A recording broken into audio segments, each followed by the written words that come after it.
In the corner of the card lab, Lucine squatted with her back against the wall. It wasn't that she didn't want to sit properly. It was simply that her princess gown made it impossible. But as she stayed there, she suddenly wondered why she was even doing this. That was when it hit her. She was following the boy's orders without him having to force her, moving like his puppet. She couldn't help glaring at his back grudgingly. The only reasons she could endure this humiliation were the oath she had sworn before the card world's will, and the fact that he was far stronger than she was.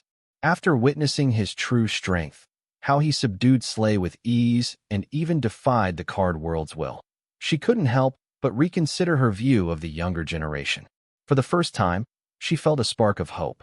Perhaps, with people like him rising up, they might actually have a chance of achieving the same miracle their ancestors once did when they successfully held back the demon invasion. But to her disbelief, he had turned out to be a complete psychopath, someone who not only believed he could cure a disease even the Celestials were helpless against, but also forced her to undergo his ridiculous treatment for time-rule dementia. How in the world were the four-petal vine and the blood-swamp cucumber supposed to help with something that had plagued even the Celestials? She couldn't stop herself from wondering whether he actually planned to kill her and then quietly pocket all those expensive ingredients for himself. He said he wouldn't kill her, but she could no longer bring herself to trust a word he said. Right now, Lucine felt as if the entire world were conspiring against her. She had never felt this wronged in her life. Maybe she could have understood it if it had happened anywhere else. But here of all places, she felt hopeless. It was happening on the sacred grounds of Morningstar University, the institution founded by her own family, surrounded by her trusted aides and students. As the princess of Morningstar University, she had never imagined that one day she would be treated this poorly within the very place she ruled, and the place where she was loved the most. Lucine had no choice but to swallow her grievances, because the boy whose V-shaped back and broad shoulders she was staring at in a trance was undeniably stronger than anyone in the university. Only now was she beginning to understand why he dared to act so boldly within Morningstar University, like a lone shark visiting a defaulter. Yet, Sam had only good things to say about him. It was all Samuel's fault. If he hadn't spoken so highly of the boy, she would never have gone out of her way to recruit him using those unconventional methods, and she wouldn't be in this miserable situation now. She planned to teach Sam a lesson when they returned to their present. After directing all her grievances and anger towards Sam, Lucine felt a little better. Her thoughts grew lighter, her mind clearer. Only then did she finally have the presence of mind to observe what the boy was doing with the four-petal vine and the blood-swamp cucumber. She extended her intent toward his platinum grimoire, trying to peek into his crafting process. But to her astonishment, her intent couldn't penetrate the grimoire at all. No matter how hard she tried, she couldn't get past its barrier. "Stop messing around. You're the one paying for these ingredients," the boy warned, having sensed her attempts to break past his grimoire's barrier and peek at his soul-crafting process. Unfortunately for her, his grimoire wasn't platinum grade at all. It was unranked. Unless she were at the ruler class or above, she could forget about breaking through its defenses with intent alone. Lucine froze like a spooked cat, then immediately pretended it hadn't been her, as though someone else had done it, despite there clearly being only two people in the card lab. "Huh? Did you say something, Wyatt?" Lucine asked, feigning ignorance with the most exaggerated, innocent expression she could muster at that moment. "Oh," Lucine exclaimed when a familiar face surfaced on the back of the boy's head. It was him. He looked at her with clear disdain and said, "You do realize there are only two of us in this lab, right?" "Stop doing that," Lucine muttered, creeped out by the sight. "Your physique is the most bizarre physique I've ever seen. You stop playing around and at least pretend to be a proper hostage," the boy remarked before the face on the back of his head slowly submerged back into his head. "Wait, don't go," Lucine called out, and then, seeing the face resurface, she asked, "Tell me what you are doing with four-petal vine and the blood-swamp cucumber? How are they going to help with my condition? Tell me. I have the right to know. After all, you are—" "Wait, don't leave. I'm not done asking." As she continued with her questions and complaints, the face instantly sank back into his head. Seeing this, Lucine called out in surprise, only for the voice to warn her sternly, "Quiet. If I hear one more peep from you, I'll sedate you and continue without you." I don't need you awake for this process. Hearing his threat, Lucine fell silent immediately, not even daring to mumble under her breath. She knew all too well that the boy could be ruthless over the smallest things. Instead, she began plotting all the different ways she would punish Samuel once she got out of this mess, if she got out of this mess alive. Just as her boredom was starting to set in, the boy's grimoire suddenly shone with brilliant light and expelled 3 four-petal vines. But these were nothing like the ones she knew. Each one looked altered, mutated in a way that made her instincts tighten. I began the treatment process by placing 3 top-tier clampedo cores, 3 four-petal vines, each roughly 30 meters long and separated from the same parent, and 9 strands of demon-face mushroom beard onto my grimoire's creation page. Using the breath of erosion, I refined them thoroughly, making their soul pathways more adaptable to the changes I intended to introduce. This would increase the chances of successfully mutating the four-petal vines using the clampedo cores. After refining their soul pathways, I first used the pathways of the 3 top-tier clampedo cores to merge with the 3 four-petal vines, successfully mutating them into four-petal demon vines. Then, I used the soul pathways of the 9 strands of demon-face mushroom beard to help the newly formed demon vines fully embrace their dark nature, completely removing the side effects caused by using clampedo cores to transform a mortal tier plant into a demonic one. I was far from finished. Everything up to this point had relied on the accumulation of my knowledge and help from my primordial soul pupils. What came next, however, would draw on my comprehension of the blood rule. This was one of the main reasons I had chosen the four-petal vine over the other appealing alternatives. Its blood-based abilities could be reshaped, refined, and tailored to my needs through my understanding of the blood rule, and of course a little help from my primordial soul pupils. I had already pushed 3 blood rule meanings, blood fate plunders, blood curse, and blood plague, to the ultimate tier and reached the stage where they needed to be fused into a single blood rule stream. Only by doing so would I be able to comprehend additional blood rule meanings and merge them into my stream without limitation. My understanding of the 3 blood rule meanings had advanced to the point where I could perform a bestowal, a technique I learned by observing Pax Whitebin's origin card receive one from demigod Michelangelo's while within the card world's womb. I intended to carry out a similar bestowal on all 3 four-petal demonic vines, strengthening the innate connection they already shared from having originated from the same parent vine. Among the 3 blood rule meanings I had comprehended, my grasp of blood fate plunder meaning was the deepest, followed by blood curse meaning, and lastly blood plague meaning.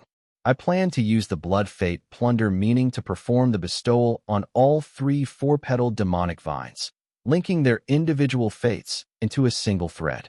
This would elevate their connection to the point where, despite having distinct bodies and minds of their own, they would be one and same, functioning as one. My bestowal would not end there.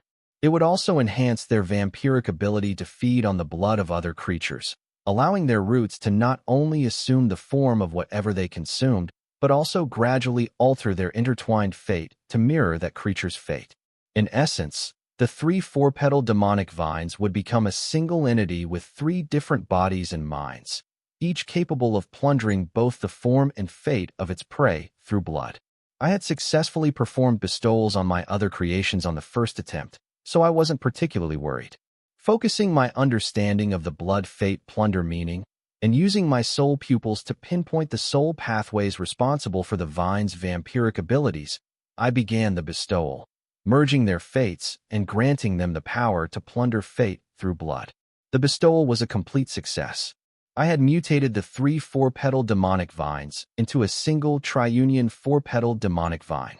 Usually the next would be to turn it into a card by moving the modified soul pathways into a common core and turning it into a card, but not today as I didn't the triunion four-petal demonic vines, but their fully developed roots having assumed their complete form. Then I turned to Lucine, who was sulking in the corner after her intent failed to break past the barrier of my unranked grimoire and peek into my soul crafting process. If I had a diamond grimoire, I would have been helpless against her spying, but mine was one of only 2 unranked grimoires in the entire card world. For someone who had lived so long, Lucine still behaved spoiled and childishly. That was why, when I told her to sit in the corner, I never expected her to accept it quietly. Still, the turn of events that followed worked in my favor.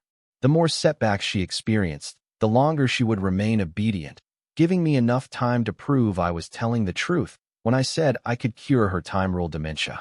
Then I would own her flat ass. When I physically turned to look at her after releasing the triunion four-petaled demonic vines, the sulking and bored Lucine instantly stiffened. She stared at me with wary eyes, as if I were her mortal enemy. And honestly, in her current state, that was exactly how she saw me, an opponent forcing her into a fake treatment, one she believed was merely a pretext to kill her under the guise of curing her time-ruled dementia. Wyatt, it's still not too late. We don't have to do this. Please let me go. I'll have them take you to our present as quickly as possible. Lucine made one final attempt to persuade me, swearing she would give me anything I asked for as long as I didn't force her to undergo my treatment. Lucine had long since given up. She already knew the only reason she could store Slay's egg in her dimensional storage card was because I allowed it, and I did so only because I was completely confident I could take it back whenever I wished. She no longer harbored the delusion that, with enough planning, she could ever control me. It's too late for that. Stop arguing. I don't understand why you're so resistant to my treatment. If something goes wrong, at best you'll lose your life, and at worst you'll lose your memory and spend the rest of your days as a loon living off the goodwill of the people, I said, trying to get Lucine to willingly cooperate. The next step of the treatment required her full participation to achieve the best results. Forced cooperation would only distort the outcome irreversibly. And knowing myself, if I could achieve better, I would never settle for merely good. Therefore, I needed her to stop resisting and wholeheartedly cooperate with the treatment.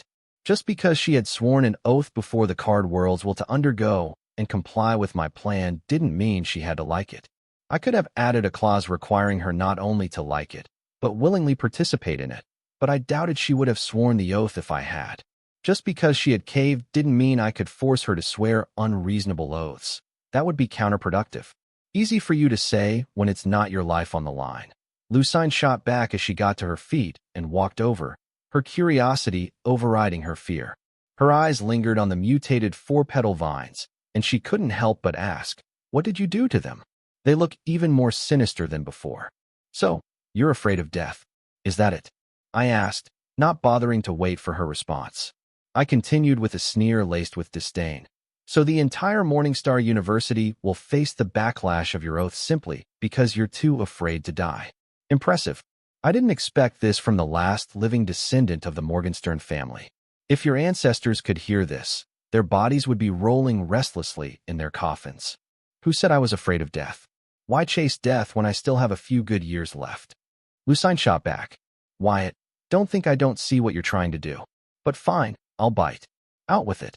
What do you want from me?" she asked with a smug grin, refusing to fall for my trick. She had fallen for them enough times to know better now. She had seen through me. She was beginning to understand that if I bothered to take an interest in someone, it meant I wanted something from them. Otherwise, I wouldn't waste my breath. She now knew I wasn't a con artist, just overly calculating and practical acting only to protect my interest, unless the other party had proved themselves worthy of my trust and time. She had once done that, but then ruined it by pushing her luck with me. That's the triunion four-petal demonic vine I just created. I've shared all the information about it, along with the instructions for what I need you to do with it. Go through everything now, and ask me if you have any questions," I said, pointing at the 3 mutated four-petal vines. Lucine eyed the mutated vines with clear skepticism, repeating the name I'd given them under her breath as she summoned her grimoire and opened the file I'd shared. It took her less than a minute to scan through and fully grasp the few hundred pages of introductions, followed by the instructions detailing exactly what she needed to do with the mutated vines. "You want me to help them grow to the devil realm by feeding them my blood inside the time expansion chambers? Even if I overlook whether that's remotely possible for a mutant four-petal vines to achieve devil realm. Do you have any idea how much time rule power it would take to elevate them to the devil realm? That's more than what Morningstar University earns in net profit over 3 whole years." Lucine exclaimed in utter disbelief. She couldn't believe I had the audacity to shamelessly ask her to do something that would cost Morningstar University its 3 years' net worth. Even if she were willing, it wasn't a decision she had the authority to make. And beyond that, such an astronomical amount of capital wasn't something the university could mobilize at a moment's notice, let alone inside the time vestige. Even though they were in the temporal river, surrounded by time rule and temporal forces, those energies were far too raw and violent to be used directly. They had to undergo a refinement process before they could power the time expansion chambers or applied for numerous other things in the time vestige. And while their source of time rule power was technically limitless, there was still a cap on how much they could refine within any given period, an unfortunate limit due to their lacking level of their arrays. Most of these arrays were established by their ancestors and have aged. Despite the timely maintenance, the time was taking a toll on the arrays and their efficiency was decreasing. It was a growing concern for Morningstar University. Therefore, about a third of the research in the time vestige was based on reverse engineering their ancestors' array formations or creating new array formations to replace their ancestors' array formation. Many strategies were proposed to handle the situation, but the most viable one was to search their labyrinth of myriad paths for a timeline where their ancestors' teachings remained intact and had been passed down for generations, or, even better, a past where their ancestors were still alive. That way, they could directly seize the information they needed from that version of the card world's past. And since the array would be used within the time vestige, they didn't have to worry about that version of having altered time rules. They could apply the knowledge here without worrying about any such constraints. No, that can't be right. I already calculated the output of your time rule power refineries. With your current consumption rate, if you divert even a small portion of the time rule power you're sending to the reserves, you can easily supply the amount needed to elevate the triunion four-petal demonic veins to the devil realm. You wouldn't even have to touch your main reserves, I said, baffled by how unreasonable Lucine sounded. I didn't doubt that she was lying to me. She could be many things, but a liar wasn't one of them. The moment I stepped into the time vestige, the Hive AI, assisted by my primordial soul pupils, was already scanning and recording everything. The entire structure of the vestige and every modification Morningstar University had made. That was how I knew all of this. I was gathering the data because I intended to build an artificial time vestige of my own. Was it even possible? I believed it was, especially with the help of the Devil Merchant Code. After all, it was the architect and builder of the inter-realm city in the spiritual plane and the dual world that existed in both the spiritual and physical planes. Why would the Devil Merchant Code help me? It was no secret that any demon or devil merchant could hire it, as long as they were willing to pay the proper offering. I had already employed its services several times to construct SSS rank array formations at a low cost, mostly because they were based on my own personal designs. But if you wanted it to act as both architect and builder, then it would certainly make your wallet bleed. How did you reach that conclusion? Lucine asked, stunned. But she knew it was pointless to expect an answer from me. So she shook her head and said, "Never mind. Just understand this. There are no reserves of time rule power. That's tribute. Now, redo your calculations and you'll see I wasn't lying to you." Tribute? To whom? The central government. I asked at once. She was right. If I stopped treating the time rule power stored by the refineries as reserves, then the amount needed to elevate the triunion four-petal demonic veins to the devil realm would indeed equal nearly 3 years of their net profit, which meant I would have to restructure my entire treatment plan for Lucine. That's not something you need to worry about. All you need to know is that we can't touch the tribute. No matter how much you threaten, it's not going to happen. You might as well try it yourself and see what happens, Lucine said, her tone firm as her lips curled into a mocking sneer. She practically dared me to destroy the time vestige. Her confidence was unsettling. She sounded certain that the vestige wouldn't be harmed, and that I would be the one to face the consequences. If she was so sure, then why had she caved to pressure earlier and sworn an oath before the card world's well? Maybe that whatever gave her courage now had been her last resort, something she never wanted to rely on. And now that I had touched that boundary, she was suddenly being cryptic and even provoking me to test my luck. Noticing my thoughtful expression as I tried to figure out what made her so confident, she smiled and said teasingly, "How about I make it a little easier for you? The tribute isn't for the central government."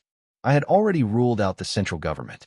This wasn't the 5 regions. This was the temporal river, the time rule stream of the card world, where they held no authority at all. The idea that the central government or its masters could protect the time vestige here was absurd. And the fact that Lucine dared me to destroy it now, while we were sailing the temporal river itself, only confirmed it. So who was giving Lucine this sudden confidence? Who was the tribute of refined time rule liquid meant for? It clearly wasn't anyone inside the time vestige. The strongest person here was Lucine, followed by a handful of elite demigods. None of them could guarantee protection in a place like this. Only one existence could. The spirit of the card world's time rule stream itself. No, that didn't make sense. I had met the spirit of the blood rule stream before, by copying the blood rule power resonance bloodette used to comprehend the blood rule meanings and communicate with it. From that encounter, I learned that the rule stream spirits of the card world were indifferent to Card Apprentice. If not for its need to address its herald's well-being, Bloodette's condition, it would never have answered my call. In fact, it had slapped me out of the time rule stream for daring to mimic its herald's resonance in the first place. So it definitely wasn't the spirit of the time rule stream. Then who could it be? Yes, that was the only answer. It had been right in front of me the whole time. No one else would dare to guarantee protection for someone within the temporal river. It was the herald of the time rule stream, the Time Supreme. If Morningstar University had the support of the Time Supreme, then everything suddenly aligned. The time vestige, the temporal anchors, the time tunnels, the labyrinth of myriad pasts, even the immense tribute of refined time rule liquid. All of it made perfect sense now. I finally understood why Morningstar University, despite creating the labyrinth of the myriad pasts, wasn't ruling the 5 regions and was only considered one of its top forces. It was because they hadn't built the labyrinth themselves. Someone else had constructed it for them, and that same being was maintaining and protecting it in exchange for a hefty tribute. But that raised an even more puzzling question. How did they find the Time Rule Supreme and convince it to help them in the first place? Especially when there had always been deep, long-standing tensions between the Supreme Beings and Card Apprentices. The Time Supreme, I said to Lucine, watching her face closely to see if my deduction hit the mark. And as expected, Lucine proved she would be terrible at poker. How did you figure that out? She burst out, genuinely shocked. She stared straight into my eyes, as if she could dig the answer out of my soul, though she knew she would never get what she wanted. I'll tell you if you tell me how you got the Time Supreme to help you. I offered, seeing just how frustrated she was that I had uncovered Morningstar University's deepest secret. She could only blame herself for that. After all, she was the one who dared me to it. Now that I was certain the Time Supreme was the one giving Lucine the confidence to challenge me inside the time vestige, while we were drifting through the temporal river, I felt cold sweat run down my back. I silently thanked my fortune for not falling for her taunt and pushing my luck. Not that I'd ever be foolish enough to destroy the time vestige. It was the only thing shielding me, and countless other innocent souls, from being lost in temporal river who knows how far away from our original timeline. But it didn't stop me to threaten Lucine using it. Deal. But you go first. I don't trust you, Lucine said. And don't you dare lie or try to act clever this time. I'll break the deal immediately. Her warning was blunt and honest. If I wanted to know how Morningstar University secured the Time Supreme's help, I had to play straight. Yes, they paid a hefty tribute for Time Supreme's cooperation, but that alone couldn't have been the reason. If Supreme Beings could be hired with offerings, Card Apprentices would have attempted it ages ago, unless the Time Supreme was different from the others of its kind. The answer was obvious, I replied. Who else would dare promise protection inside the temporal river, let alone safeguard an entire time vestige? It had to be either the spirit of the time rule stream or its herald, the Time Supreme. And with that massive tribute of time rule liquid, only the Time Supreme could consume that much on a regular basis. It also explains why you're all so weak despite your outrageous progress in time rule comprehension. I kept my tone steady, showing I was honoring her conditions. Now it was her turn. As simple as that, Lucine muttered after hearing how I deduced that the Time Supreme was their backer in the temporal river. Her cheeks puffed in irritation, feeling cheated yet again. But they slowly deflated as she realized I had answered her honestly and upheld my side of the deal. She shot me a grudging look before letting out a long sigh, fully aware that she wouldn't be able to stop herself from telling me everything, just like she had with the labyrinth of the myriad paths and the second campus of Morningstar University. For reasons she couldn't explain, she always ended up wanting to brag about Morningstar University to me. What she didn't realize was that she was like a rancher boasting to a wolf about how plump her pigs were. So, she shouldn't blame the wolf if it slipped in under the cover of night to take a few. Lucine began. When we first discovered the time vestige, we learned it was the home of the time supreme, Kronos. And unlike every other supreme being, Kronos, just like the vestige itself, was a unique existence across all timelines of the card world. However, unlike the time vestige, it can also exist in every timeline at once if it chooses to. It was unimaginably powerful, second only to the card world's will and the spirit of the time rule stream. But it was also unbelievably lazy. It refined bare minimum time rule power it needed just to maintain its realm and existence, and then it simply lay here, doing nothing. Even when it noticed my ancestors trespassing in its home, it didn't bother to act. As long as they didn't bother it, it didn't care that they were running around inside its house. My ancestors were stunned by its temperament. It was nothing like any supreme being they had ever encountered. So a few of them decided to try approaching it, hoping to establish some kind of trade. But anyone who tried to disturb, it was simply thrown into the temporal river, never to be seen again. Even so, my ancestors refused to give up. The possibilities of working with the Time Supreme were too great to ignore. So they sought help from the progenitor of the unparalleled bloodline, the founder of the Southern region and the Southern royal family, who happened to be the adoptive brother of the Blood Supreme, Bloodette. With Blood Supreme Bloodette's mediation, our ancestor finally reached an agreement with the Time Supreme, and that's how we secured its help in our endeavors. So, correct me if I'm wrong. Everything you and Morningstar University have today is thanks to Bloodette and the progenitor of the unparalleled bloodline helping you broker a deal with the Time Supreme? I asked, fixing Lucine with an unkind stare as the memory of the Southern family's demigods struggling helplessly against Belphegor's world hog incarnation resurfaced in my mind. They hadn't had enough time rule-based cards to defend themselves, all because Morningstar University had been cutting the Southern region's quota for decades. It would be one thing if those cards were charity, but they were sold at inflated prices, several times their true cost. And when the Southern region tried to buy more, offering even higher prices, Morningstar University still refused. That wasn't business. That was repaying kindness with betrayal. Lucine's eyes widened as she realized she had revealed far more than she intended. Her expression twisted with guilt as she sensed exactly where I was steering the conversation.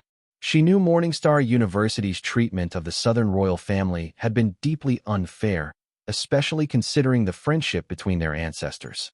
But she also knew the truth. She wasn't in charge, and things had changed. In the current times, trust and loyalty always came second to interests. While Lucine sat there drowning in guilt over how Morningstar University had treated the Southern region in recent decades, I was still trying to process the revelation that the first card apprentice with the unparalleled bloodline was actually Bloodette's adoptive brother. It was a stunning twist. But when I recalled the vision Bloodette had while helping Sarah and me subdue demigod Redfall and lock him away in my calamity daughter Gem within a heathen stone prison, back when he used Sarah's bloodline as a bridge to slip out of the river of reincarnation and force his way into the card world in an attempt to seize her body, everything suddenly started to fall into place. In that vision, it became clear that someone from Anna's bloodline had been the one to seal Bloodette inside the dungeon seal. And now, after learning about the connection between the unparalleled bloodline's progenitor and Bloodette, I was starting to lean toward the idea that he was the one who had imprisoned her there.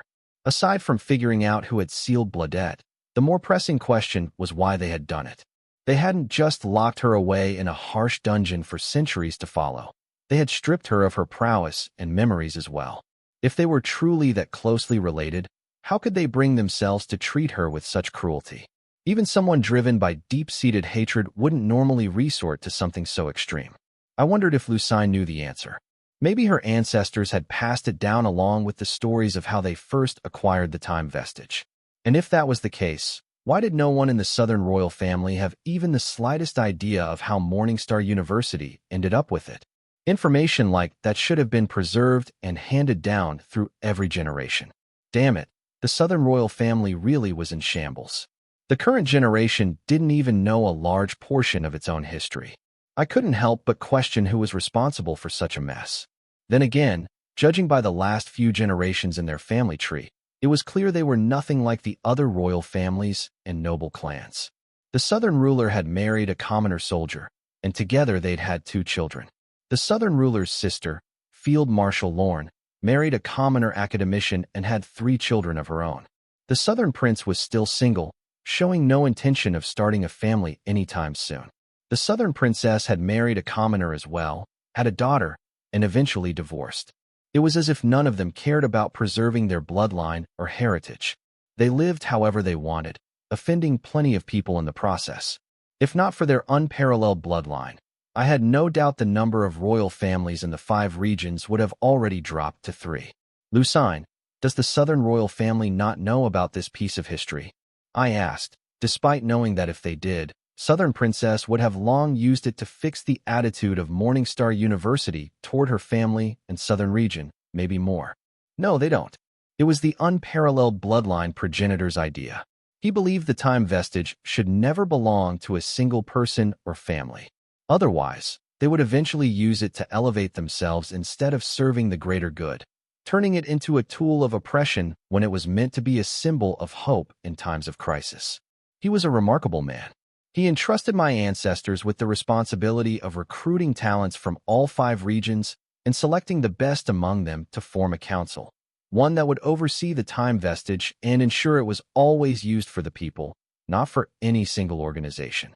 My ancestors wanted to give his bloodline a permanent seat on the council, but he refused. He said, "If my sins are not my descendants' sins, then my glory should not be their glory either. You may invite 1 member of my bloodline each generation, but only if they prove themselves worthy and swear an oath, never to reveal the council's existence or its secrets to anyone who does not already know of it." He was stubborn like that. So my ancestors could only agree with him, granting the Southern royal family additional quotas to attend Morningstar University so they would have more opportunities to produce someone worthy of joining the council. They also believed that the descendants of such a great man would likely be remarkable as well. So, as a gesture of gratitude to the unparalleled bloodline progenitor for all he had done, they unanimously decided to give the Southern royal family's vote greater weight than the votes of other council members. For centuries, everything went according to plan. But in the last couple of centuries, none of the Southern royal family members who attended Morningstar University proved worthy of a seat on the council. The current Southern ruler's aunt was the last to hold the Heatsen seat, but for reasons known only to the Southern royal family, she was imprisoned in their heritage land. With her gone, her seat has remained vacant. The current Southern princess was a promising candidate, but she married Gainover. Everybody except her could see he was a snake. And honestly, even as a woman myself, I still can't understand why the best and brightest among us fall for treacherous jerks and idiots. Then came Anna Heatsend. She wasn't even being considered at first, until we discovered her origin card, and, with their combined intellect and strength, she suddenly became a serious contender. And then she went and massacred the entire Davis clan. After that came Luna Lorne. She wasn't a Heatsend, but since their seat had remained vacant for so long, we chose to bend the rules a little. In the end, she betrayed all of us and defected to the freedom fighters. It's not that we've forgotten the kindness of the unparalleled bloodline progenitor. It's just life, Lucine said, trying to explain herself and ease the guilt weighing on her voice. All I'm hearing is that you people used every excuse possible to deny the descendants of the unparalleled bloodline's progenitor a seat on the council. Luna, I can understand. But how do you justify rejecting the Southern princess because of her choice of husband? Who she loves or wants to build a family with has nothing to do with whether she's fit to sit on your council. And how do you justify rejecting Anna for wiping out a clan of demon worshippers? Since when did killing demon worshippers become a sin? Are you saying our predecessors were sinners too, even though they fought demon worshippers to protect their world and their people from demon invasion? You guys are bold. I'll give you that. Sitting in your precious time vestige, deciding who's right and who's wrong based solely on what suits you. You've become exactly what the unparalleled bloodline's progenitor feared. Lucine, shame on you for letting it come to this. Forget the Southern royal family. Do you think your ancestors will be happy to learn the current state of the council? I laid the blame squarely on Lucine. The council that was meant to serve the greater good had become nothing more than an arm of Morningstar University, becoming the very thing it was created to prevent. From Lucine's explanation, 3 things became clear to me. First, I used to wonder why the descendants of the Southern royal family kept attending Morningstar University, so far from home and at the cost of their own security, instead of simply studying at the academies in the Southern academic city. Now I understood it wasn't a tradition but a part of the test to enter the council. Second, the unparalleled bloodline progenitor was a self-righteous prick, someone willing to sacrifice the very people who depended on him for the sake of his so-called greater good. I despise people like that, and the more I thought about it, the more it seemed likely that he had brainwashed Bladette into accepting whatever cruel fate he had arranged for her. Lastly, it was obvious that certain members of the council had taken advantage of the long absence of a heat-sinned representative. They were slowly stripping away the privileges Lucine's ancestors had granted to the Southern royal family, acting as though the agreements of the past no longer mattered. Even I could see they were targeting the Southern royal family, yet Lucine kept defending them, brushing it off as just life. As the last living descendant of Morningstar University's founders, she clearly wasn't fulfilling her responsibilities. Her time-rolled dementia wasn't a valid excuse either. She had only developed it in the last couple of decades, while the council had rejected the Southern princess and Anna long before that. If I hadn't already come to understand what kind of person Lucine truly was, I would have suspected she was working with the other council members behind the scenes. I believe the reason for Lucine's failure to protect her ancestors' legacy was simple. She had been so absorbed in her research and projects that she never truly kept an eye on the council. She trusted them to uphold the greater good and assumed they would do the right thing. Instead, they began coveting the privileges granted to the Southern royal family. They seized every excuse they could find to strip away those hard-earned benefits, one piece at a time. Wyatt, it's not as simple as that, Lucine began, trying to defend the council's decisions. I cut her off. No, Lucine. It is as simple as that. The council members aren't just making it impossible for a heat-sinned to claim their rightful seat. They're actively targeting them. They're withholding the privileges the Southern royal family is entitled to. Anyone paying the slightest attention would see it. But you can't. I honestly don't know why the best and brightest women always end up trusting treacherous jerks and idiots. Hearing me throw her own words, once meant for the Southern princess, back at her, Lucine stared at me, unblinking. But deep in her chest, something trembled. A quiet, unwelcome thought whispered that I might actually be right. Maybe she had trusted her people too blindly. Maybe she had failed to see the ugliness in them that others could spot with ease. Lucine didn't want to doubt her own people. She never had. But when she imagined the day she would have to face her ancestors and explain the state of the council, she faltered. That hesitation was enough. For the first time, instead of reflexively defending them, she decided she needed to take a long, hard look at everything she had ignored until now. Wyatt, I promise you I'll fix this, if it truly needs fixing, Lucine said, her voice steady with resolve. It was the first thing she mentally added to her agenda for when they returned to their present. I don't care how you fix it, I replied. What I want is the Southern princess on the council by the end of this week. If you don't make it happen, I'll give her the information I have and let her fight for what rightfully belongs to her family. I didn't particularly want the Southern princess gaining more authority, especially through me, than she already was. If anything, I would have preferred Anna taking that seat. But this could serve as a fitting return gift to the Southern princess who had given me the freedom fighters as a gift. It would settle the score between us when we finally met. And besides, Anna already had more weight on her shoulders than she was ready for. She didn't need another responsibility added to the pile. Not yet. What do you mean? I told you all of this in confidence. Not so you could turn around and blackmail me with it. Lucine sighed, wondering how she had ended up trusting and opening her heart to such a treacherous jerk and idiot. Call it blackmail or a threat, whichever suits you. I want the Southern princess to have a seat on the council, and I want her to know she has my full support. You have 1 week, I said, savoring the chance to show Lucine what it feels like to be played by someone you thought was a friend. She had taken me hostage using the time vestige. I still was, in one way or another. It was only fair she tasted the same treatment. By now, you should understand what happens when you cross me. Back when I was neck-deep in Dark Realm trouble, The Southern Princess quietly struck a deal with the freedom fighters, who were desperately seeking my help to keep their bankrupt ass afloat and sinking cause alive. At first, I assumed she did it to spite me for taking her trusted aide, Field Marshal Lorne. But things escalated quickly. Somehow, the world leaders stacking outside of the dungeons linked to the Yellow Plains planet found out about the deal. Instead of waiting any longer, they decided to launch a joint raid on the freedom fighters.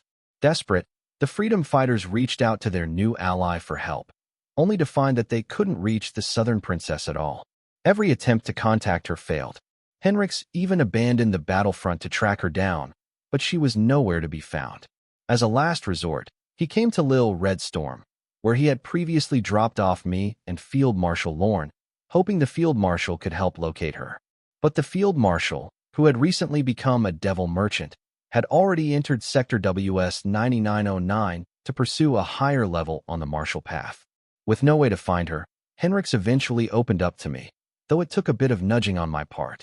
Once I understood what the freedom fighters were facing, I negotiated my own terms before offering any help. It wasn't until I officially took the freedom fighters under my wing that I learned the truth. The Southern Princess herself had leaked their situation to the world leaders and had been avoiding them on purpose. In the end, I gained both the freedom fighters and the D-rank Silver Beach dungeon for a fraction of the price Henrix had originally demanded. Why did she do this? It was her way of offering peace. She had orchestrated events that might cause Anna to lose her love for me, just as she had once lost her love for her mother by walking too far down the extreme path and embracing it. That same chain of events had also led to me taking Field Marshal Lorne away from her. Finding out that she tried to reconcile by giving me such a generous offering caught me off guard. But I had no interest in making peace with her. How dare she meddle in my relationship with Anna? I was still undecided about who I should choose as my partner, but now I almost wanted to choose Anna just to spite her mother. Yet I knew that would be unfair to both Anna and myself, so I forced myself to calm down. I couldn't simply hand the freedom fighters back to her. They weren't objects I could return. They were people with hearts and will of their own. So I began searching for the perfect replacement, something I could send back instead, something that would deliver my message clearly. And today, I finally found it. With this, she would understand that I wasn't finished with Anna, not even if Anna was finished with me. I couldn't wait for the meeting Colleen had promised between the Southern Princess and me. I already knew exactly where she was, but I couldn't just go to her. That would make it seem like I had nothing better to do, or worse, that I was so eager to see her that I dropped all my responsibilities just for her. No, that was not how our first meeting should happen. It mattered too much. It would shape the tone of our relationship going forward. The stronger I appeared, the better. Ideally, I'd tear into her the moment we met, but she was too sharp for that approach. Still, this was good enough. Wyatt, you're being unreasonable. This isn't your neighborhood watch council where you can appoint anyone you like, Lucine said, rejecting my demand outright. I can't come up with a single logical reason to even propose giving the Southern Princess a seat on the council to the council, much less actually place her on the council within a week. It's just illogical. She made it clear she wasn't going to bend, no matter how much I pressed her. What's truly illogical is how you all stripped the Southern Princess and her family of what rightfully belongs to them just because she married a jerk. You can't justify rejecting her in the first place. Yet now you're worried about justifying why she should receive what's already her family's due. And tell me, what's the point of having members of the Southern royal family take an oath not to reveal the council's existence or secrets to anyone outside those who already know, if you're going to punish them for their choice of partner anyway? From where I stand, your Morningstar University's Time Vestige Council feels no different from a gossipy neighborhood committee, acting on whims rather than the purpose it was created for. Lucine, you know in your heart that the Southern Princess is the right choice for that seat. She's proven herself again and again to the people of the Southern region and all the other 4 regions. She's the one currently leading the fight against the looming second demonic invasion. Are you really going to ignore everything she's done just because she once married someone who didn't deserve her love or loyalty? Think about how absurd that sounds. And tell me this, weren't you young once? Didn't you make mistakes you regret now? Yet something good still came from them, didn't it? The same applies to the Southern Princess. So here it is. Either you give her the seat, or I come for all of you. I laid it out plainly, making sure Lucine understood just how unfair the council was being, and that if they didn't place the Southern Princess on the council by the end of the week, they wouldn't just be slighting her. They'd be making an enemy out of me.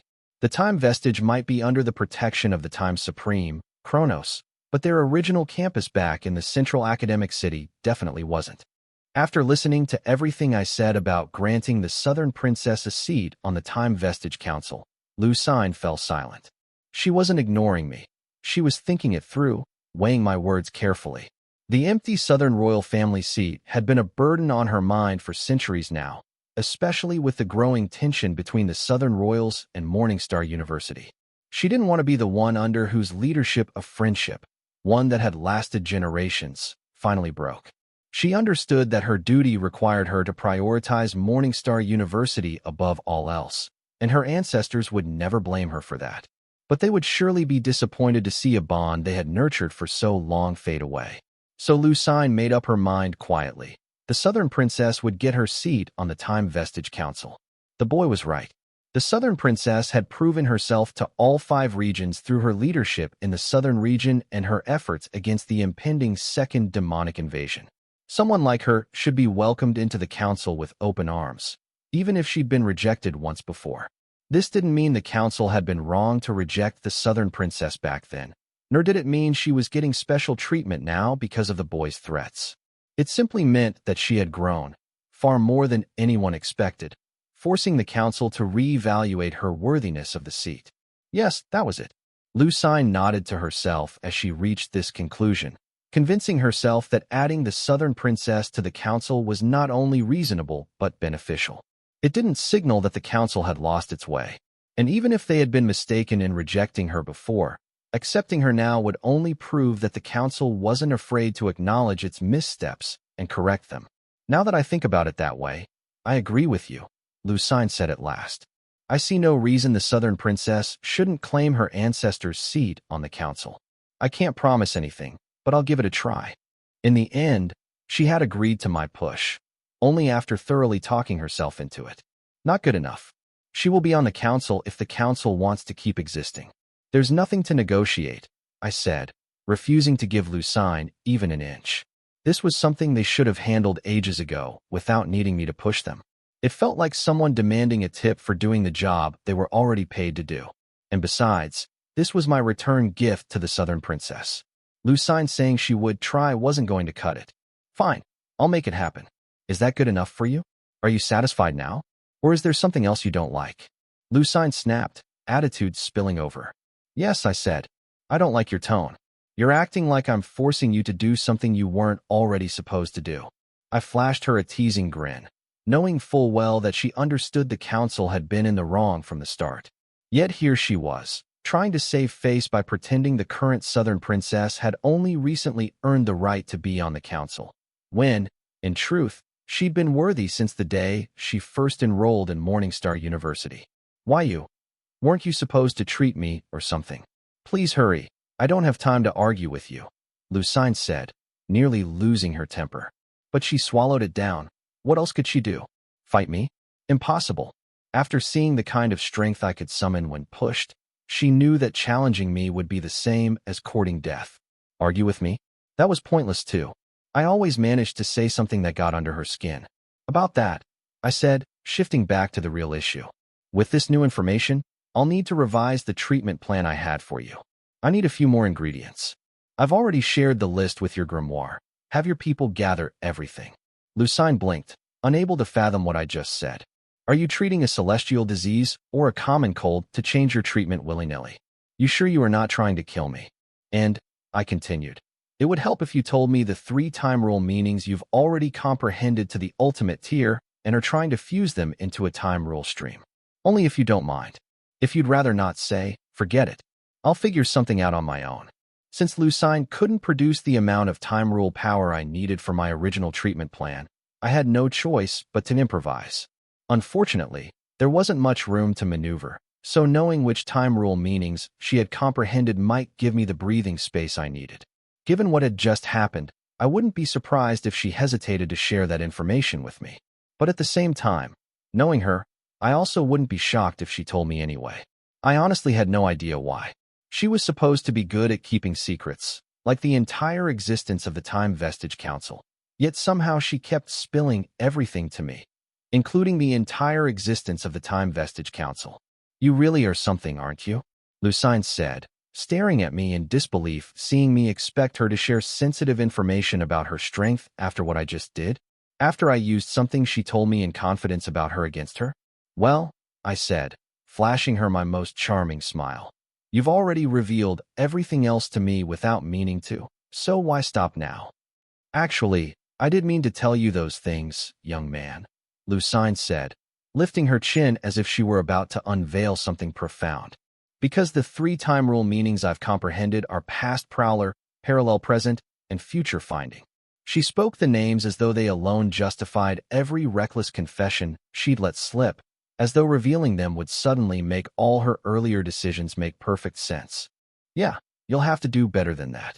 Just listing the time rule meanings you've grasped isn't enough. I need details. I am a complete layman when it comes to the time rule. I haven't even begun to comprehend it yet. You can't expect me to know what these random time rule meanings are capable of just by their titles. You need to give me more substance than that, I said, noting how my words made Lucine's expression turn awkward. Sorry, I thought I'd already told you. This is why I hate using the future-finding time rule meaning, Lucine said, apologizing before drifting into her own thoughts. I was starting to realize she'd been relying on her time rule meanings to decide how to deal with me.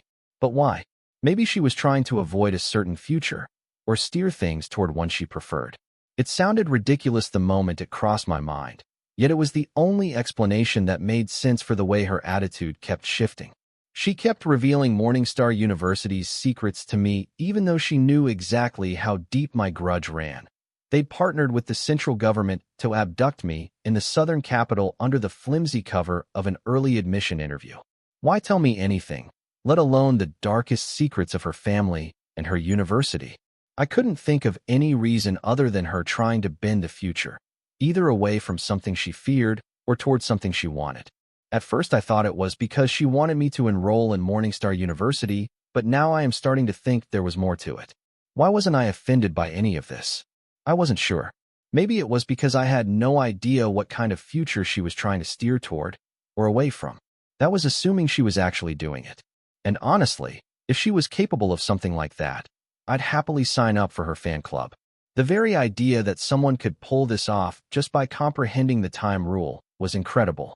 The geek in me was screaming, I want to comprehend the time rule. I want to comprehend the time rule.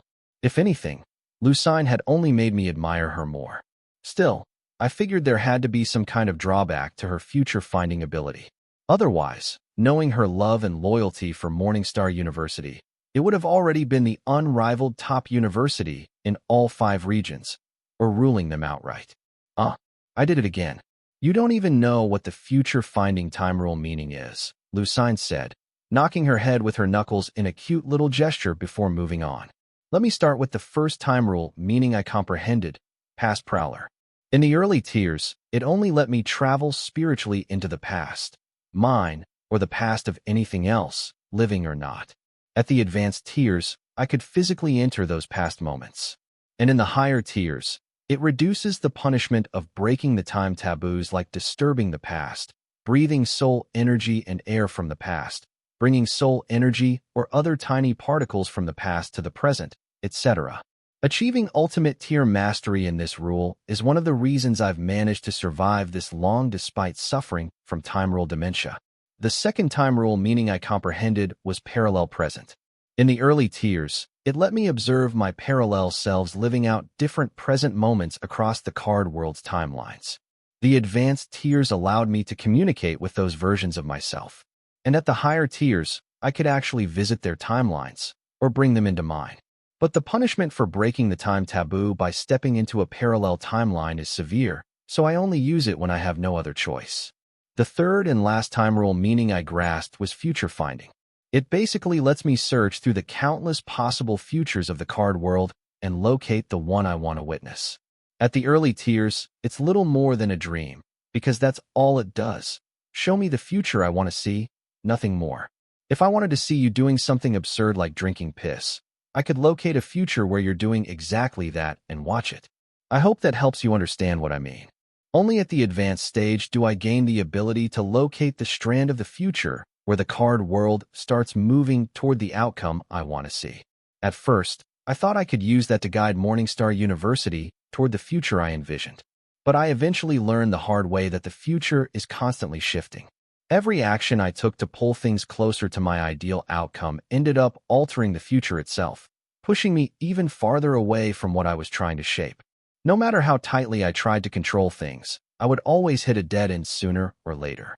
And that was the best outcome. In the worst case, my interference could trigger disasters, like the Way Beyond massacre. My regret over what happened back then was so overwhelming that I pushed myself to comprehend the entire future, finding meaning all the way to its ultimate tier in a single month. In the higher tiers, future finding lets me pinpoint the exact fragments of future I need to orchestrate in order to build toward the outcome I want. But the cost is enormous. It burns through my time rule power just to see the future to help me negotiate the right price for a single card I plan to buy in the present. And the farther the future I'm aiming for, the more power it takes to track down every anchor event and orchestrate them flawlessly in the present. Only by completing these events one by one can I shape the future I dream of into the future we eventually reach. My lady, you are the master of the past, present, and future. I nearly shouted those words as I listened to everything Lucine's 3 time rule meanings were capable of. And honestly, I wouldn't have been wrong. She really was the master of all 3, at least when it came to her own past, present, and future. It was hard to believe someone with abilities this overwhelming had spent her later years tucked away inside Morningstar University, living out a quiet retirement. But I suppose the punishment for breaking the time taboos must have been brutal, especially now that she was dealing with time rule dementia. Time rule was terrifyingly powerful because everything begins with time and ends with time. But it had limits, the time taboos. Time always moved forward. It never stopped, never rewound. It branched into countless possibilities, but each of those paths eventually collapsing on itself. Only the one sturdy enough to endure the longest would become the main timeline, continuing forward, carrying everything with it as it pressed on through eternity. This was the widely accepted theory of time in both the card world and all of the myriad realms. That meant our timeline was the oldest surviving branch of the card world's timeline, making it the main timeline. If it were ever to collapse, the next oldest branch would immediately take its place as the new main timeline. In other words, even if the card world perished in this branch of the myriad realms timeline, it would continue existing in another. There was no such thing as true death for the Celestials, only the loss of a single branch, much like how our bodies shed countless cells every day and replace them with new ones. I wasn't sure if this was truly how things worked, but the theory heavily leaned toward the idea that life itself gives rise to everything else. Without someone living to witness or shape existence, nothing would exist at all. I found the idea arrogant, almost as if the living of the myriad realms were declaring, without us, you are nothing. And if this theory were truly accurate, how would we even know whether our branch was the true main timeline of the myriad realms? What if the real main timeline didn't even contain the card world at all? Would that make us virtual? How would something like that even work? Clearly, the theory had gaps, but anyone could see it originated in the dark realm and then spread through the myriad realms. A fitting comparison would be Earth.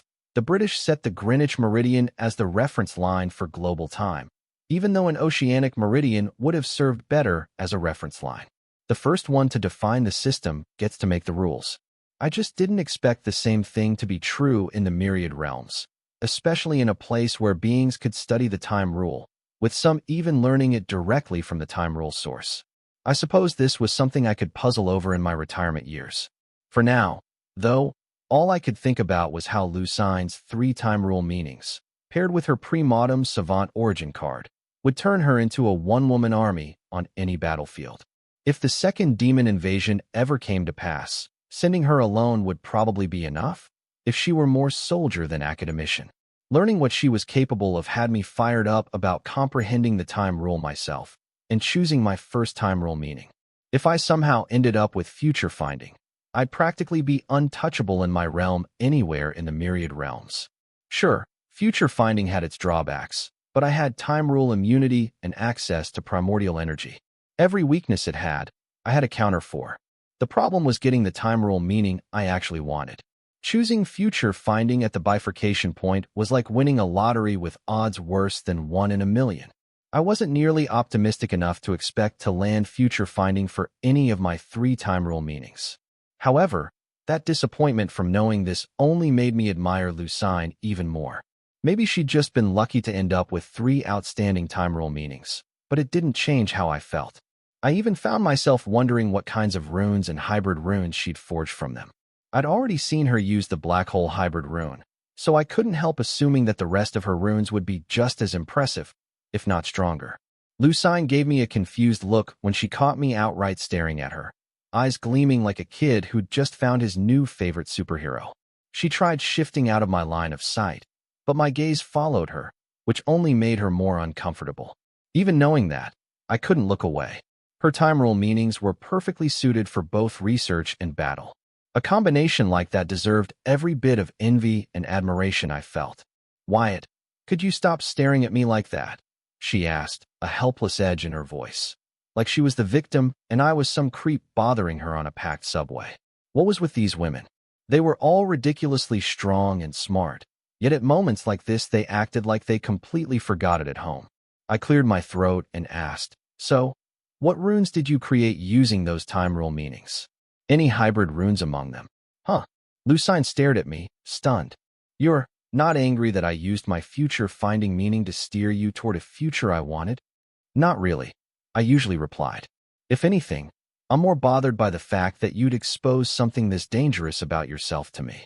What exactly are you trying to achieve that you're willing to lay yourself bare like this?" I asked, genuinely curious about Lucine's endgame. What was worth all this? I waited for Lucine to respond, but she only stared back at me with an empty expression. When her face finally shifted, it was thoughtful. That alone told me she was using her future finding time rule, meaning to figure out how to answer my question. But judging from her troubled look, she must have realized it was one of those situations where revealing the answer might ruin the outcome, like sharing a birthday wish or a wish made on a falling star. Understanding that, I let out a quiet sigh and spared her the trouble. "You don't have to push yourself," I said gently. "If you can't answer, it's fine. I understand." "Huh." Lucine looked genuinely surprised to see me take it so calmly, almost too calmly. She clearly hadn't expected me to be this understanding, especially not when she had just used her ability in a way that could easily be seen as manipulating me. But to be honest, I didn't think she was manipulating me. Ever since we met, everything she'd done was consistent. Welcoming me as a guest of Morningstar University, trying to rescue me, trying to convince me to enroll, fighting Slay beside me, taking me hostage inside the time vestige, and now putting herself in my hands for treatment. Through all of that, I made my choices because they felt right at the time. Was she steering things so I'd react the way she wanted? Maybe. I wouldn't know. And as long as her actions didn't harm me or my people, I didn't really care. Besides, I could afford to be casual about it. My resistance to time rules gave me the confidence not to worry about whatever little influence she might exert. "It's not that telling you would ruin my chances of creating the future I want for all of us," she said, struggling to find the right words. "But your existence is an unexpected variable in that future." How do I explain this? Okay. Imagine a long transparent tube with water flowing through it. The flow represents the timeline, and every droplet in that stream represents us. Now, at a certain point in the tube, let's call it point A, you take out a single droplet of water. Let's name that droplet B. You add red ink to B, and then place it back into the tube at point A. As that droplet B moves along with the flowing water, the red ink starts to spread, coloring the droplets around it. Gradually, the entire stream turns red. The clear water becomes something entirely different. "You're like that droplet B after it's been injected with red ink," she continued. "Anyone you come into contact with has their future tinted red, and anyone they contact ends up the same. Little by little, the entire future turns red, i.e. shifts in a completely different direction. To be clear, when I say future turns red, I mean future changes into something entirely unlike what the future would have been." She let out a slow breath, her expression earnest. "That's why it's so hard for me to talk to you normally while using my future finding time rule. Every time I try to look ahead, your influence keeps altering everything. But seeing how understanding you've been about me using my ability to guide our conversation toward a future I think is best, I felt I should be honest with you. So you're telling me I'm an unforeseen variable in the timeline, and instead of resisting me, the timeline is adjusting around me? Is that what you mean? I asked, the pieces finally starting to come together.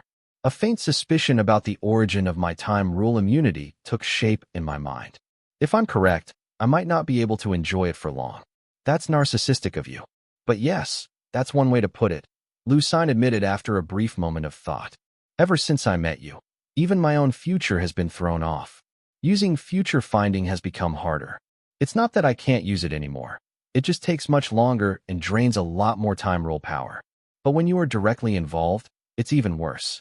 My future finding just buffers. She sighed. I wait, and when nothing comes through, I eventually give up and act on instinct instead.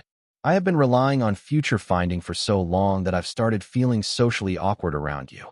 Thankfully, my intuition still works well enough, even after getting ignored by the future for all these years. The corner of my lips lifted when I realized my timeline resistance hadn't failed me. Lucine still couldn't use her future finding time rule on me. The more the situation shifted in my favor, the harder she tried. But no matter what she did, her abilities simply refused to work where I was concerned. In the end, she had no choice but to talk to me the old-fashioned way. I also began to feel a quiet dread toward whatever being or event was responsible for my transmigration in the myriad realms. It had to be unimaginably powerful. Powerful enough that an entire timeline was bending over backward just to accommodate my existence. Now that was some almighty-level stuff. It made me rethink my entire stance on the higher power that might be watching over all of us. I shook my head, not wanting to dwell on this topic further. Are you sure your instincts are working correctly? I teased, raising a brow. Because according to you, I'm supposedly trying to kill you while pretending to treat you. I couldn't resist mocking her a little, especially after she'd accused me of going insane and trying to murder her. Yet somehow, in the middle of all that, she had basically handed me the good boy card without realizing it. I don't know. I still feel that way. Fearing your strength, I have no choice but to resign myself to fate, Lucine said, shaking her head with exaggerated helplessness. Even without future finding, she was still a formidable opponent. The way she handled me, without relying on her trusty time rule, meaning was proof enough. She didn't win, but she managed to change my stance, from planning to declare war on the top 10 universities to seriously considering forming cooperative ties with them instead. Out of our friendship, she added with a dramatic sigh.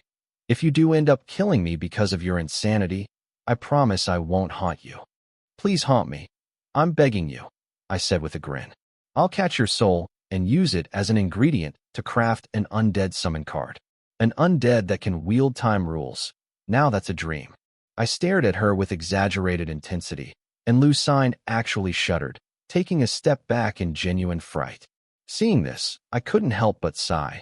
Woman, you really have a very low opinion of me. On a serious note, do you think there's something wrong with me? I asked, trying to get a sense of how natives of the myriad realm would instinctively react after discovering I was an unforeseen variable in their timeline. I needed to know what kind of response to expect if I ever crossed paths with someone who had the ability, and the rule meaning comprehension, to peer into the future. That way, I could at least prepare myself. Lucine was kind, and she was weaker than me, so this situation was manageable. But if it were a ruler class being with a personality, I would be caught completely unprepared. I don't think so, she replied. If something were truly wrong with you, the timeline wouldn't be adjusting to accommodate your presence. It would be trying to kill you or force you out, just like how a body destroys harmful pathogens that slip in, yet accepts the antibodies we introduce. Timelines have their own mechanics, she continued calmly. There's no point worrying about it right now. If the timeline considered you dangerous, nothing and no one I can think of could stop it from reacting however it wanted. Besides, if you were harmful to it would have destroyed you already. Listening to Lucine, I let out a quiet breath. Not because I fully agreed with her, but because she didn't show even a hint of hostility toward me after learning I was a time variable. That alone was reassuring. It suggested that other future seers might also react without fear or aggression learning the impact of my existence on the timeline. My reasoning was simple. People instinctively find puppies and kittens adorable, but recoil in disgust from feces regardless of their race across the globe. Instinct comes first. And if future seers didn't instinctively feel threatened by someone like me, then their first thought toward me wouldn't be to deal with me. That was all I needed. Curiosity I could handle.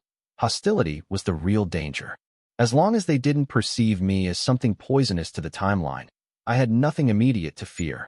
Thinking along those lines, my mind drifted back to my first encounter with Librarian Junior Zoltan. We had met only once, yet for reasons unknown to me, he went out of his way to help me, just enough to make me owe him a favor. Not only that, he entrusted Dre to me as my personal book guide, and even slipped information on how to evolve a pixie into an elder pixie into one of the books, as if he wanted me to find it and use it to help Dre become an elder pixie. I never fully understood why someone with his status would bother with a non-native demon merchant. Why make a mortal owe him anything? Why hand over something from his father's treasured collection? Back then, he led me to believe it was because I treated the pixies fairly, unlike the other demon and devil merchants. But now, I couldn't help but question that assumption and wonder if he was like Lucine, a future seer. Then things made a lot more sense. Maybe he saw that I was a time variable. Maybe he noticed how the timeline became murky around me. If so, that would explain his sudden interest and his willingness to invest in me despite it being that either of us has met the other for the first meeting. It explained a lot, but it was still only speculation. All I could do was accept things as they were. Even if I learned the truth, it wouldn't change anything. I owed him, and when the time came to repay that debt, I would, so long as it didn't go against my interests. After all, he did help me when I needed it most. His small investment had made my life far easier and far brighter. Honestly, I doubted I could have achieved even a tenth of what I had without Dre. She was my miracle, my little lucky charm. My God, I miss her laughter. Just thinking of Dre made a wave of homesickness crash through me. An urgency welled up inside me, a need to finish everything here as quickly as possible so I could return to my little wind chimes. When I glanced at Lucine, I caught her frozen in place, staring blankly into the void. She was trying to use future finding again, and failing. Still, I had no idea when she would finally take the hint. She was definitely curious, probably bursting with questions, but she kept them to herself, knowing she wouldn't get any answers out of me, and that her curiosity would only give me more leverage. "Hey, Lucine," I called out casually. "How attached are you to your human demigod body? What's that supposed to mean? Brat, you do realize I'm older than your great-grandparents, right?" Lucine snapped, clearly taking my words the wrong way. Well, I had phrased it with a hint of double meaning on purpose, and she usually handled jokes just fine, but I suppose even she had her limits. "Fair enough.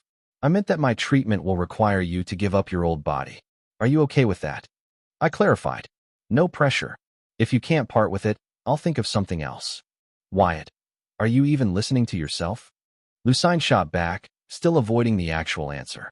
Time-ruled dementia is something even Celestials are helpless against. And here you are talking about having multiple ways to cure it. Do you really think that sounds like something a sane person would say? It's a yes or no question. If you don't answer, I'll take it as a yes, I said, not interested in arguing. I missed my little lucky charm. It was her first time outside the Infinity Library and away from my care. I needed to check on her, especially with the card Celestial and Little Beam around. "Before I answer, what's going to happen to my body?" Lucine asked, hoping this time she would get an answer for a change. Her wish was granted. "I'll give it to your incarnation," I said. "That way, it will carry the time-ruled dementia in your place, while you receive a new, upgraded body crafted and optimized for your divinity." "That's a good idea, if you can actually make it work. But wouldn't that render my incarnation useless?" Lucine asked with a nod, listening to my plan to treat her time-ruled dementia. She didn't believe I could pull it off. She had once tried to use her incarnation as a scapegoat herself, but it had gone terribly wrong, leaving her in a coma for nearly 6 months.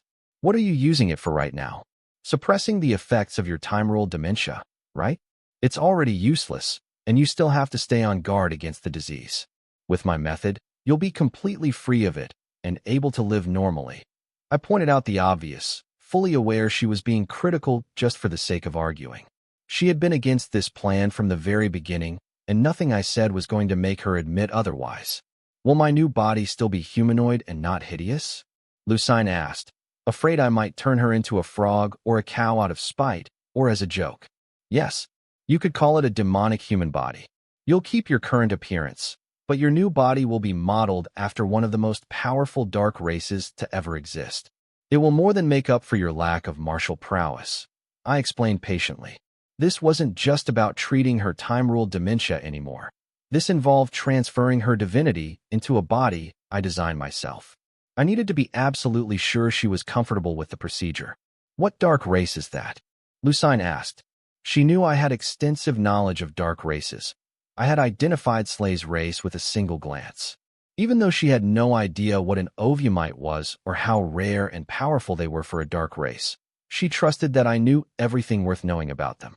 So when I said her new body would come from one of the strongest dark races, she didn't question the claim. But the fact that they looked human made her both curious and understandably cautious. Again, it's a yes or no question. If you don't answer, I'll take it as a yes and move forward with my treatment plans. I repeated, noticing how she kept trying to push for more each time I gave her even a little leeway.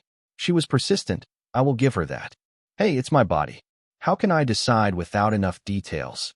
Lucine began, ignoring my warning. So, I acted immediately. Yes, it is. Now give me a strand of your hair and go back to your corner. Humph. Lucine huffed, and, passing me a strand of her hair, she returned to her spot. She had already mentally prepared and looked forward to the new body I keep talking about. But she also wanted to test whether I would follow through on my threat. She didn't expect me to be so decisive, yet I proved her wrong. I didn't have to wait long. Lucine's staff soon brought the second batch of the ingredients I ordered for the improvised treatment plan. I neatly arranged them, checking their quality, making sure they were of our timeline and not the fake from the alternate timelines. Ingredients number 2.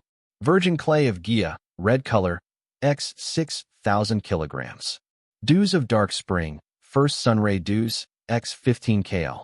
Tempered stone of Millennium Titan x 4 units. 4-petal vine, 30 meters, x 3 units. Clampedo cores x 3 units. Demon face mushroom beard strands x 6 units. I ordered additional 4-petal vines, deciding it would be easier to start from scratch than to deconstruct the soul pathways of the existing triunion 4-petal demonic vines and then modify it again. Those vines had been mutated using my blood fate plunder rule, meaning and demon cores refined from Clampedo cores. They were useless for my improvised treatment plan. For the new approach, I needed Voltronian cores instead of regular demon cores to mutate the 4-petal vines.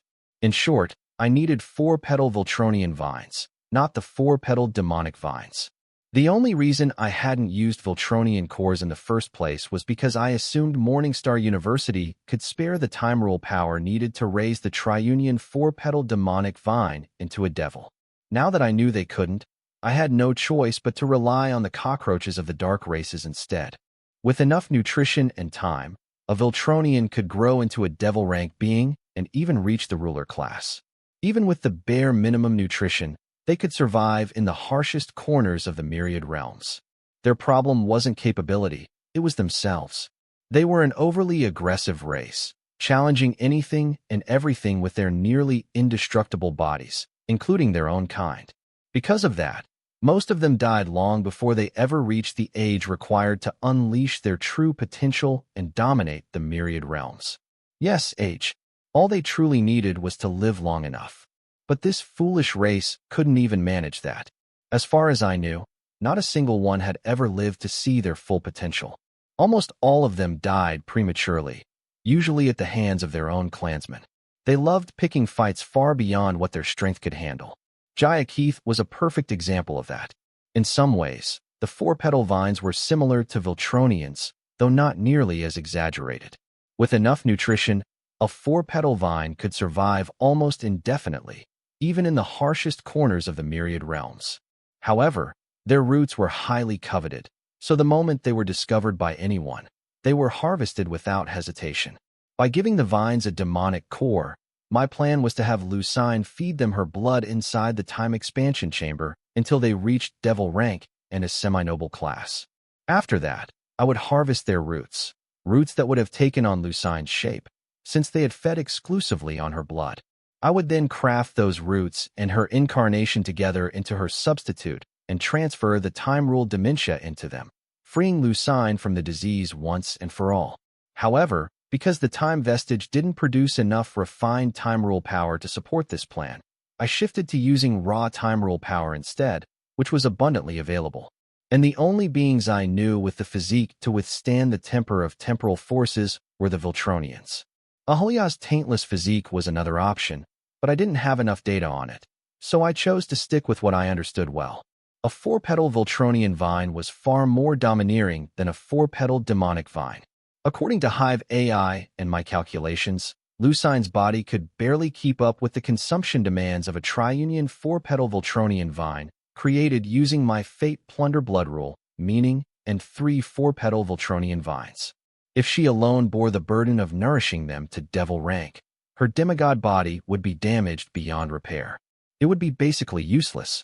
So instead of extracting the disease from Lucine's body, I chose to extract Lucine's divinity from her body, transferring it into the Need body crafted from the roots of devil rank, triunion, four-petal Voltronian vine, while using her old body and her incarnation to refine a perfect substitute, which would carry the time-ruled dementia in her place. Lucine had been yelling it from the start. There was no cure for time-ruled dementia. Even Celestials were helpless before it. She was right. However, she was forgetting that a Celestial suffering from time-ruled dementia in one timeline wouldn't be suffering from it in another. She herself was a living example of that. Yes, there was no cure for time-ruled dementia, but there are other methods to deal with it. The question was whether one was prepared to pay the price needed.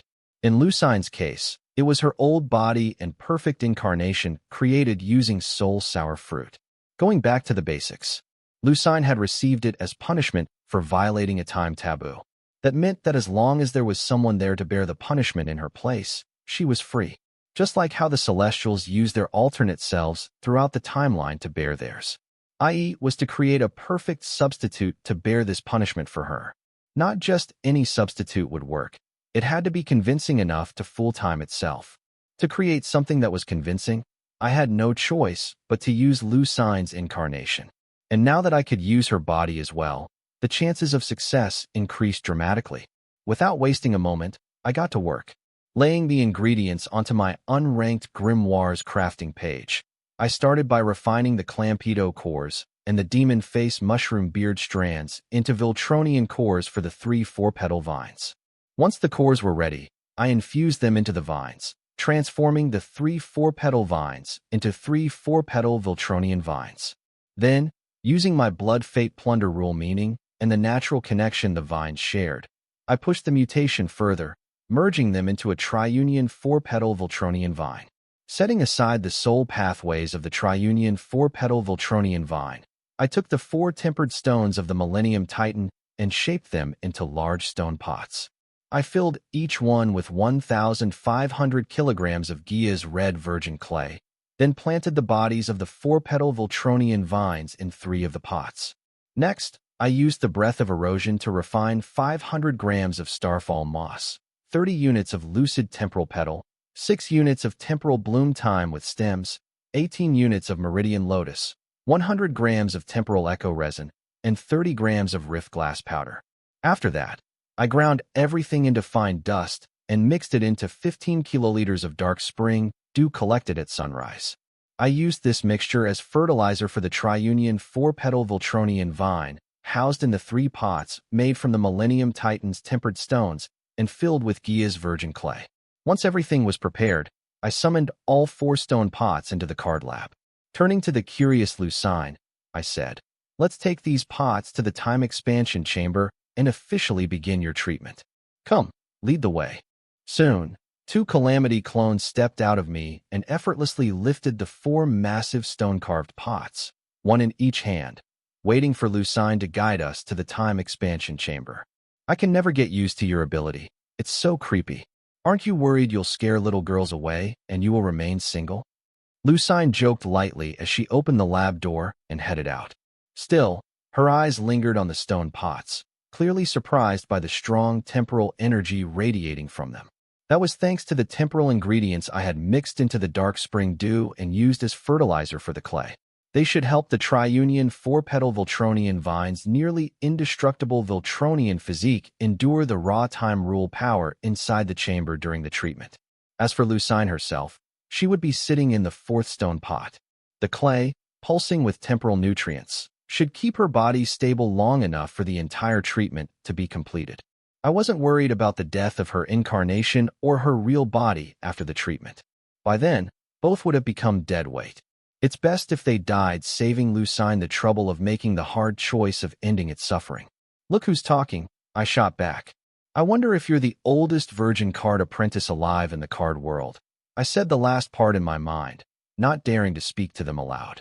I wasn't afraid of Lucine, but I also didn't want to spark her ire. People say provoking a woman's ire is deadlier than drinking poison every day. What's that supposed to mean? I've had my fair share of boyfriends, Lucine argued, her tone defensive. It's just that I get too caught up in experiments and forget about them, or the experiments last so long that they forget about me and move on. My first love is my research. I just haven't found a man who can accept that, so I'm single. Don't mistake my being single as a lack of opportunity. I just haven't met the right one. She spoke with a seriousness that made me pause. And for a moment, I saw a glimpse of my own future in her, if I didn't find the time to straighten things out with Susan and Anna. I nodded, mentally reminding myself to make time for Susan and Anna. Lucine, however, misunderstood the gesture as me agreeing with her ridiculous logic. She lifted her head proudly, like a peacock showing off its feathers. If research truly was her first love, she wouldn't bother wasting centuries searching for the right one. The truth was obvious. Her standards were impossibly high, and she had spent ages rejecting every poor soul who for some reason managed to catch her interest. Here we are. Just a reminder, we can only spare so much refined time rule energy for you, Lucine warned as we approached the time expansion chambers. She was clearly worried I might burn through the stockpile they had set aside for several promising research projects. If that happened, it would damage their chances of winning the Grand Academician Bowl. Don't worry, I won't be needing any refined time rule energy, I assured her. And you do know that this is for you and not me. Lucine froze mid-step, turned sharply, and stared at me with a grim expression. Then why are we going to the time expansion chamber? She demanded, ignoring my last comment. Without refined time rule power, it's no different from a regular chamber with exceptional insulation. I plan to use the raw time rule energy to power the time expansion chamber, I answered honestly, though a part of me worried she might not actually agree, as channeling raw time rule energy through the time expansion chamber's arrays would put their durability under extreme strain. Lucine's eyes widened and tears welled up as she cried, I knew it. You were planning to kill me. I knew it was all a ruse. And I'm such a fool. I trusted you even when my instincts told me otherwise. Her outburst immediately stirred the demigods who had been stealthily tailing us. Their hostility locked onto me at once, but not one of them dared step forward. Lucine had warned them often enough about my strength. Most of them hadn't left the card world in years. Inside the time vestige, they couldn't access the Grimoire network and had to rely solely on Morningstar University's internal system. In other words, about 90% of the card apprentices stationed here had no clue who I was, just like Lucine. Enough. Get inside, I said, grabbing her wrist before she could spiral any further. I know what I'm doing. Just keep trusting me foolishly for another hour or so. I pulled her into the time expansion chamber and shut the door behind us. Ignoring her cries and complaints, I guided her to the far corner of the chamber and made her settle there.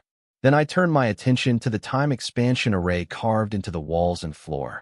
I and a handful of Calamity clones began adjusting its structure, modifying it to suit my purposes and reinforcing its stability to make sure it could withstand the surge of raw time rule energy through it long enough for the treatment to finish. Using raw time rule energy made the entire process far more dangerous, but I trusted the preparations and adjustments I had made. It would be enough.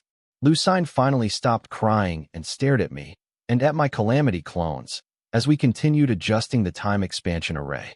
Her expression was full of silent criticism, as if accusing me of vandalizing her precious equipment. In her mind, she was probably wondering what I could possibly know about the array to think I had any right to modify it for my use. At this rate, She was convinced she wouldn't die from the raw time rule power. I'd end up killing her first when the array exploded. After finishing the modifications, I recalled my calamity clones back into me. Lucine had stopped whining by then, but she immediately began circling the chamber, examining every alteration I had made. With each adjustment she came across, she couldn't help gasping, exclaiming, or sighing in disbelief. It was obvious she was impressed, though she would rather die than admit it out loud. Wyatt, when and where did you learn our university's time expansion array formation? Lucine finally asked, her face turning serious. As far as I know, no one outside the core members of Morningstar University even knows this array exists. She wasn't accusing me. She was assuming the worst. That Morningstar University's precious formation had already been leaked to the rest of the 5 regions without their knowledge, and that I was one of the lucky thieves benefiting from that breach. I understood it after a glance. It's not that hard, I replied, not bothering to sugarcoat anything.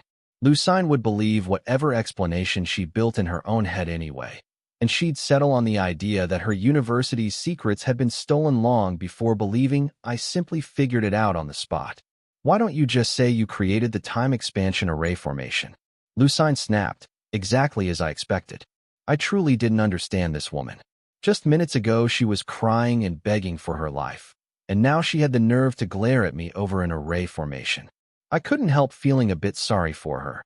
She hadn't shown this much backbone when she thought I was planning to kill under the guise of treating her, yet the moment she imagined someone stealing her university's property, she immediately threw her gloves on and came at me.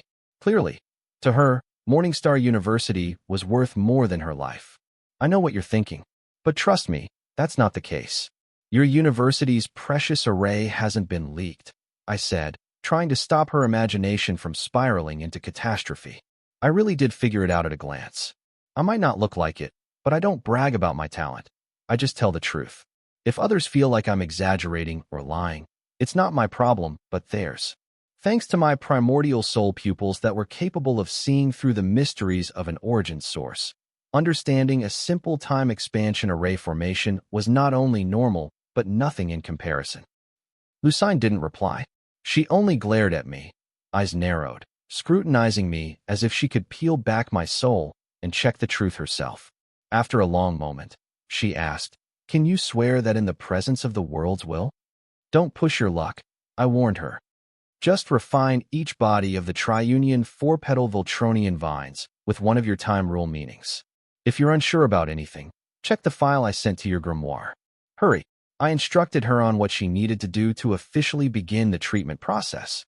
Lucine stared at me for a long moment before finally summoning her grimoire and scrolling through the file I had shared with her. "What's this V in the mutated vine's name?" she asked. In the file, the entry clearly read Triunion 4-petal V vine. "Don't stress over minor details. Just get on with it," I replied, not bothering to explain. The truth of the Voltronian lineage was something only Jaya and I shared. Besides, I had a strong suspicion that the card apprentices had already wiped out the Voltronians who had entered this world through the dungeons, all because the race was notoriously aggressive and violent. Based on my speculations, their disappearance was no mystery, merely an expected outcome.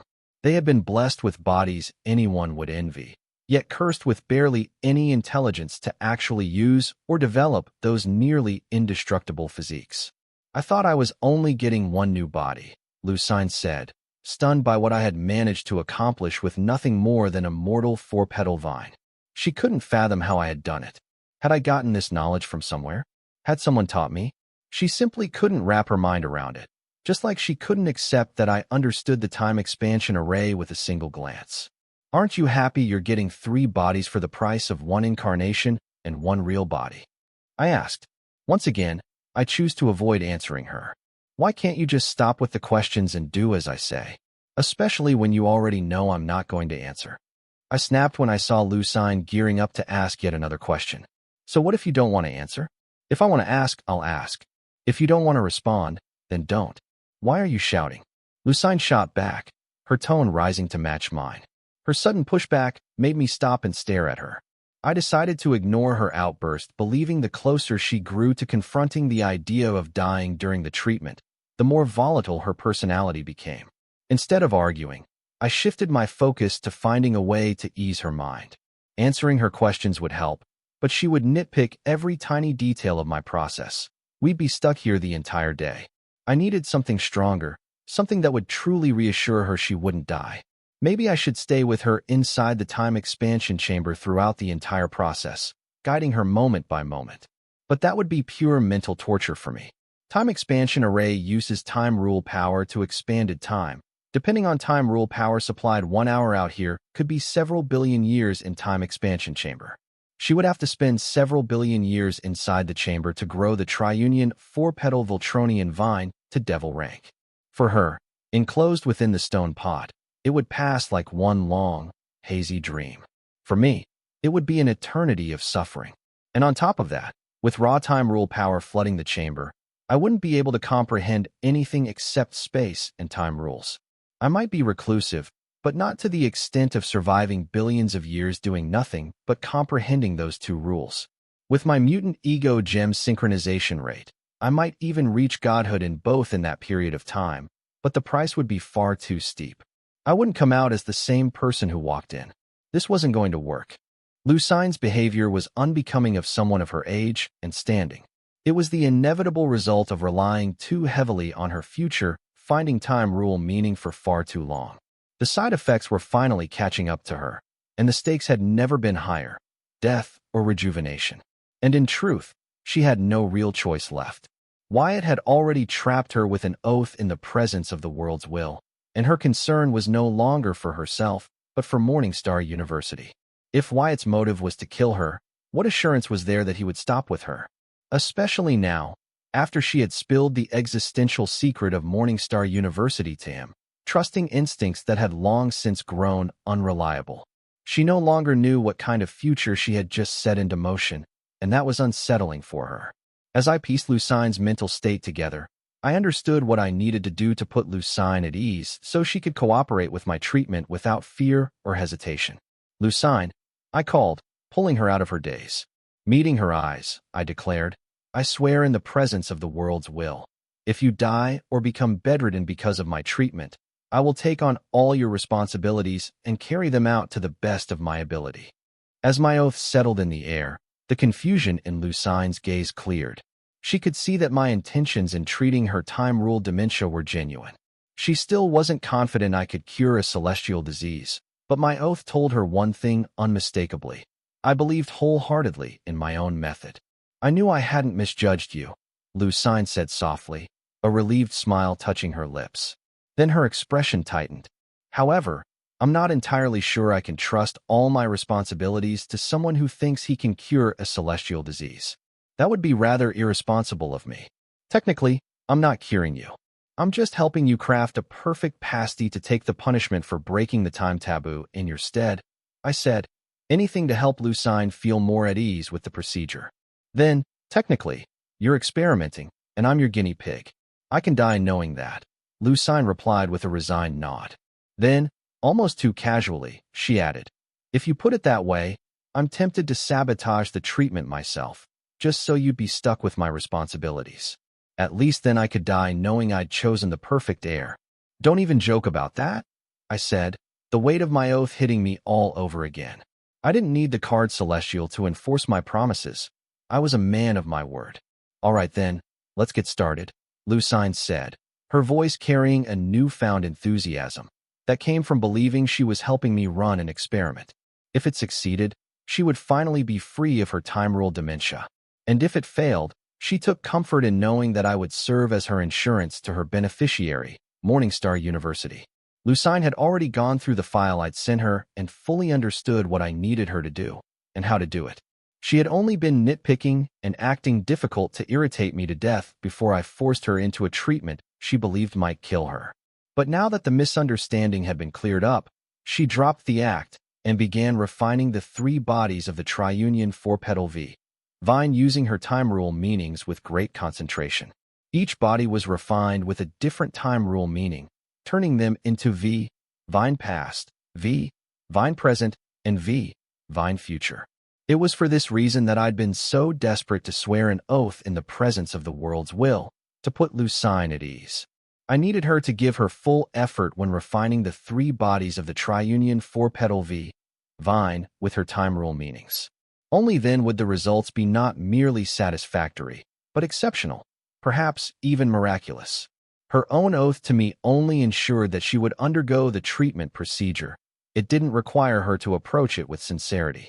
Even if she cooperated half-heartedly, the oath wouldn't trouble her. That was what I wanted to avoid. I needed her focus, not her indifference.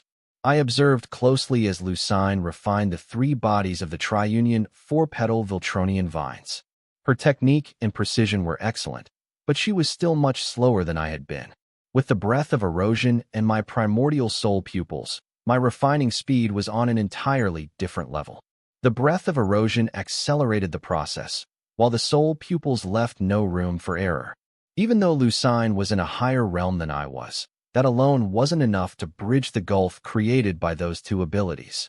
After all, both the breath of erosion and the primordial soul pupils were coveted even by peak ruler class beings. So it was no surprise that her refining process took far longer than the time I needed to finish preparing the rest of the treatment. "I'm done," Lucine muttered, drained to the core. It had taken everything she had to refine the three triunion four-petal Viltronian vine bodies in a vine past, vine present, and vine future. She couldn't help glancing at me, remembering how easily I had refined them earlier, mutating them into what they had become. To her, it must have looked effortless. But that was only because breath of erosion handled most of the work, while I simply guided it with the precise insights from my primordial soul pupils. For me, a card master, the process that left even a card demigod like Lucine exhausted was effortless because of the difference in the methods we had at our disposal, proving why breath of erosion was coveted even by beings who had reached the pinnacle of the myriad realms. "You're a monster. What's your secret?" Lucine groaned, letting out a long sigh as she shook her head in disbelief. In her long life, she had met countless geniuses, but none quite like me. From the look on her face, she seemed on the verge of weighing death during the treatment as a viable option. "I have too many secrets," I replied calmly. "Which one are you curious about? And before you choose, think carefully. Are you sure you can bear the weight of knowing even one of them?" I wasn't boasting. Every one of my secrets was far too dangerous to reveal. My transmigration, my primordial origin card, my little charm Dre. The list went on, and not a single one was something Lucine could safely hear or accept. The consequences of any of them coming to light were far too heavy for someone to manage. And for a person who couldn't make decisions without relying on her future finding time rule meaning, it was better she stayed unaware. "As if you'd ever tell me your secrets." "Humph," Lucine snorted, clearly unconvinced. After spending enough time with me, she knew one thing well. I would sooner take my secrets to the grave than share them with anyone. Opportunity was right in front of you, and you didn't take it. So don't come crying later, saying I'm never willing to tell you anything. It's simply that you're not strong enough to hear them," I said, shaking my head, wondering why I even considered sharing one of my secrets with Lucine. Somewhere along the line, she had unknowingly found my weakness. She shared everything with me, every worry, every vulnerable truth, trusting me in ways I never expected. Somehow, that slipped past my defenses. For a moment, the cautious part of me couldn't help but doubt whether she truly couldn't use her future finding time rule meaning on me. Because her strange, almost foolish honesty had made me lower my guard around her. She was the third person to ever manage that, after Susan and Anna. And what surprised me even more was that I hadn't known Lucine for long at all. That was why I couldn't help but wonder, was Lucine really unable to read my future, or was she using her time rule meaning after all? No, it was just Lucine, her kindness, to be exact. She never had hidden motives or schemes directed at me from the moment we first met. Yes, she wanted me to join Morningstar University, but only because she genuinely believed it suited me. If she had felt otherwise, she would never have tried to push me into it, no matter how talented I was. It was her warm nature, the gentle presence she had cultivated over her long life, that made me feel at ease around her. She was the kind of elder/mentor everyone deserved, someone whose very existence made you feel cared for, valued, and safe. Sometimes she could be a little silly, but that was part of what made her so endearing. "So what's next?" Lucine asked, brushing off my earlier comment. She clearly didn't believe me. The one time I was actually willing to answer her, she didn't push for it. I guess it just wasn't meant to be. You'll bury yourself in the fourth stone pot. It will not only protect you from the turbulent raw time rule power in the chamber, but the clay in it will provide you with the required nutrition lasting you for the entire procedure using the raw time rule power. I've also carved an array into it that will let you share your blood essence with the 3 Voltronian vine bodies. And once they reach devil rank, the array will help you transfer your divinity into them. Before I could finish explaining the next stage of her treatment, Lucine had already moved closer to the fourth pot. She examined the inscriptions carefully, tracing the array with her eyes until she suddenly interjected, "I understand. But are you sure these clay pots can protect me and the Voltronian vine's root bodies in them from the raw time rule power swirling around the chamber?" "Yes, I can guarantee it completely," I said with confidence. After all, the Hive Spirit had run millions of simulations on this procedure, and in every single one, the pots held up perfectly and performed exactly as needed. "All right, I understand now. From inside the pot, I need to feed the 3 vine bodies, monitor the growth of their root bodies, and refine them with my time rule meanings while comprehending their development as they evolve into devils. That way, when I transfer my divinity into them and leave my old body for my incarnation, the process will be much smoother," Lucine recited as she floated over the pot and settled into it. She prepared to sink herself into the clay using only her intent, not even bothering to ask how long the process would take or whether she would remain conscious through it. It wasn't haste, she simply didn't want to know. Those details would only make her hesitate, and she'd already decided to go through with this. For her, it was better not to hear anything that might shake her resolve. "All the best," I said as Lucine sank into the pot. She called back, "See you on the other side." I left the time expansion chamber and sealed the door behind me. Then I keyed in the configuration for the chamber's time expansion array and fed in the raw time rule power drawn from the temporal river the time vestige was currently sailing through. Once the time expansion array was powered and everything was set, I activated the chamber. Based on my calculations, it would take only an hour outside for the Voltronian vines inside the chamber to reach the devil rank, completing the several billions of years' growth, and then less than a fraction of a second for Lucine to transfer her divinity into her new bodies and acclimate to them. Meaning, Lucine should step out of the chamber in an hour. Such incredible speed was possible only because of the overwhelming abundance of raw time rule power at our disposal. If not for the time rule vestige at our disposal, none of this would have been possible. Seeing what it could accomplish, my desire to make an artificial time vestige of my own grew into an itch in the back of my head. Standing outside the time expansion chamber, I suddenly found myself with nearly an hour to spare. Since I wanted to stay close in case anything went wrong for Lucine on the other side of the door, I chose to begin my comprehension of the time rule right there. After witnessing the way Lucine and Slay bent time to their will, I could hardly wait to grasp that power myself. When it came to blending with the world, I had always been aligned with both the physical and spiritual planes thanks to my duality trait, which let me exist in both at once. Because of that, I bypassed the usual layers and tapped directly into the time rule source, the very origin from which Celestials draw their understanding of time. Yet, as a hybrid of Celestial and World Calamity Tree, the source did not welcome me as warmly as it would appear Celestial. Even so, that didn't stop me. I had come here for one reason, to comprehend and master the time rule. But the moment I began delving into it, I stumbled onto the truth behind my immunity to time itself. What I had feared ever since discovering that Lucine's future finding couldn't affect me had finally been confirmed. My resistance to the time rule had always been temporary, a lingering side effect of my transmigration to myriad realms that I would eventually lose. If I began comprehending the time rule now, that inevitable moment would arrive today. I finally understood why I possessed immunity-level resistance to time rule. Time itself had been adjusting around me, slowly reshaping its flow to accept me as part of it. Once that adjustment finished, my immunity would vanish, and I would stand no different from anyone born in the myriad realms. I didn't know how long the process was meant to take naturally, only that it was inevitable. The real problem was this. Actively comprehending the time rule on my part would speed up that adjustment. By the time I reached the bifurcation point, the threshold where mastery into the meanings of the rules begins. The myriad realms time would have fully incorporated me into it.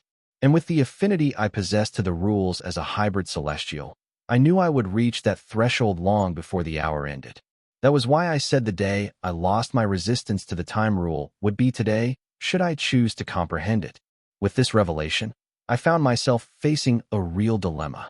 If I wanted to wield the power of time in myriad realms, I would have to give up my luxurious resistance to the time rule in the myriad realms. Now that was a heft price for me.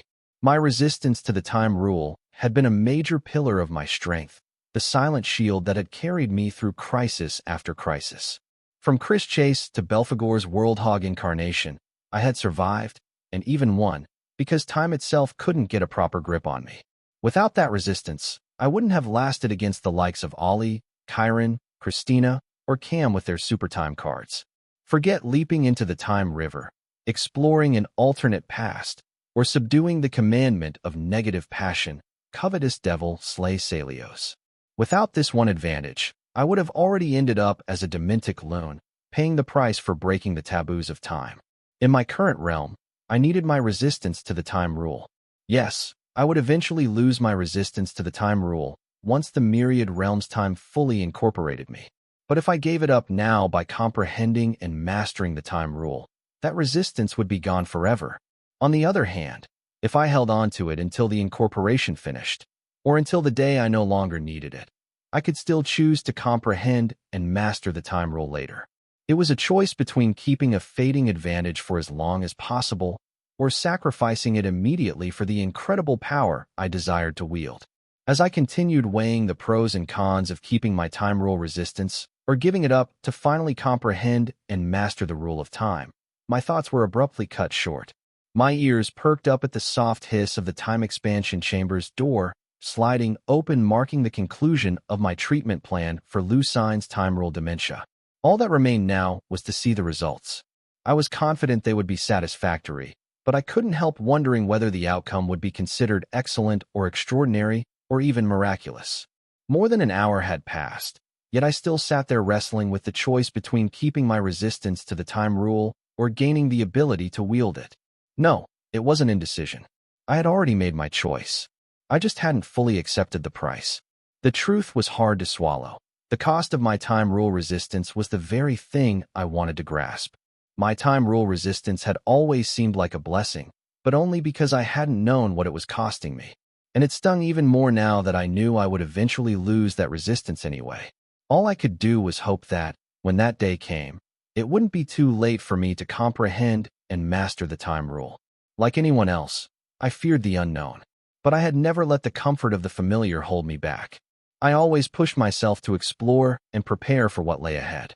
I didn't cling to my time rule resistance because of fear. I held on to it because it was simply too valuable. It let me move through time without worrying about the punishments tied to breaking its taboos. Meanwhile, even Lucine, who was on the cusp of forming her own time rule stream, wouldn't dare to attempt what I would.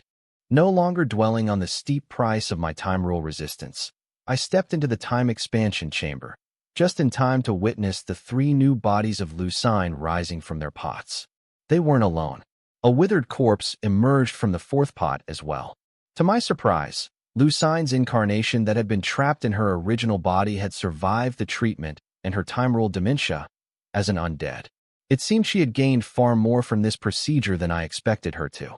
I watched as the 3 new bodies of Lucine turned to face the withered, undead Lucine, now their incarnation, and for some reason, the entire chamber fell into an eerie, suffocating silence. They stood frozen in place, staring at their original body, now their incarnation. Soon, they broke their standoff, and just as I was about to let out a breath of relief, they moved, swiftly landing around me and circling me in perfect unison. The 3 Lucine spoke at once, their voices overlapping perfectly. "Wyatt, you were right. You really did cure my time rule dementia." Ignoring their spooky speech, I activated my soul pupils to verify that everything had gone as planned, only to discover that all 4 of Lucine's bodies brimmed with immense temporal energy. The 3 new bodies of Lucine had no sign of time rule dementia, while the withered old body did. I noticed immediately that this undead incarnation was unlike any other I had ever seen. All of its soul pathways and energies were completely still, frozen, as if time in it or in contact with it would become still. There wasn't a flicker of change anywhere in its entire body. I also realized it wasn't moving on its own. Every step it took was guided by the intent of Lucine's other bodies. Still, the results were as I expected and more. I couldn't help but feel genuinely impressed by what she had accomplished. It made me feel that swearing an oath to steady her nerves, to take such an active role in the entire treatment, had been completely worth it. Don't tell me the obvious. Tell me how you're feeling. How well did the procedure go? I eagerly said, urging all four of Lucine to share every detail of their treatment, especially anything they had obtained through it. They, too, appeared more than eager to share their experience with me. But before they could begin, all four of Lucine's bodies suddenly converged, merging into a single form. I almost shouted in shock. After everything we had done to free her from time-ruled dementia, she had just reabsorbed the incarnation that was now suffering from the punishment of breaking time taboo in her stead. Sensing my rising panic, Lucine offered a gentle smile. "Relax, I know what I'm doing," she said softly. "As I told you earlier, your treatment truly cured my time-ruled dementia. My undead incarnation can suppress the remnants of it using the fourth time rule, meaning I pushed to ultimate comprehension, eternal stillness. As the name implies, it represents the point where time is still, losing all its meaning." Hearing the words eternal stillness, my mind instantly jumped to the big freeze theory from Earth, where the universe ends not in an explosion, but in a slow collapse of thermal dynamism. In that scenario, entropy reaches its maximum, energy becomes evenly distributed, and all physical processes gradually cease as the universe approaches absolute zero. It's the ultimate stillness, the point where time itself loses meaning. Imagining the implications and possibilities of Lucine's fourth time rule, meaning my mind went blank. No wonder she dared to take her undead incarnation carrying the time-ruled dementia back into her. In the big freeze, time technically still exists, but its passage becomes effectively meaningless. If time itself was meaningless, what use was the punishment for breaking time taboo? It too was meaningless. Wait a minute. If her undead incarnation was the embodiment of the eternal stillness time rule meaning, then everything I had noticed suddenly made sense. Of course its body showed no change. Of course every pathway and stream of energy was frozen solid. No wonder it needed help just to move.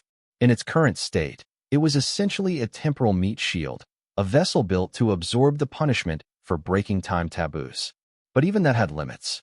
If Lucine pushed it too far, her undead incarnation would be erased into nothingness like any other undead being.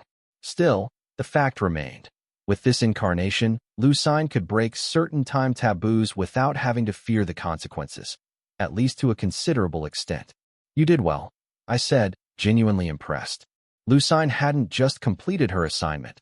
She had gone above and beyond, tackling the extra credit on her own. The emergence of Lucine past, present, and future fell neatly within my calculations. But the birth of Lucine end, that I had never anticipated. Inside the time expansion chamber, Lucine had followed my treatment plan thoroughly, but she had also gone far beyond it.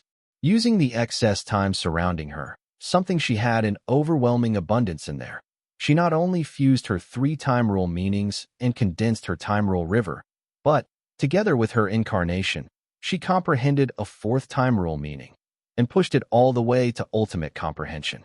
While Lucine focused on channeling her first three time rule meanings into refining the three Viltronian vine root bodies, her incarnation used their newly comprehended fourth meaning to refine Lucine's original body, preparing it to take over once Lucine shifted into her new vessels. When Lucine transferred her divinity into the three refined bodies and transformed them into Lucine past, present, and future, her incarnation simultaneously completed the refinement of the original body, reforging its divinity through their fourth time rule meaning, eternal stillness. From that process, Lucine End was born, Lucine's undead incarnation, the embodiment of the eternal stillness meaning of time rule. Since she had already forged her time rule stream, she could now fuse her three bodies, and even her incarnation, back into herself with effortless ease. The more I looked at Lucine standing before me, the more satisfied I felt. How could I not be? She had achieved everything I expected of her, and far more. It felt like assigning ordinary homework and receiving a masterpiece in return.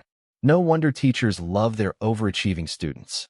Watching them grow must offer a satisfaction that helps soften the sting of their meager wages. Still, I'm probably overthinking it.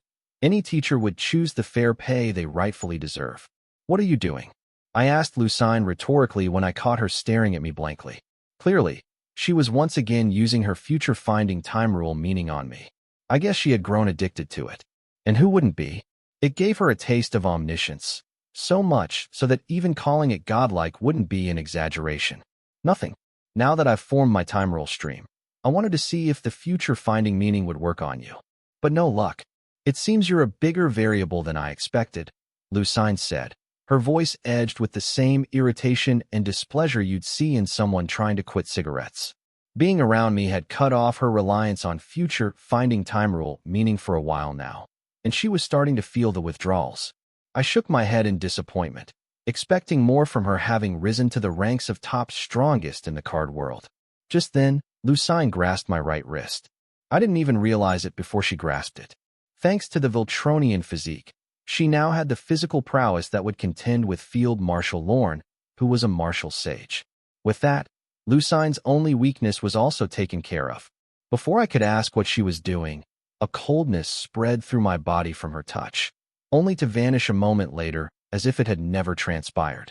I immediately realized that Lucine had used her fourth time rule meaning, eternal stillness, on me. But it failed to break through my time rule resistance. And in that instant, I finally understood why she had been trying to use her future-finding meaning on me earlier. With her newfound strength, she wanted to measure herself against me. Of all things, she had chosen to test me with her time rule mastery. I couldn't really blame her. Time rule was her strongest field. Unfortunately for her, I also happened to have the strongest defense against it. So she quickly reached the conclusion that even with her new upgrades and prowess, she still wasn't a match for me and hurriedly let go of my arm. Aren't you being a bit ungrateful? I asked Lucine, holding her gaze and looking straight into her frightened, guilt-ridden eyes. I went through all that trouble to cure your time rule dementia, even after you called me a liar, a fraud, insane, and even accused me of trying to assassinate you. And now that you're cured, the first thing you do is attack me? As expected of you Morningstar University types. Not only are you heartless, you don't even have the decency to show a shred of honor. Lucine looked away, avoiding my gaze, and tried to defend her university with a weak protest. Wyatt, you're going too far. I wasn't being ungrateful. I only wanted to test my strength, and you're the only one here strong enough for that. Besides, since you're the one who suggested and led the procedure, aren't you responsible for helping me evaluate and adapt to my new prowess? You remembered that? I thought you'd forgotten. Otherwise, you wouldn't have attacked me without warning and then tried to downplay it and defend your actions by claiming you were just testing your new prowess. You Morningstar University people set a new record for ungratefulness and shamelessness every single day. Just when I start to think I've seen it all, I snapped back at Lucine, irritated by her attempt to act clever with me. Thankfully, as an academician, Lucine's first instinct wasn't to test her strength with her fists, but to rely on her time rule comprehension. If she hadn't been cautious and had gone with the old-school method of testing one's strength, my cover would have been blown instantly. As a hybrid celestial, Viltronian, world calamity tree, my physique was extremely strong for a card master. But with all my SSS rank curses being used to nourish Slay's egg, my physical strength was nowhere near that of a Devil Realm Viltronian. It would have been an instant defeat. I can't stress enough how overwhelming a Viltronian physique was, especially in the Devil Realm, even though Lucine's still technically at the peak of the chivalry class. That alone would allow Lucine to fight opponents a whole class above her. I'm being ungrateful. Lucine snapped, glaring at me before firing back. If I were ungrateful, would I have ordered my staff to return the time vestige to our present and treat you with the utmost respect, no matter what happened to me, even before I entered the time expansion chamber? That was before you even swore your oath in the presence of the world's will. Tell me, if I intended to be ungrateful, why would I make those arrangements? Wyatt, tell me. Lucine wasn't lying. She really had instructed her staff exactly as she claimed, long before I swore the oath to calm her nerves. In fact, that sincere gesture was one of the things that convinced me to take the oath in the first place. I still wasn't sure whether she'd done it out of fear of the strength I'd shown her, or because she genuinely trusted me. But regardless of her motives, she had done it. Anyone can claim anything now. I shot back, even though I knew perfectly well that none of her actions came from ungratefulness. I accused her anyway, deliberately trying to rile her up and coax her into proving how thankful she truly was, not just for curing her time-rule dementia, but also for helping her grow stronger. If you were truly grateful, I added with a pointed look, you'd hand over a few of the time-rule runes Morningstar University has been secretly nurturing in here. One of my long-standing principles was to never take on a job without getting paid. The last time I broke that promise to myself was when I exterminated that Viltronian bastard and his turncoat army of human, Viltronian hybrids. I faced more than half the humanity to achieve it, to do my part for the right thing, and in the end, all it earned me was a traitorous death. Yes, my original reason for curing Lucine's time-rule dementia was to protect my reputation and show Lucine I wasn't a fraud. Now that I had accomplished that, it was time for me to be compensated. I knew that if I handed Lucine a bill, she would pay it without the slightest hesitation. But being so direct wouldn't get me the form of payment I actually wanted. So instead, I gave her the perfect reason to reward me with exactly what I had in mind. Back when Hive AI scanned the entire time vestige with its primordial soul pupils for my plan to build an artificial one of my own, it discovered a hidden section, a vault designed specifically for artificial ego gems. These gems held countless broken and intact runes from various rule systems, including time rule. I would be lying if I said I wasn't tempted at first, but after learning that my time rule resistance came at the price of being unable to comprehend time rule myself, that temptation had grown into outright greed. Those time rule runes became the perfect way to compensate for my lack of comprehension of time rule. Yes, activating time rule runes would require time rule power, and I had none, since I hadn't begun my comprehension of time rule. But I possessed something far better, primordial energy. Using primordial energy openly would be risky, of course, but that was a problem I could solve later. The tricky part was getting my hands on quality time rule runes. Outside of extremely rare and unpredictable circumstances, Morningstar University was practically the only source for them in the entire card world. I could technically buy them through the Devil Merchant Code, but time rule runes were scarce there, and even if I did manage to find one, the price would be astronomical, unless it came from a common time rule meaning, which was practically useless to me. Naturally, my attention kept drifting back to Morningstar University's vault full of artificial ego gems. What? How did you know about them? Lucine gasped, genuinely shocked. Even among the core members of the university aware of the second Morningstar campus hidden inside the time vestige, almost none knew about the vault, let alone the trove of time rule runes stored within it. Only a tiny handful of people, mostly the members of the Time Vestige Council, knew of its existence. It was their ancestral wealth, accumulated over generations and reserved exclusively for Morningstar University's most exceptional researcher and guardian card apprentices. They were a university, not a militia, so this was the only reliable way for them to maintain the number of guardians needed to protect Morningstar University. After all, even with access to the time vestige, they couldn't guarantee that every talented student would comprehend the time rule to a satisfactory level. Henrik's was the perfect example. His comprehension of space rule meanings was unmatched across the 5 regions, yet when it came to the time rule, he moved at a snail's pace. For disciples like him, Morningstar University had prepared these runes. And it wasn't just time rule runes. There were runes for every rule. Not all card apprentices were as fortunate as I was. Even if they had the talent, they didn't have the time to master every rule. So they would abandon certain rules and rely on these runes to compensate whenever necessary. Like I told you earlier, even if you hadn't revealed anything to me, I would have deduced it sooner or later, I said, letting a smug, knowing look settle on my face. I enjoyed the shock on Lucine's features, right before it twisted into conflicted regret. She realized she had walked straight into my trap, and she couldn't help staring at me because of it. Wyatt, ask for something else. Lucine pleaded, her expression tightening painfully. Those runes are the legacy of the university's brave and generous teachers and students. The ones who were willing to strip their runes and entrust them to the university before their deaths. They're not something we can trade. They can't be given to an outsider. Before I could even respond, she shifted the blame to me with a frustrated groan. It's never easy with you. You always find new ways to push my buttons. Wyatt, I really am indebted to you for what you've done for me. But the price you're asking for is too much. Why are you throwing around so many big, fancy words? Legacy, brave, gracious. Just say you don't want to pay me if you don't want to. I knew you Morningstar University people were all the same and shouldn't be trusted. Just drop me off in our present, and we will part our ways amicably. I said, exaggerating my distaste at Lucine. The same Lucine who had just asked if she was being ungrateful. Wyatt, I'm not going to argue with you about this, Lucine replied firmly. Those teachers and students entrusted their runes to us for the sake of the university. Treating them as a commodity would be an insult to their intentions and their love for Morningstar. It would be akin to us designating their memory. Now that would be truly ungrateful on my part. Yes, I'm indebted to you, but I'm indebted to them as well.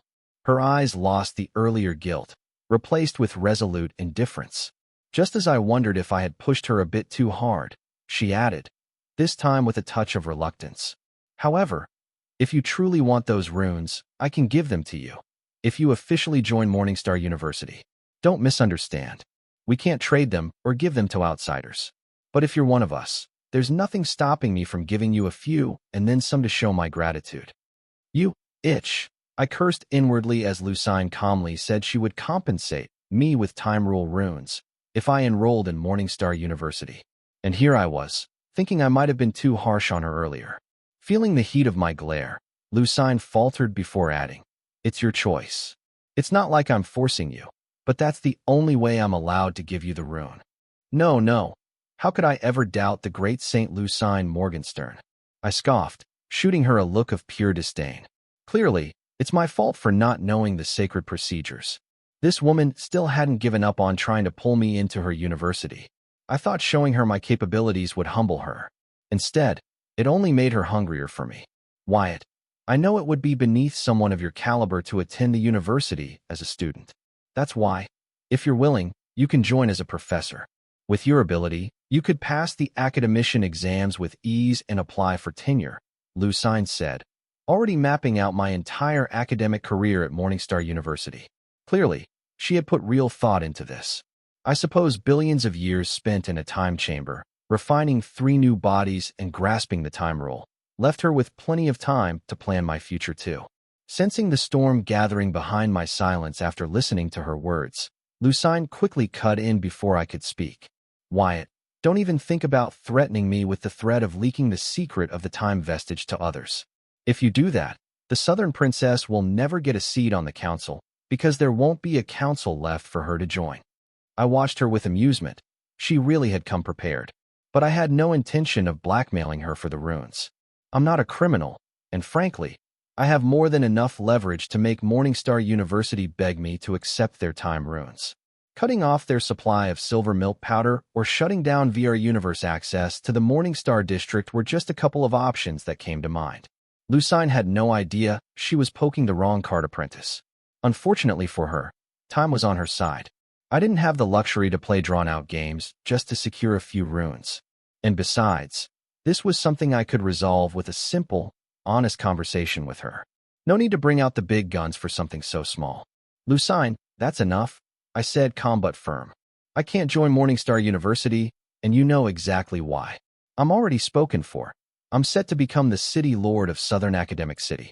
And we're preparing for the upcoming Academician Bowl, which you understand better than anyone. I exhaled as my patience thinned, but still intact. So stop messing around and just take me to the vault. I'll pick a few time rule runes and craft them into rune spirits before we return to our present. What? Who in their right mind would let a teenager become the city lord of an academic city? That's like asking the students to teach the class. I don't believe it, Lucine blurted out, stunned. She tried to figure out which lunatic thought putting me in charge of the Southern Academic City was a brilliant idea. It wasn't that she doubted my ability, just my age. I might be exceptionally smart, But did I really have the experience or judgment to manage an entire city, let alone an academic one? In her mind, someone in the Southern royal family had clearly lost it. Otherwise, there wasn't a sane explanation for their decision. Believe it or don't, that doesn't change anything. Now stop giving me a hard time and let's get to the vault, I said, rubbing my hands together, already imagining what the time rule runes stored inside could do. Yes, you're right, Wyatt. It doesn't change anything. But since you can't enroll in our university, I'm sorry to say this, you really have no fate with our time rules. You might as well give up, Lucine said. She agreed with my words, yet still refused to pay me with time rule runes. I shot her a frown, only to realize she was pretending. After everything she'd said, loyalty, legacy, bravery, if she backed out now, wouldn't that be humiliating for both her and Morningstar University? I let out a long sigh and said, now who's being difficult? You just had to test your luck. And look what you've done. You've put both yourself and Morningstar University in a spot where you either choose to be ungrateful or embarrass yourselves. This is on you. So tell me, will you be ungrateful or will you bring shame on yourself? Lucine could have simply handed over a couple of time rule runes, but she insisted on pushing her luck. At this point, refusing to give me what I asked for as compensation for curing her would make her look ungrateful, because those runes were actually wartime commodities, despite her insisting they were legacy. But if she gave them to me now, she'd embarrass herself and the university for treating them like trade goods right after claiming the opposite. No matter what she chose, she'd end up with her own foot in her mouth. Aren't you enjoying this a little too much? Aren't you even worried? Lucine asked, trying to threaten me with the idea that she might actually choose to be seen as ungrateful just to save her university's face by refusing to acknowledge anything. Knowing how much she loved Morningstar University, it wasn't an empty threat. She might really do it. Fine, I'll help you out this once, I said, giving my head a slow shake, clearly enjoying the situation far more than I should. But honestly, she brought this on herself by trying to act clever without knowing the full story. If she had known who I truly was, she would have known better than to mess with me. How can you help me with this? Lucine asked, frowning. A moment later, her eyes lit up as she leaned forward hopefully. Are you going to change what you want as compensation for curing my time rule dementia and helping me grow my strength? Yes, I said. I'll change it.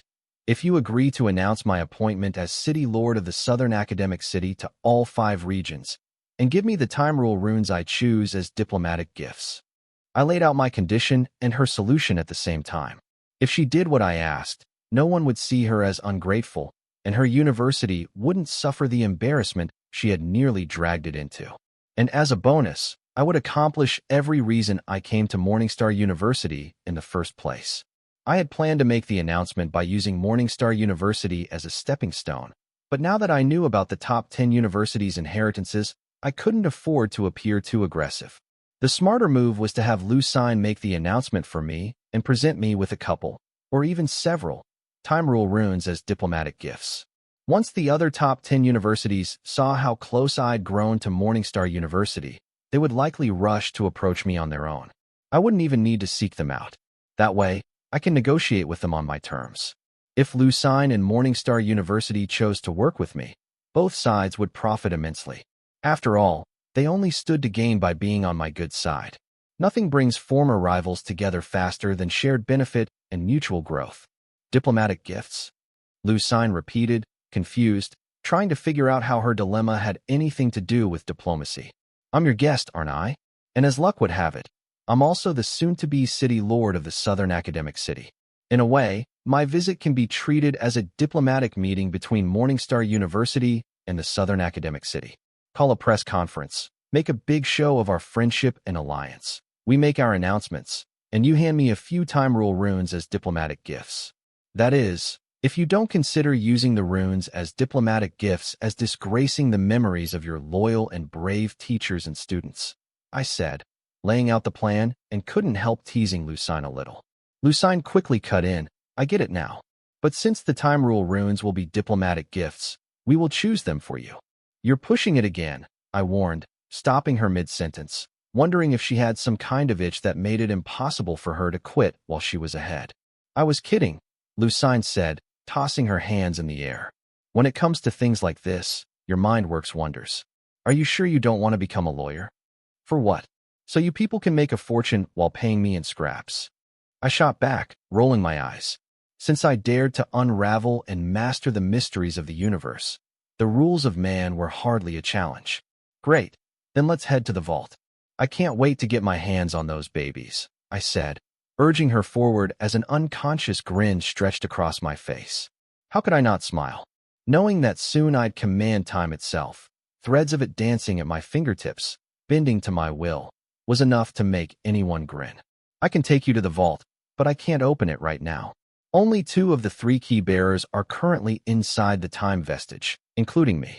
And to unlock the vault, we need all 3 keys. The last one is with the remaining key bearer in our present, Lucine explained, dousing my excitement. Don't look at me like that. We have a rule that no more than 2 key bearers can travel through the time vestige at once. It's to protect the runes in the vault. Since very few people even know it exists, if the key bearers ever abuse their authority, we might not find out until it was too late. To stay extra safe, we usually send only 1 key bearer at a time. But this situation is unexpected. Don't worry, you won't be missing out. You can still pick your runes once we return to our present. Lucine went on to explain the entire procedure required to open the vault. It was an exhausting process, and the more she talked, the more deeper my excitement slumbered. Still, considering the value and danger of the time rule runes, I understood why such strict measures were necessary. Once someone stole them, it would already be too late for regrets. Fine. Take me to a chamber where I can comprehend space rules. I don't want to waste any more of my precious time on this, I said, letting my disappointment show. Only I knew how torturous the wait would be, knowing those time rule runes were so close, yet still out of reach. Wait, what's the rush? I just came out of a long seclusion. Keep me company, Lucine called out as I started to leave the time expansion chamber, stopping me in my tracks. For a moment, I wondered if I'd misheard her. But then, keeping my expression firm, I said, just spit it out. What do you want? Beating around the bush will only irritate me further. Can you share the recipe you used to fertilize the virgin clay of Gia, Red? Lucine finally dropped the act and asked directly, didn't I already give you the list? Can't you figure it out yourself? I said, unwilling to hand over the recipe for free. Even if she knew the ingredients I used, she had no idea about the ratios. And trying to work those out through trial and error would take them centuries, even with the time expansion inside the time vestige. At this pace, Lucine will never get an upper hand on me. Lucine stared at me, unsure how to respond. She didn't want to beg me for the recipe, nor did she dare ask me to name my price to trade it, because she knew exactly what I would demand, the university's precious time rule runes. It wasn't that she thought my price was too high or the exchange unfair, but those runes were limited, and she couldn't bring herself to part with even one. Still, the fertilizer recipe for the virgin clay of Giga was extremely important to her and to the university. One thing had to be understood. During her treatment in the time expansion chamber, the entire chamber had been flooded with raw time rule power. Anything that would come in contact with raw time rule power would be reduced to dust. She had spent what amounted to countless years surrounded by that raw time rule power, yet had emerged with 3 newly refined bodies, without even a scratch to show for it. That was only possible because she had been buried inside the pot filled with the fertilized virgin clay of Giga. It ensured that the rampant raw temporal energy couldn't reach them or interfere with the procedure. She had discovered this during her treatment and was genuinely amazed by my ingenuity. How I had come up with a way to tame raw temporal forces inside the time expansion chamber due to the use of raw time rule energy. She tried to figure out how I accomplished it, studying the list of ingredients I used and the fertilized virgin clay of Giga she had been buried in. But she couldn't unravel the secret. All she managed to discover was that when raw or refined temporal forces acted on the fertilized virgin clay of Giga, it triggered a unique reaction. The clay converted that temporal power into nourishment for itself, indirectly benefiting anyone buried within it. The array carved onto the pots amplified this effect, producing enough nourishment such that those inside wouldn't exhaust the nourishment meant for the clay and unknowingly kill the clay, but instead would absorb the overflowing energy. Because of this, the cycle could continue indefinitely, without any external interference, for years, centuries, millennia, or even billions of years. This reaction between the time rule power and the fertilized virgin clay of Giga made it impossible for her to extract any trace of the original fertilizer I had used. Without that original sample and the little information she knew, she had no way to begin analyzing the ratios of the ingredients that went into creating it. Lucine wanted the recipe because, with it, she could build an entire time expansion chamber out of fertilized virgin clay of Giga, one that could run directly on raw time rule power, while keeping the interior safe for experimentation from the raw temporal force that would be introduced in the chamber's atmosphere for using raw time rule power to power the time expansion array instead of refined time rule power. Such a chamber would eliminate the need to use refined time rule energy to power the time expansion array entirely. Replacing their current chambers with ones made from fertilized clay would save the university a massive amount of refined time rule power, freeing it for other purposes. And so, once again, Lucine found herself trapped in a dilemma because of me, a fact that visibly irritated her. If she could have gotten away with it, she probably would have beaten me up just to vent the sheer frustration she felt every time she had to discuss or negotiate with me. If you have nothing else to add, let's head to the space rule comprehension chamber. I want to grasp a couple or more space, time rule meanings, and push them to ultimate mastery before we return to our present, I said. Lucine didn't respond, clearly unwilling or unprepared to pay the price I demanded for the fertilizer recipe. She just needed time. Eventually, she would come around. Once her potential gains outweighed her losses, she always did. We both enjoyed a good bargain, but only one of us held the leverage this time. The only things she had that interested me were the time rule runes, the time vestige, and the labyrinth of myriad pasts. Without those, I wouldn't have entertained this conversation at all. I would have already gone into seclusion to study space rule comprehension. After witnessing Field Marshal Lawrence's pseudo-celestial space rule domain in action, I wanted one of my own, ranking space rules second on the list of rules I wanted to comprehend. Wyatt, how about this? You don't have to give me the recipe, just help me build a time expansion chamber using the fertilized virgin clay of Giga, red, in the time vestige? What do you say? Lucine proposed. If she couldn't afford the recipe, then spending a smaller price to have me construct the chamber for her was the next best option. She had already seen what I was capable of. She knew I could lay a time expansion array without issue. Building a few chambers out of clay was well within my skill set. More importantly, once I started working on the structure, it would give her the perfect opportunity to obtain a sample of the original fertilizer used on the virgin clay of Giga, red. She wouldn't admit it out loud, but that was her real aim. It was to be expected from someone who had raided countless variant pasts, stolen their unique inventions and discoveries, then reintroduced them in our present as their inventions and discoveries while shamelessly calling it archaeology, lying to their consciousness. As long as I'm compensated for my services, I don't mind helping you, I said, fully aware of what Lucine was plotting. One time rule rune of your choice per chamber, same dimensions as the one you're using now. What? Why don't you just take me hostage and rob our rune vault instead? Lucine snapped, practically choking on my rates. What she failed to grasp was that I held a complete monopoly in this field. The rates for my services were mine, and mine alone, to decide. Wyatt, just because you have a mouth doesn't mean you can spout nonsense. You need to take responsibility for what you say. How can you justify such a ridiculous price for building a time expansion chamber? Lucine demanded, unable to wrap her head around my rates. She genuinely felt I was making things difficult for her out of sheer habit. I don't have to justify anything to you. If you think my prices are too high, go find someone else to build your time expansion chambers, I replied, shaking my head casually, knowing not to fight a desperate bull. Why you're taking advantage of my situation? Lucine complained. She understood the truth. My monopoly and her desperation meant I had the power to set whatever rates I pleased. Still, she couldn't resist trying to appeal to my sense of morality in hopes of coaxing me into something more reasonable.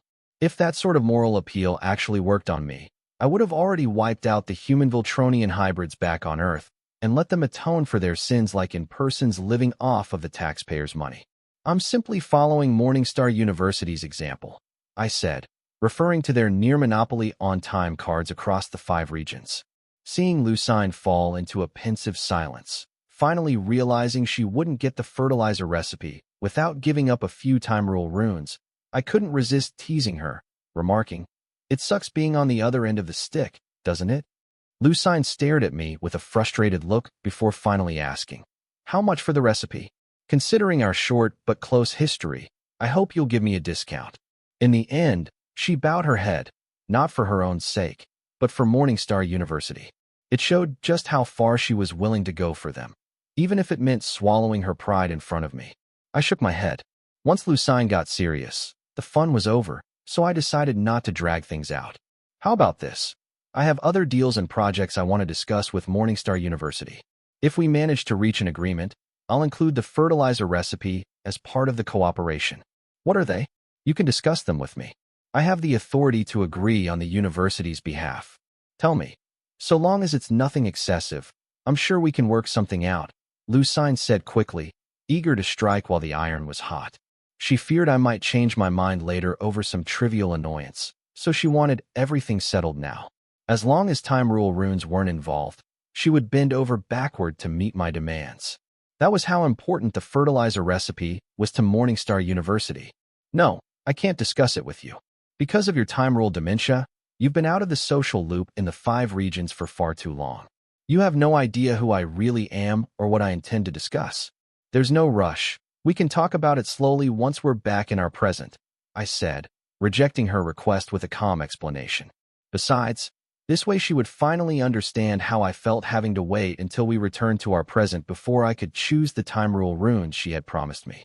"There you go again, trying to act mysterious. How am I supposed to know who you truly are and what you want to discuss if you won't tell me?" Lucine shot back, clearly dissatisfied. She thought I was just dodging the conversation to avoid discussing the deals and terms with her. This made a part of her even wonder whether I was underestimating her because of our history, where she had often relied on me or ended up losing arguments to me. Not to mention, I had proven that I was stronger and smarter than her by defeating Slay and curing her time rule dementia. Otherwise, why wouldn't I simply explain everything now? To her, it felt like I was just using her lack of knowledge about me and the current state of the 5 regions as an excuse to underestimate her. She hated this feeling, but she didn't know enough to argue back. "Lucine, don't overthink it. I'm not trying to act mysterious or undermine you. It's just that I hate bragging about myself," I said, rubbing my nose with a smug look, fully aware that keeping her in the dark was getting under her skin. "Not brag. You sound pretty narcissistic to me," Lucine muttered, rolling her eyes. She wondered if she really was reading too much into things. Not everything had to be about her, after all. She had to stop taking things personally. But my talent and age were overwhelming even for the best among us, and Lucine was no exception. Given the age difference between us, this bothered her more than she wanted to admit. "You're just jealous," I said, pretending to be disappointed at being called a narcissist. "Young man, stop acting innocent. I've never seen anyone with thicker skin than you," Lucine said, giving me a firm slap on the back before heading out of the chamber.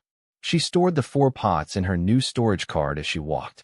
Even though the procedure was over, she believed the pots still held significant research value, especially if I refused to hand over the fertilizer recipe and our negotiations fell through. "Come on, I'll take you to the boundless space chambers." "Did you already comprehend time rule power?" Lucine suddenly asked, finding it strange that I wanted time rule runes, yet planned to study space rule, meaning inside the time vestige. Most card apprentices would fight tooth and nail for the chance to comprehend time rule here, yet I was choosing something entirely different. "No, I don't plan on comprehending the time rule for the foreseeable future," I answered honestly, without offering any further explanation. "Why is that?" Lucine asked, genuinely puzzled at why anyone would choose not to comprehend the time rule in the very place built for it. "Just because you can, doesn't mean you have to," I replied, trying to sound cryptic for once. It was the only kind of answer that made sense without revealing the truth, something I couldn't afford to do. Any other answer would only lead to more questions.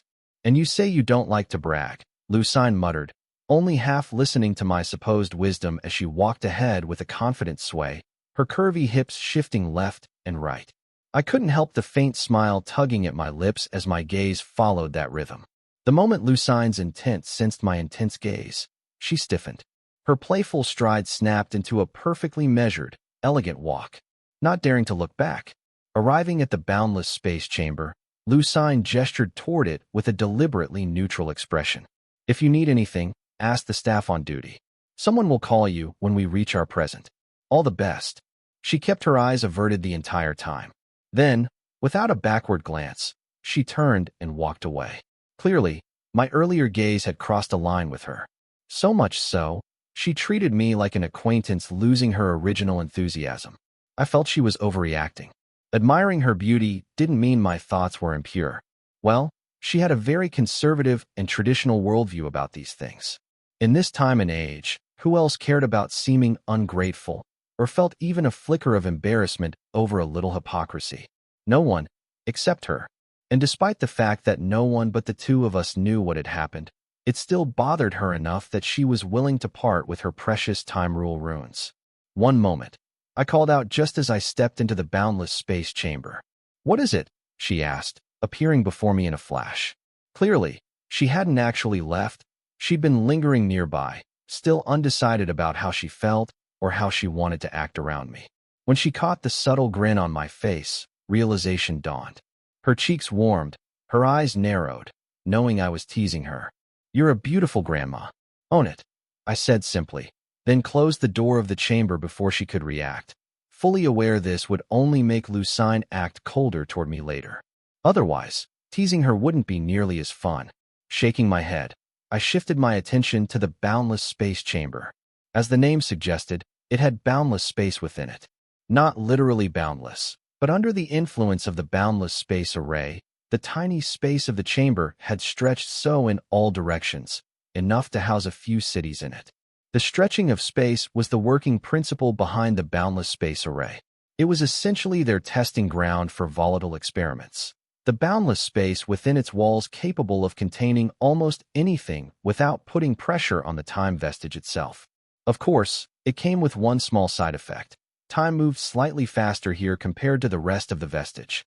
But the chamber's true value lay in the dense concentration of spatial forces produced by the boundless space array etched into every surface. That made it an ideal place to comprehend the space rule. With my talent, the boost provided here was of no use to me. But ignoring a free opportunity like this would be nothing short of foolishness in the eyes of the other card apprentices. To avoid scrutiny, I choose to act normal. Being too eye-catching had never stopped me before. But Lucine was different. She knew I was a time variable, something the timeline had absorbed instead of rejecting or trying to erase. I was certain she would use her parallel present meaning of time rule to observe various iterations of young Wyatt across multiple presents of the card world, trying to piece together what a hybrid celestial truly was and why Slay believed I was one. I didn't know how the younger Wyatt fared in those branches of time, but I knew Lucine would not find the answers she'd been searching for in them. But now she knew far too much to get lucky. I decided not to tempt my fate. I might end up giving her leverage over me. After confirming that Hive AI had fully copied the boundless space array through my primordial soul pupils, I settled into position and began my comprehension of the space rule. Drawing on resonance through my dual presence across both planes and the power of my celestial origins, I allowed myself to dissolve, becoming one with the physical plane and the spiritual plane simultaneously. From there, I aligned with the space rule stream of the card world and followed its current, using it as a guide until I finally connected with the space rule source itself. What I had just achieved wasn't something ordinary people could even dream of. Even with my resonance and dual presence abilities, becoming one with both planes should have been impossible. Mortals simply weren't built to withstand that kind of strain. Even demigods and devils couldn't accomplish it with just these two abilities. They would need to have reached the ruler class before their bodies and souls could endure the pressure of merging with both the spiritual and physical planes at once.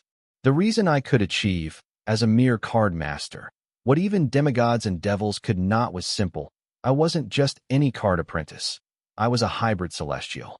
It was the celestial half of me that made the impossible possible.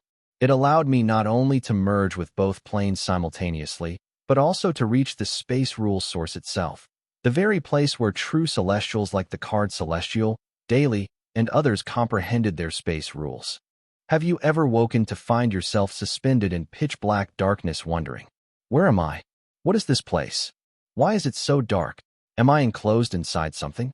If yes, then congratulations. You've realized the existence of space and begun your first steps into comprehending the space rule. How do I know? I know because that was exactly how my comprehension began. After following the card world's space rule stream to its source, I suddenly found myself adrift in absolute darkness. With no idea where I was, only the unsettling certainty that I was somewhere. And in that instant when I recognized I was somewhere, acknowledged it, that recognition alone meant I had already begun my comprehension of space rule. You have begun comprehension of the space rule. When that moment of confusion cleared, I caught the realization that I had reached the space rule source, the source of all space rules across the myriad realms. With each tentative movement in that pitch-black emptiness, I felt myself learning, slowly, instinctively. Every gesture, every shift of intention seemed to fill the void with a faint trace of my own presence, as though I were turning nothing into something and something back into nothing. Each action, no matter how small, expanded my understanding of the space rule. It wasn't just movement. My thoughts had weight here. Every attempt to define the emptiness around me, to understand myself within it, to grasp how we interacted. Each insight sharpened my comprehension at an astonishing speed. It was almost too easy. Your comprehension of the space rule has advanced to basic mastery. That alone was enough to trigger my caution. Space rule wasn't as rare as time rule among card apprentices, but it was still uncommon.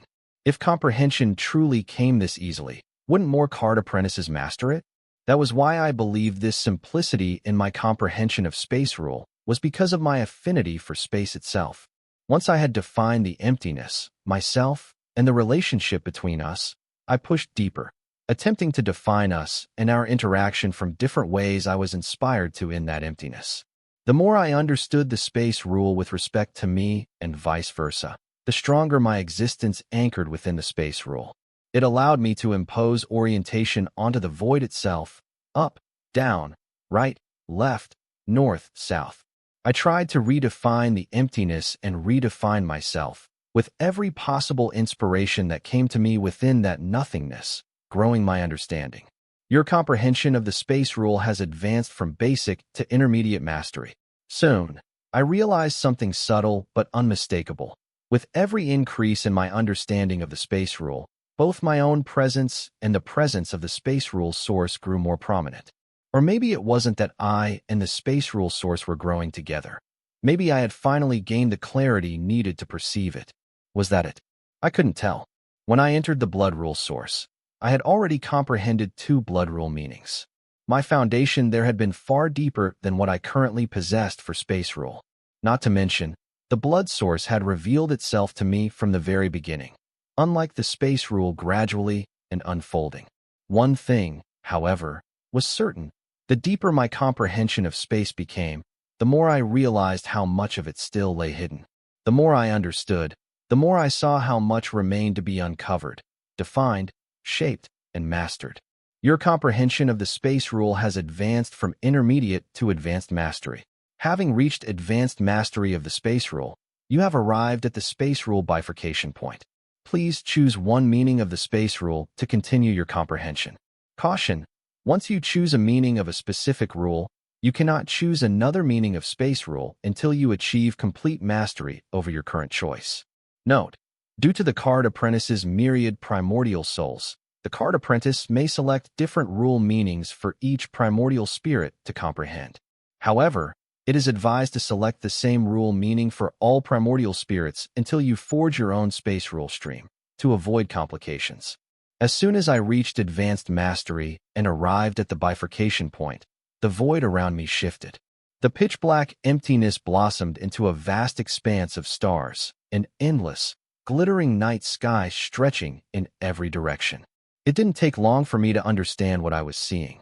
Every star wasn't a star at all, but a celestial space stream spirit, each one immersed in its own comprehension of the space rule and the space rule source. Each point of light represented a will, a presence, a spirit of countless celestials' comprehension into the space rule, regardless of where they were in the myriad realms and what they were doing, all pursuing their own meanings of space. At last, I was seeing the space rule source in its true form. The realization struck me with a quiet awe. Surrounded by countless luminous space rule stream spirits, I couldn't help but wonder whether I, too, appeared as a star to the other celestial space rule stream spirits, just as they appeared to me.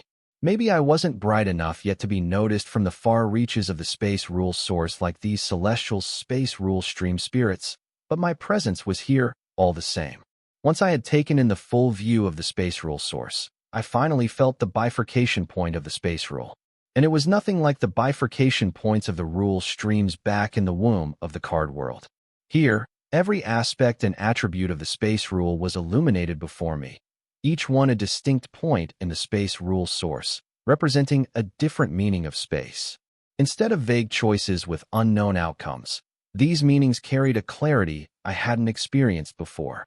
Unlike the card world's rule streams, where I had no real sense of what each meaning could do or what path it might lead me down, the space rule source offered me partial understanding. Enough to sense the essence behind each meaning. Enough to see what each path could become. Only now did I realize what a tremendous opportunity I'd missed when I comprehended the third blood rule meaning. Instead of connecting to the blood rule source, I had chosen the safer route, comprehending through the blood rule stream of the card world. All because I feared the blood rule slaves wandering the blood source. That fear had cost me clarity, depth, and the insight I was now experiencing within the space rule source when choosing a meaning at the bifurcation point. Still, I received some guidance from the blood rule stream spirit of the card world due to my friendship with Bloodette. I don't regret comprehending the blood plague meaning of the blood rule. Standing among the stars that lit up the empty expanse around me, I carefully examined the space rule meanings before me. The options here were few. Unlike inside the card world's womb, where I could draw from a vast palette of millions of space rule meanings within its rule stream. Only the meanings I had personally uncovered were available for selection now. Now I was starting to understand why one couldn't know what a rule meaning truly did while inside the womb of a realm's when choosing it. It was because we hadn't discovered those meanings ourselves. They were things the realms had already comprehended and merely allowed us to access. But in the rule source, there was no such guidance. There, we could only comprehend the meanings we personally uncovered. Understanding this, I finally realized why choosing rule meanings that resonated with my physique, traits, or cards at the bifurcation point helped me select meanings that were at least somewhat related or compatible with them. It ensured I always ended up choosing a rule meaning I could actually use. That was to say, it had always been my own comprehension of those rule meanings that guided me toward options that worked well with my physique, traits, or cards, as these coincidences were just explanations waiting to happen. Deducing this, I felt neither excited nor upset. Choosing a rule meaning within the rule source wasn't a gamble the way it was when choosing a rule meaning in the realm's womb. That was good in one sense, but also a problem for a perfectionist like me. I could no longer just pick one and be satisfied with it until I could choose another. Knowing myself, with my habit of overthinking everything, I would only keep digging deeper, uncovering more and more space rule meanings without comprehending any of them, convinced each time that I could find something better. So, I decided not to be picky. I would focus on comprehending 3 space rule meanings to their ultimate mastery, fuse them to form my space rule stream, and only then explore and comprehend as many other space rule meanings as I wished. I could afford to do this because my mutated ego gem synchronization rate was extremely high, on par with that of a newborn celestial, making me hybrid celestial. I looked through the meanings available to me, and my attention finally settled on the space rule meaning of elasticity. As its name suggested, this space rule meaning allowed me to comprehend and master the elasticity of space itself. Without giving myself a chance to rethink my decision or consider any other meanings, I immediately began comprehending the elasticity aspect of the space rule meaning, knowing it was more than enough to serve as my first space rule meaning. I reminded myself that there would always be more tempting rule meanings out there, and that I had to learn to be satisfied with my choice. Otherwise, I would never be able to advance my mastery of the space rule beyond the advanced mastery. The card apprentice has crossed the rule bifurcation point and stepped into the elasticity meaning of the space rule.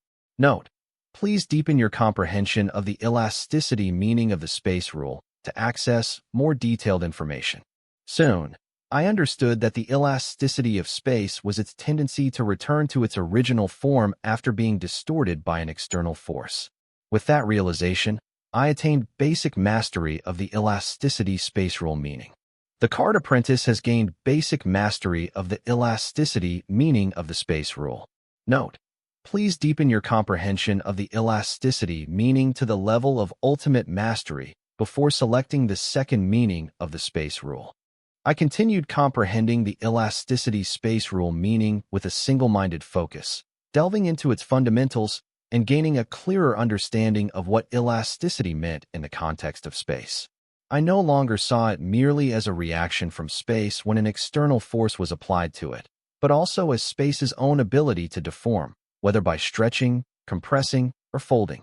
The card apprentice has advanced basic mastery of the elasticity meaning of the space rule to intermediate mastery. The card apprentice has advanced intermediate mastery of the elasticity meaning of the space rule to advanced mastery. The card apprentice has advanced the advanced mastery of the elasticity meaning of the space rule to rare mastery. The card apprentice has advanced the rare mastery of the elasticity meaning of the space rule to super rare mastery. With a single mind, I comprehend the elasticity meaning of the space rule to super rare mastery without interruption, and then pause to create a rune elasticity meaning of the space rule. Rune, limitless strain. Type, innate rune. Tier, unique rune. Spirit, unborn. Durability, 100-100.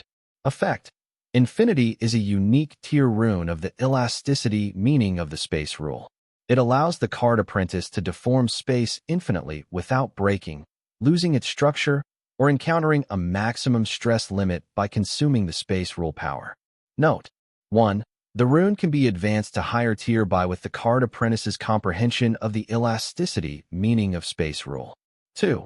Nourishing the rune with space rule power may give birth to rune spirit. After going through the information on limitless strain, I couldn't have been more satisfied with it. Then, using the rune, I advanced my comprehension of the space rule meaning from super rare mastery to unique mastery. The card apprentice has advanced the super rare mastery of the elasticity meaning of the space rule to unique mastery. The card apprentice has advanced the unique mastery of the elasticity meaning of the space rule to super unique mastery. The card apprentice has advanced the super unique mastery of the elasticity meaning of the space rule to ultra mastery. The card apprentice has advanced the ultra mastery of the elasticity meaning of the space rule to plus ultra mastery. The card apprentice has advanced the plus ultra mastery of the elasticity meaning of the space rule to ultimate mastery. Before long, I achieved ultimate mastery of the elasticity meaning of the space rule and once again found myself at the bifurcation point to choose my second space rule meaning. Having reached ultimate mastery in my first meaning, I now had more meanings available in the space rule source than I did the first time. With a single glance, I could tell there were at least 20 times more space rule meanings available to me this time than before.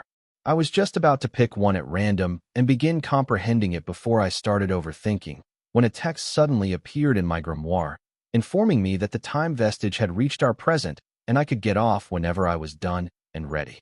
The news caught me off guard. Lucine had told me it could take weeks, months, or even a full year, yet not even 36 hours had passed since I entered the boundless space chamber. We had arrived a lot sooner than I had expected to. And in other words, I had reached ultimate mastery in a space rule meaning in barely a day and a half. If other card apprentices ever heard about this, they would flip the table, wondering how the world could be so unfair. While they struggled for weeks, even months, just to begin comprehending a single rule, I had reached ultimate mastery. In a brand new meaning of rule, I had only just started comprehending, under 2 days. After receiving the text, I felt a bit relieved. Not because I was glad to return to our present earlier than expected, but because it meant I no longer had to rush my choice of a second space rule meaning. Instead of forcing myself to focus on just 3 meanings as quickly as possible to advance my mastery of the space rule, I preferred to take my time and choose carefully, making sure the rule meanings were compatible with me and suited my battle style. This way, When the time came for me to fuse my first 3 space rule meanings to form my very own space rule stream, the process would be far less tedious and time-consuming. It had taken Lucine billions of years in seclusion in time expansion chamber to fuse her 3 time rule meanings and forge her time rule stream. Granted, the time rule was far more complex and rarer than the space rule, but the sheer span of time involved was not something anyone could ignore.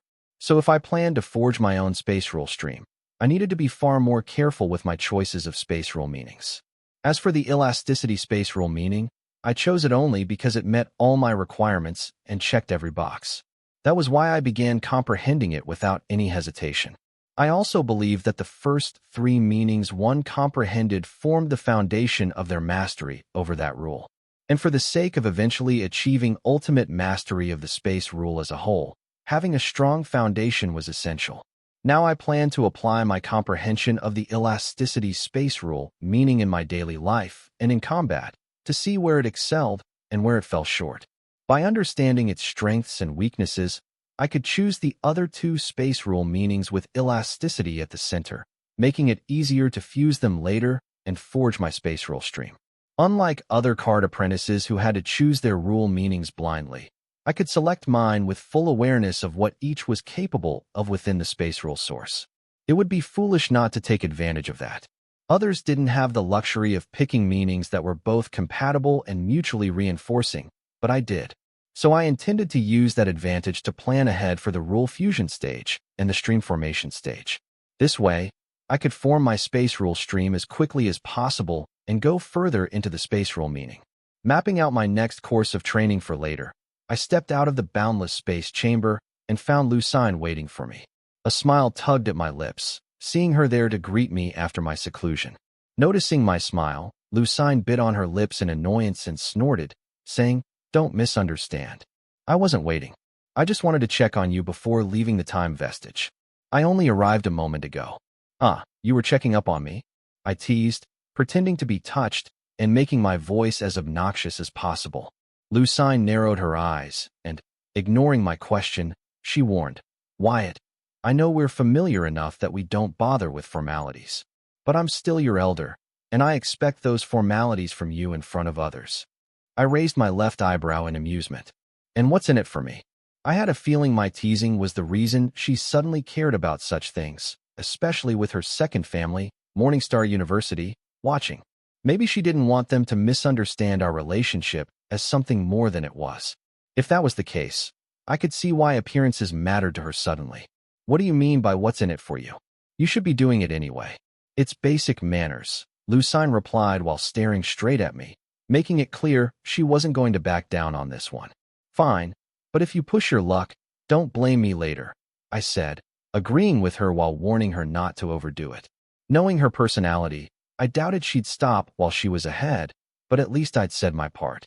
Seeing her nod, I asked, "We arrived a lot sooner than you said we would. Were you lying to me earlier?" "I did exaggerate the time frame a bit, but I didn't lie," Lucine said in her defense before quickly steering the conversation my way. "How was your seclusion? How far did you get with the space rule?" I was lucky enough to grasp space rule and raise the level of my first space rule, meaning to ultimate master. I replied honestly. I didn't care whether Lucine believed me or thought I was boasting. I was planning to come out to apply it and to upgrade the space rule rune I created from that meaning. So, it's good we're already back in our present. I didn't blame Lucine for anything. Everyone has their own thoughts and plans. As long as they weren't harming me or getting in the way of mine, there was no reason to clash over every minor disagreement. Otherwise, I'd end up fighting the entire myriad realms. I see you're thinking ahead and not rushing to upgrade your rune to ultimate tier the moment you reach ultimate mastery in the rule meaning used to forge it. I'm guessing you're planning to use that rune as the base to forge a hybrid rune?" Lucine asked, taking an interest in my practice like an elder guiding their junior.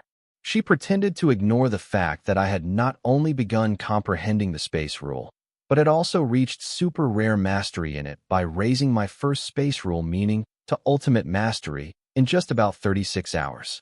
Even though she kept her voice calm, the storm that revelation caused in her was clear in her eyes. "Yes, I am," I said with a nod. "I want to apply it first and see which direction feels right for developing it further." Hopefully, in the future I'll be able to forge a rune that's compatible with this one and successfully create a hybrid rune. I explained my plans as the two of us walked out of the time vestige together. Good luck, but don't rush it. Take your time. It will come naturally sooner or later, Lucine said, wishing me luck. She knew better than most that not every card apprentice was lucky enough to comprehend compatible rule meanings to create hybrid runes. We could make all the plans we wanted, but nature always had its own plans. And the worst thing anyone could do at a time like that was try to fight the storm. That would just be foolish. But in my case, I was the storm. Unlike other card apprentices who had no choice but to gamble at the rule bifurcation point inside the realm's womb, I wasn't bound by that uncertainty. By comprehending rules directly from the rule source, I didn't need to wager my future on chance. I could simply choose from the rule meanings I had already uncovered. So I wasn't worried. In fact, I was certain that I would eventually succeed in forging a hybrid rune. I already had a set of compatible rule meanings among the rule meanings I had comprehended to forge hybrid runes: Blood Fate Plunder, Blood Curse, and Blood Plague. With my ultimate mastery over each of them, I had learned that they were naturally compatible with each other in their own way. I was confident I could forge at least 3 different hybrid runes using those meanings. If I did, it would give me a massive advantage when it came time to fuse those 3 blood rule meanings and form a blood rule stream. I just needed to make the time for it. Sigh? I couldn't help but let out a long sigh, struck by the irony of my situation. I was standing inside the time vestige, a place overflowing with time, yet somehow, I still didn't have enough of it. I couldn't fully take advantage of the vestige's abilities because I had too many matters waiting for me in the card world, Lil Red Storm, and the Dark Realm. Sure, a day in here barely amounted to an hour outside, but staying inside meant cutting myself off from the outside world entirely. And that was a problem. I didn't want another incident like the one with the freedom fighters. They had reached out to me for help, and I could have taken them under me for free. But I was too busy to respond, and the Southern Princess seized the opportunity, handing them over to me as compensation for meddling in my relationship with Anna.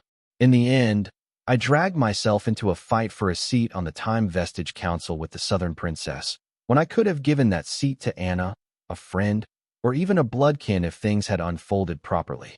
I had too much going on across 3 realms. If I was absent for long, everything I'd planned and worked for could fall apart. The root of all these problems was simple. I was trying to handle everything myself, when what I should be doing was focusing on what I need and want to do. And to do that, I had to offload some of the work. I'd already done it before, handing inter-realm commerce over to Susan, Clown Mask, and their team, Fine Gold to Diana, Cindy, and theirs, the Freedom Fighters to Dahlia, Joy, and the others. I needed to push more of the workload outward. But the issue was that there was no one left who was both capable and trustworthy enough to take on the rest of my responsibilities. I had more than 1,000 perfect clones, yet not a single one of them was suited to shoulder even a fraction of what remained. For now, they were only good for learning and combat, not the responsibilities I needed handled. And speaking of that, what I truly needed at this moment were capable, trustworthy people who could serve as my representatives in the card world and the Dark Realm. Earlier, I had planned to groom Corey Bright to serve as my voice in the Dark Realm, with Demigod Redfall backing her. It was a big gamble, but I trusted Corey Park to guide her well. The issue was that Corey Bright was still too weak and needed time to mature. It would be a long while before she could represent me in the Dark Realm. But with Slay joining our side, I finally felt I had the representatives I needed there. That left the card world. I needed someone equally capable and trustworthy to act as my representative here. They couldn't just be competent.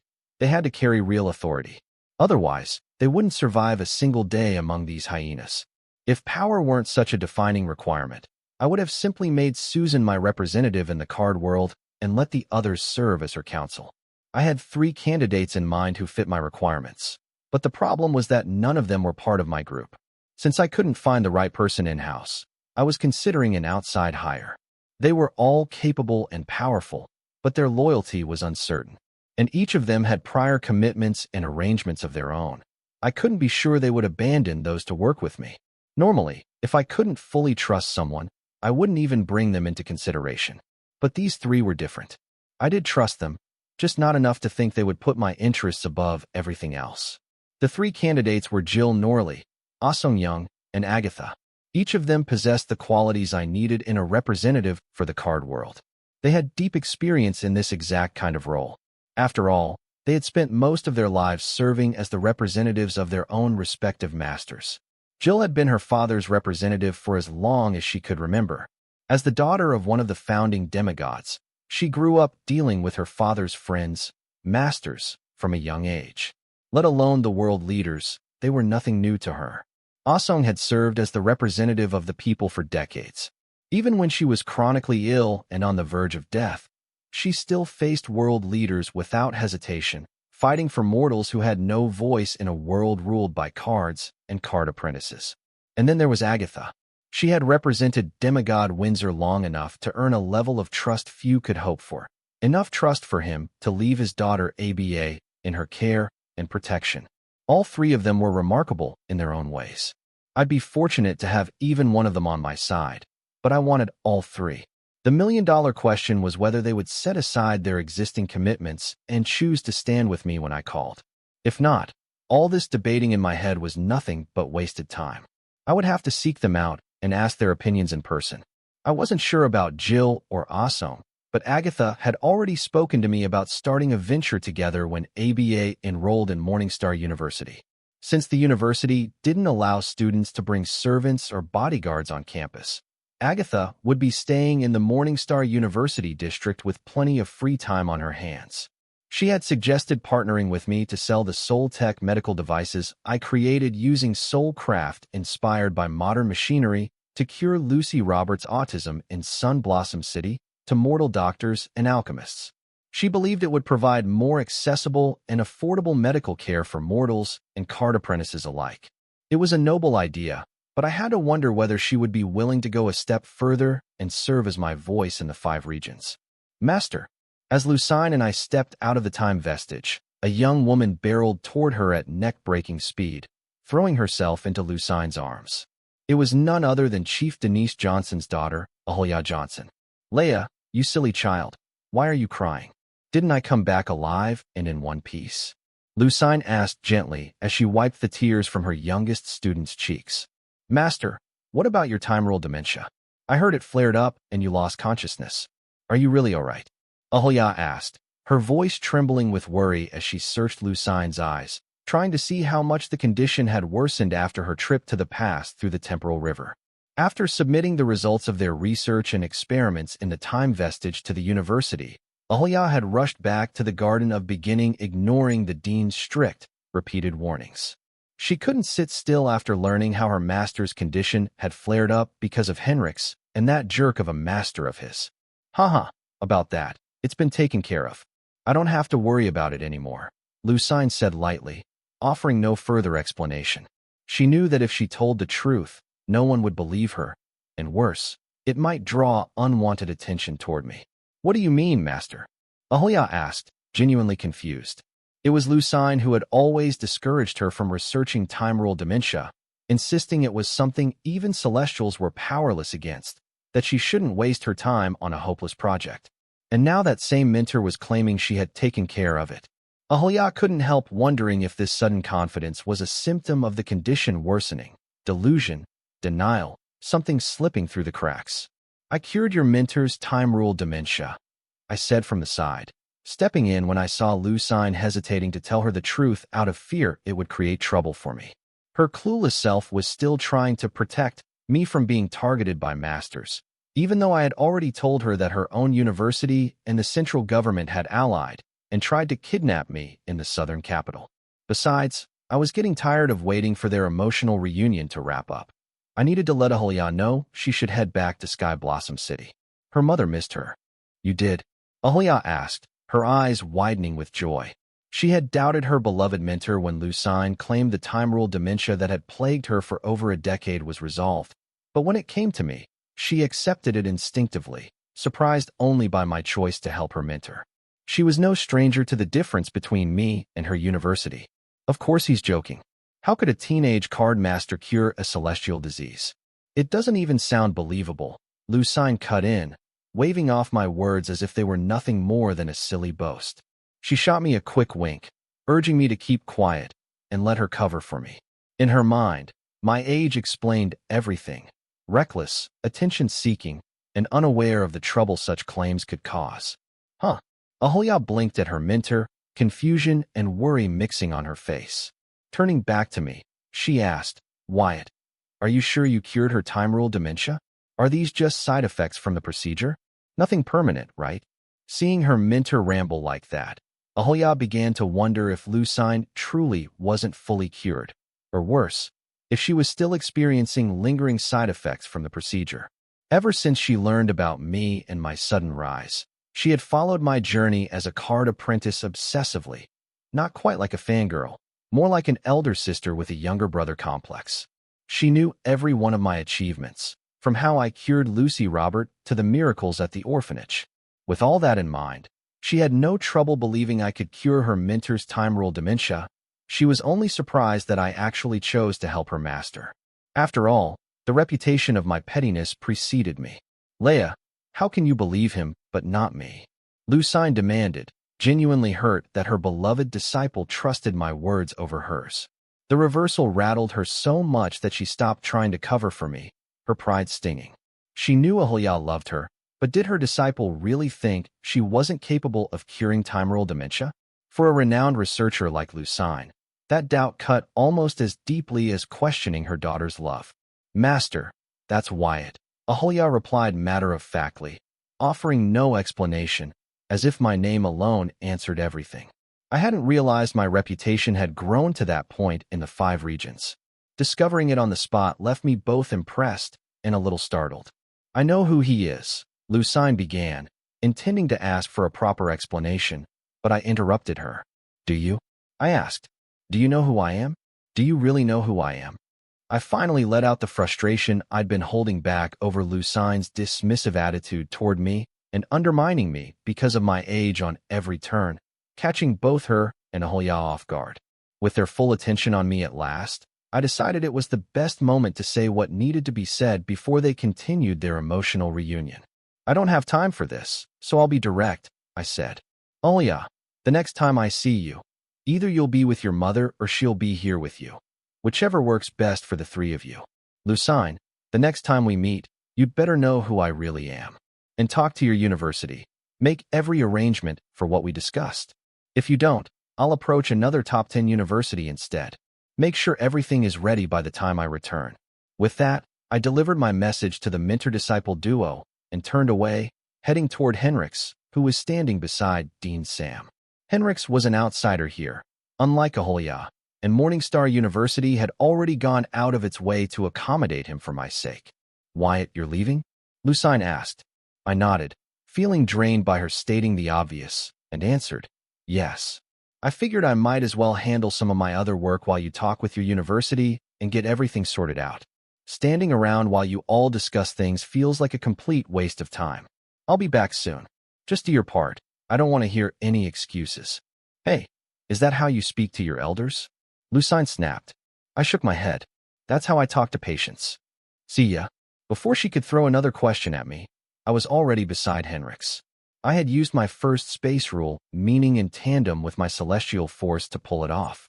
By making the space between us elastic and then compressing it with my celestial force, I dragged myself to his side in less than a fraction of a millisecond, faster than teleportation. Oh, boss, did you finally start comprehending the space rule? Henrix guessed the moment I appeared beside him. He had clearly sensed the distortions in the air, and the way he narrowed his eyes in concentration made it obvious he was trying to figure out exactly which space rule meaning I had used. Considering how close he was to forming his own space rule stream, I wouldn't be surprised if he could pick up on such details. I did. But why are you slacking off here? I asked, my brows tightening. Boss, how can you say that? Henrix protested. I came to check on you, but these people wouldn't give me a straight answer, so I was trying to get to the bottom of it before you showed up. He explained himself quickly, careful not to sound like he was complaining. He knew full well that if the freedom fighters failed to justify the investment I'd made in them, I wouldn't hesitate to cut ties. Watching him act like a tragic daughter-in-law being scolded by a tyrannical mother-in-law, I couldn't help but snort in irritation. I had no intention of entertaining Henrix's antics any further and was just about to tell him to take me out when Dean Sam suddenly spoke up with unexpected sincerity. "Thank you for helping Madame Lucine despite our differences. Please know that all academicians involved in the Southern Capital incident have been stripped of their tenure and ordered to vacate the university premises at the latest. And rest assured, whatever promises Madame Lucine made with you will be honored by Morningstar University to the fullest. I will personally see to it. If there is anything else the university or I can help you with, please don't hesitate to command it." Dean Sam had overheard my conversation with the mentor-disciple pair through his intense sense. Learning that Lucine's time-ruled dementia had been cured genuinely pleased him, and he sincerely thanked me for making it possible.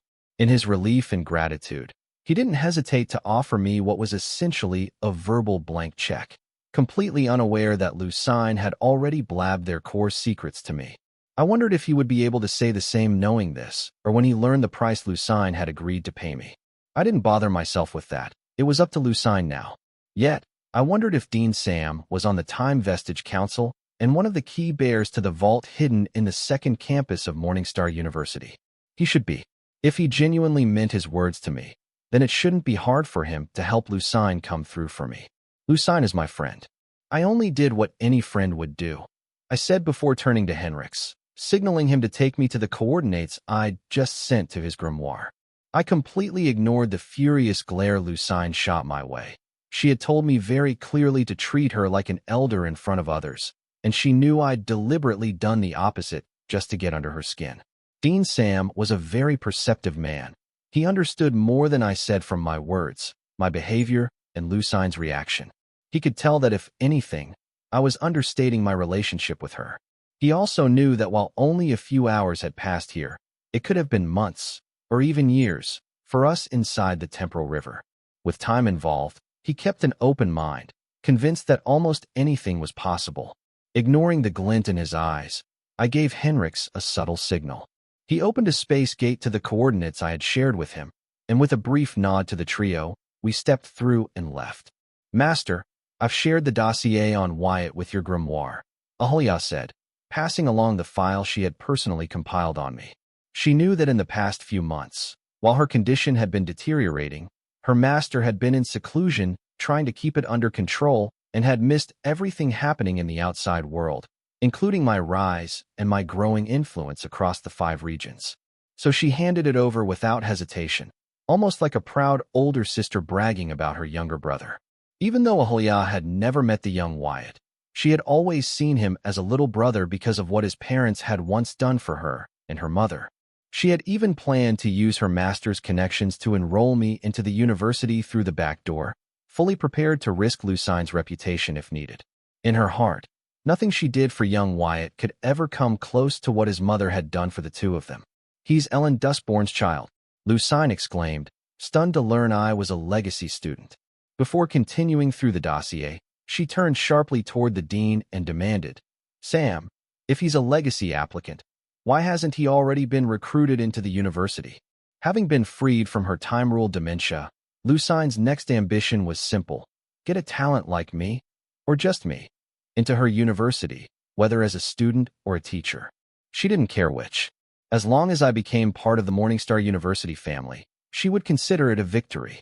So when she discovered that I had already been connected to the university from my maternal side of the family, and yet somehow had not been admitted, the shock hit her hard. For the first time, she was genuinely disappointed in Morningstar University. "I'm sorry, Your Highness. I failed to manage the staff under me properly," Dean Sam said at once, assuming full responsibility for their oversight when it came to me. With Lucine's deteriorating condition keeping her in seclusion and his own attention absorbed by research, the university's administration had clearly slipped. He had only recently learned that one of the most wanted criminals was, in fact, a senior professor at Morningstar, someone who had not only manipulated the university from within, but had also orchestrated the conspiracy against me. Morningstar University had punished the staff involved in the Southern Capital incident, all to appease me, but in the end they had shifted most of the blame onto Sansa Baylor, aka Senior Professor Sansa Orion. For the first time, Lucine felt genuinely disappointed in Morningstar University. Yet, even with that sting in her chest, she couldn't tear her eyes away from the dossier, especially the part confirming that I was Ellen Duskbourne's son and that assistant professor recruit Kate Duskborn was my aunt. My maternal grandparents had attended the university, and my great-grandfather had even held tenure there. The Duskborn family had a long, storied connection with Morningstar University. "This changes everything," she murmured, unable to hide the shift in her thoughts. If anything, the revelation only strengthened her determination to bring me into Morningstar's fold. With renewed enthusiasm, she continued reading through the dossier Aholia had painstakingly compiled, absorbing every detail of my achievements. And when her disciple's neatly written conclusion described my meteoric rise across the 5 regions, she repeated under her breath, "This changes everything." Her enthusiasm dimmed as she read through the list of my creations and achievements. There weren't many, but each one had contributed far more to the advancement of the Card Apprentice Society than anything the top 10 universities had managed in the past century. Only now did she begin to understand why I kept calling her ignorant, and why her disciple had such unwavering faith in my abilities. Remembering how she had spoken to me and behaved earlier, her cheeks warmed with embarrassment. "Is it true that he once planned to attend Morningstar University?" Lucine asked, confirming the detail with both her disciple and Dean Sam. She didn't touch on how the university had used that information to conspire against me. After seeing how strongly I now rejected the very idea of enrolling, it was hard for her to believe that I had once wished to attend Morningstar, defying even the Southern royal family's plans for me. "Yes, Your Highness," Dean Sam replied with a solemn expression. He knew that if he were to die now and his soul were to enter the world's womb, he wouldn't be able to face his master or the other elders and founders of the university. By neglecting his duties and burying himself in research, he had unknowingly cost Morningstar a chance that could have elevated it into the greatest university in the 5 regions, finally putting it on the path its founders had once dreamed of. "Boss, why are we here?" Henrix asked, glancing around the pub at drunk college kids, either fighting or making out with loud music playing in the backdrop. Given his age, he clearly felt out of place. Right then, a blonde college girl with smeared mascara bumped into him and snapped, "Hey, watch it." She froze halfway through her sentence, squinting at him as if trying to place a familiar face. "You look like my grandpa. Want to buy me a drink?" "You still got it, old stud. Have fun." Leaving Henrix alone with the drunk blonde, I headed upstairs to the VIP section and spotted the reason I'd come here. She was entertaining a few women tonight. Knowing her, she wouldn't spend a single penny unless there was money to be made. "Kid, where do you think you're going? Sir, please." The VIP lounge bouncer tried to stop me, but the moment he recognized me, his tone shifted and he stepped aside, inviting me in with respect. I gave him a nod and walked up the open riser staircase, my eyes drawn to the stunning silhouette of the curvy woman ahead of me. She was in the middle of giving a speech to a group of women seated on a massive C-shaped couch. I was surprised to discover that she had already broken through and was only a step away from reaching the semi-demigod realm. However, if she managed to form her divinity in a single attempt, she could bypass that unnecessary stage entirely and join the prestigious ranks of card demigods who achieved it before turning a century old. The moment they noticed me, they started whispering among themselves, subtly fixing their dresses, hair, and makeup before sending a series of tempting smiles my way, completely ignoring the speech. The girl delivering the talk remained oblivious to the shift in the room until her own body betrayed her. She suddenly pressed her thighs together, bent her knees slightly, and let out a soft, sensual moan before turning around. Her gaze snapped to me instantly, sharp and focused, like a hawk zeroing in on its prey. "Wyatt, what are you doing here?" Jill blurted out, her face flushing with embarrassment even as her body moved on its own, closing the distance and jumping into my arms. Before long, she was already nibbling at my right earlobe, unable to stop herself. "I thought you had your physique under control around me," I said, wrapping my arms around her waist. My right hand traced up her spine, reaching the back of her head. My fingers curled around the base of her skull, guiding her head back gently. Her lips pulled away from my ear, a thin thread of saliva stretched between us. It was obvious Jill wasn't the one steering her body anymore. Her carnivorous womb had taken over again, slipping back into its stud-hunting habits. The difference was that this time Jill's mind was clear. She was fully aware, fully conscious. yet completely trapped inside a body ruled by that relentless force of her physique. She wasn't completely gone like the first time her physique flared up around me. I suppose that counted as progress. Without wasting any more time, I activated my myriad devil transformation to mask my various energy signatures. To the naked eye, I still looked like myself, but to her carnivorous womb, I was no longer the chosen prey. Losing sight of its target, it retreated back into slumber. Jill wiped her lips and elbowed me in the ribs, grumbling, "You did that on purpose." "Hey, you're the one who said you had it under control." I shot back, pretending to wince even though her blow didn't even tickle. If I didn't play along, she'd keep hitting me until I did. "Whatever. Aren't you planning to let me go now?" Jill asked, subtly trying to pry my arms from around her waist. Her cheeks warmed as she finally felt my firm meat pressed against her lower abdomen. "Me? You threw yourself on me. Now that I pitched a tent, you want to leave?" "You tease," I said, pressing Jill's crotch hard against mine and shifting slightly, not wanting the women who were watching the show to see my pants bulging at its crotch area. "Aren't you shameless? Unless you plan to commit, don't you dare think of taking advantage of me." Jill completely misunderstood my teasing as a booty call. I'd already made it clear to her that my heart was set on someone else, and as a self-respecting woman, she refused to be the third wheel. Shameless? Who was the one nibbling my ear like she hadn't eaten in days? I shot back. She wasn't wrong. I was taking advantage of her, but I couldn't help but tease her. Her body was just too vulgar and provocative. Unbelievable. "Wyatt, let go of me right now," Jill snapped. She still had feelings for me, wanted to be with me, even, but not like this. Not right after her body had acted up in front of everyone. The embarrassment from her carnivorous womb taking over was written all over her face, and it clearly rattled her. "Don't struggle. Just give me a few more seconds," I murmured, pulling her closer and whispering the plea into her ear. At the same time, I loosened my grip around her waist. From that moment on, she could leave any time she wanted. But she didn't. Instead, she relaxed, her resistance fading as her wrists settled lightly on my shoulders. Her soft fingers slid into my hair, and she looked into my eyes with a familiar, playful spark. She didn't mind my closeness, maybe even enjoyed it, but that didn't stop her from using the moment to tilt the balance in her favor. That was Jill for you. She loved turning any situation into a bargain. She opened her mouth, ready to throw out something smirking and sharp, when an arrogant voice cut in. "Hey, asshole. Didn't you hear her? She told you to let go." Jill and I turned our heads at the same time to see who was trying to play the prince rescuing a damsel in distress. To my surprise, it was a young card demigod. He had sharp features, fiery red hair, and striking green eyes. Looked like he'd just crossed his first century. Not a bad-looking guy at all. He clearly inherited the best of his parents' genes in terms of appearance, but when it came to common sense, the line must have skipped him.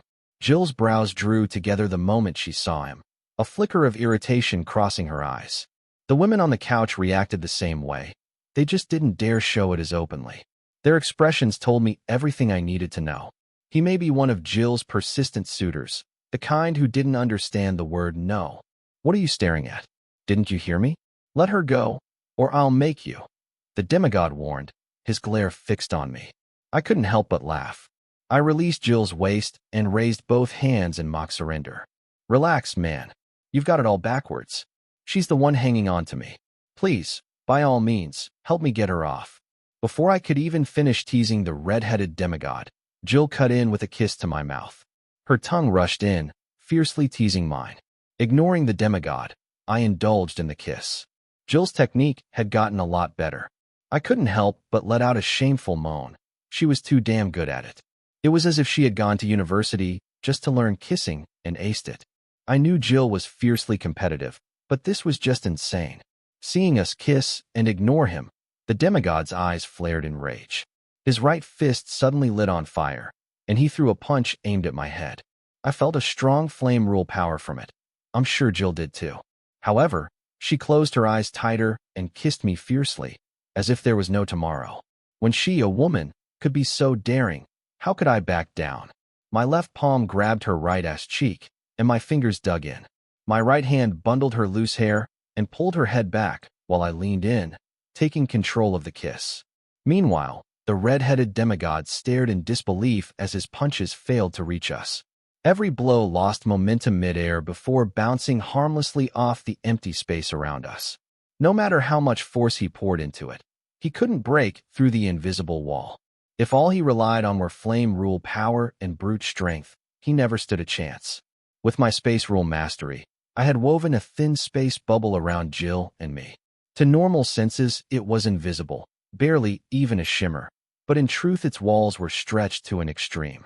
Using my space rule mastery, amplified by the limitless strain rune and my celestial force, I pulled the bubble's boundaries outward until they became an impossibly thin membrane, thinner than a strand of hair, yet extending limitlessly long.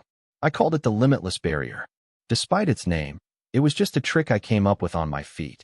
Every attack aimed at us had to cross that limitless stretch of warped space before it could reach our bodies. And by the time his punches traveled that limitless distance, all their energy bled away and eventually rebounded straight back. Unless he figured out the principle behind the limitless barrier and had some way to counter the limitless strain woven into it, his fists were never going to reach us. Earlier, when I saw his good looks, his realm, his barely a century age, and the fact that he stepped in for Jill without hesitation, I wondered why she wouldn't at least give him a chance. But the moment he attacked me just because Jill kissed me, the answer became obvious. Jill tapped my shoulder urgently, struggling to keep pace with me. When I finally broke the kiss, she sucked in a deep breath, only to grab my face and pull me right back for round two. She clearly wasn't ready to surrender. She had mastered the theory, but her practical experience was still lacking, so in the end, she couldn't keep up with me and my hybrid physique. Meanwhile, the red-haired demigod launched attack after attack from every direction, each one failing to reach us, and instead stirring chaos throughout the pub. Students panicked and scrambled for the exits. Jill's companions ran for cover as well, though they didn't flee altogether. Despite being unable to help, they stayed close enough to watch over her. That surprised me. I'd always assumed Jill was a loner and had no real friends, especially after Luna left to join the freedom fighters. You done? Or do you want to go another round? I asked Jill, who still looked unconvinced even after losing 3 times in a row. She clearly didn't want to admit defeat, but with the chaos the redhead was causing in her pub, she chose to pull back for now, planning to return in full force once the nuisance was handled. Even then, Jill didn't rush. She remained in my arms, using my pupils as a makeshift mirror to fix her hair and wipe the trace of moisture from her lips. After straightening her dress, she leaned in, gave me a light peck on the nose, and said, "I'll be right back." As soon as Jill left my embrace and turned to face the red demigod, calling out, "Uncle." The latter stopped his relentless attacks and stared back at his niece with a blank but polite face. Meanwhile, I blinked in confusion.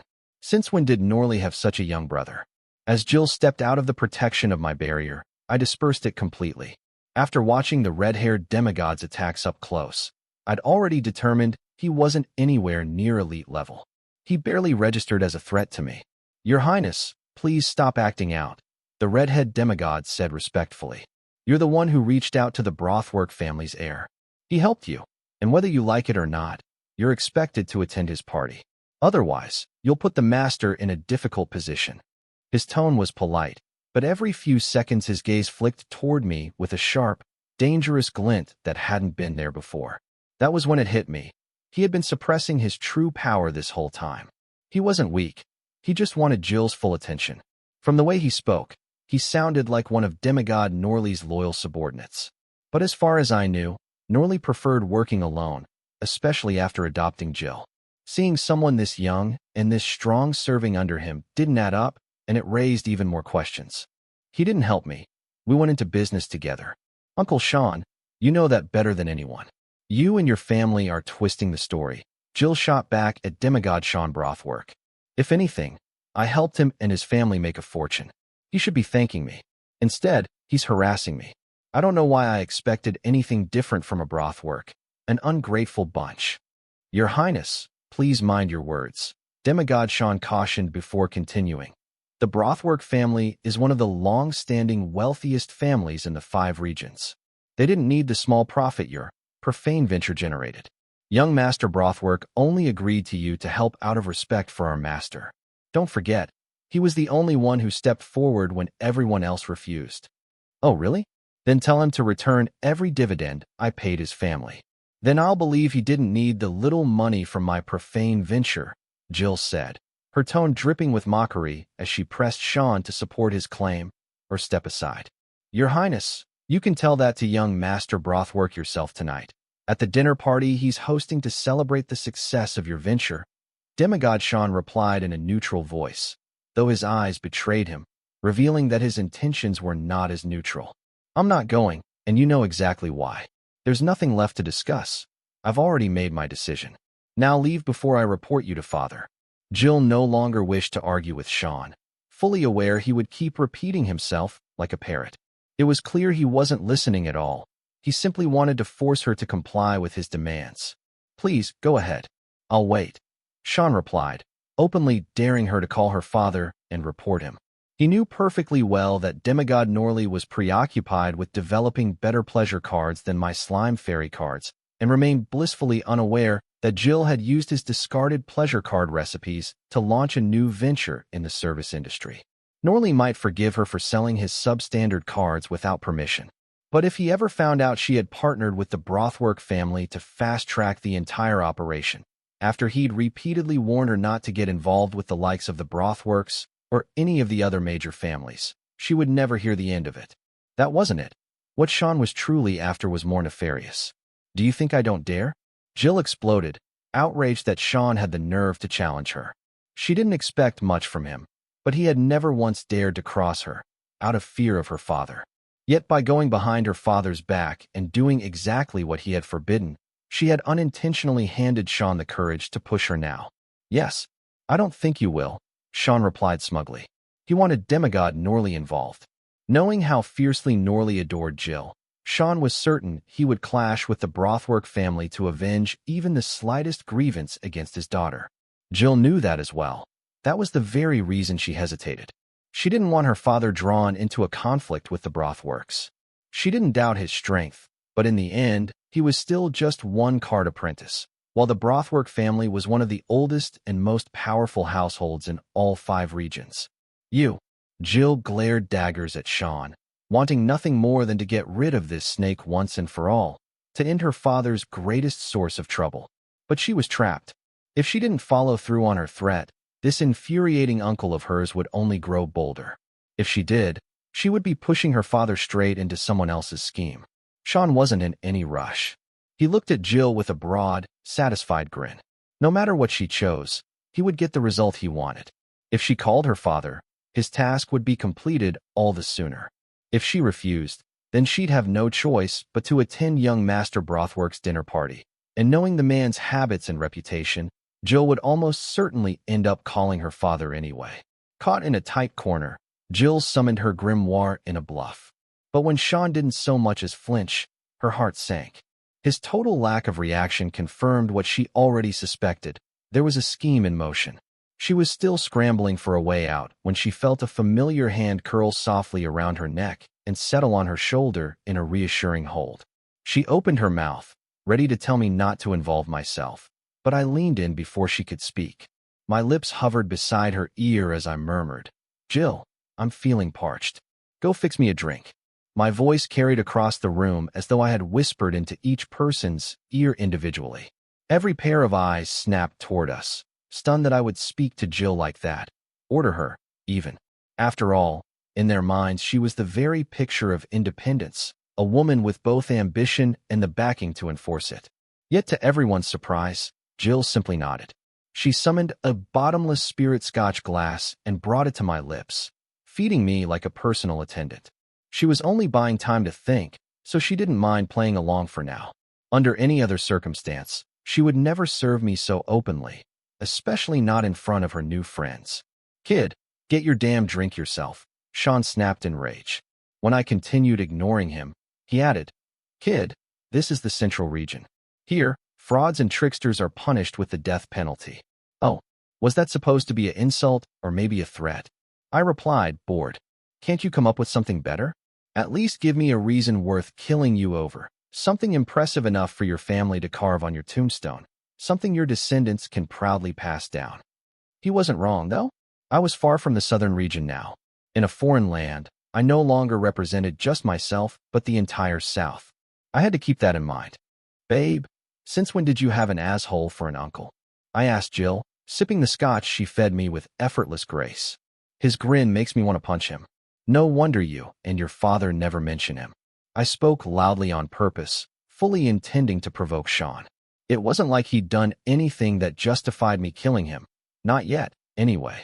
He was a jerk, but still Jill's uncle, demigod Norley's brother. What puzzled me was how someone barely a century old and carrying the Brothwork surname was related to demigod at all. You son of a bitch.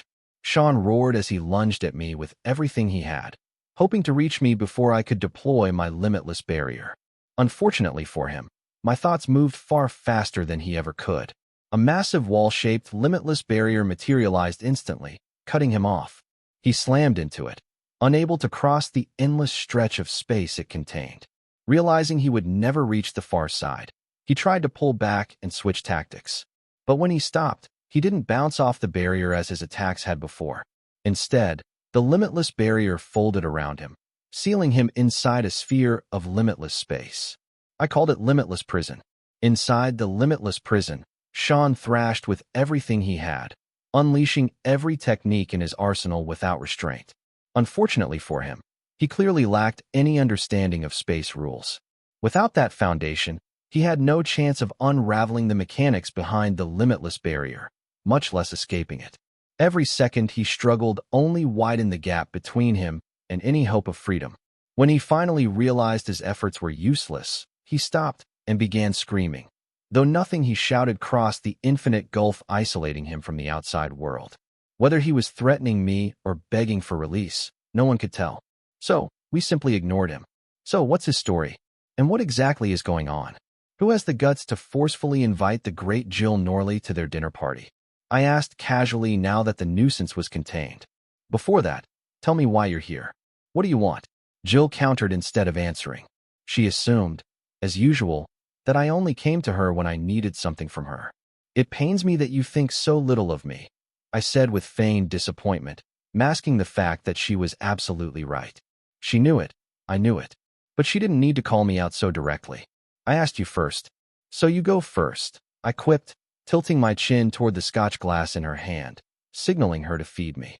My lips parted as she brought the bottomless scotch to them with deceptive gentleness, only for her to suddenly try and shove the glass into my mouth. Since it had no bottom, she was basically trying to drown me in booze. Cough, cough. Woman, have you lost your damn mind? How dare you attempt to murder your benefactor? I sputtered, stumbling back and releasing her. I knew I should have stopped teasing while I was ahead, but her reaction was way over the top. Benefactor? Why don't you just call yourself a great and noble prince?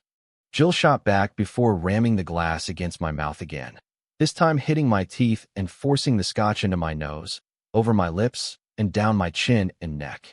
Go find your damsel at the bottom of this glass. I caught her wrists and spun her around, pulling her flush against me. My arms wrapped around her as I settled my chin on the curve of her nape, cheek brushing against her ear. Inhaling her scent, I guided her hands down to her waist, still captured in mine as I murmured, I truly pity the unfortunate soul who ends up marrying you.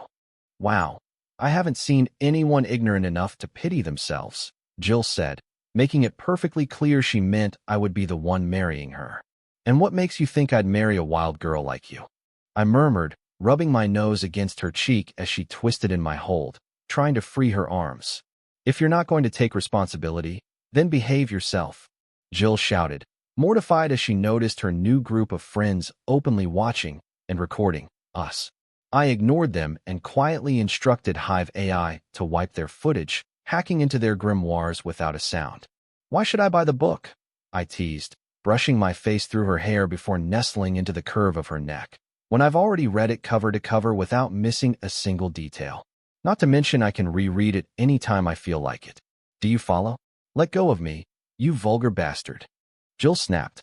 She struggled harder, more frantic this time. She knew I was messing with her, but the words hit differently. It might have been a joke to me, but to her it sounded like I was casually stating something painfully obvious. FCK.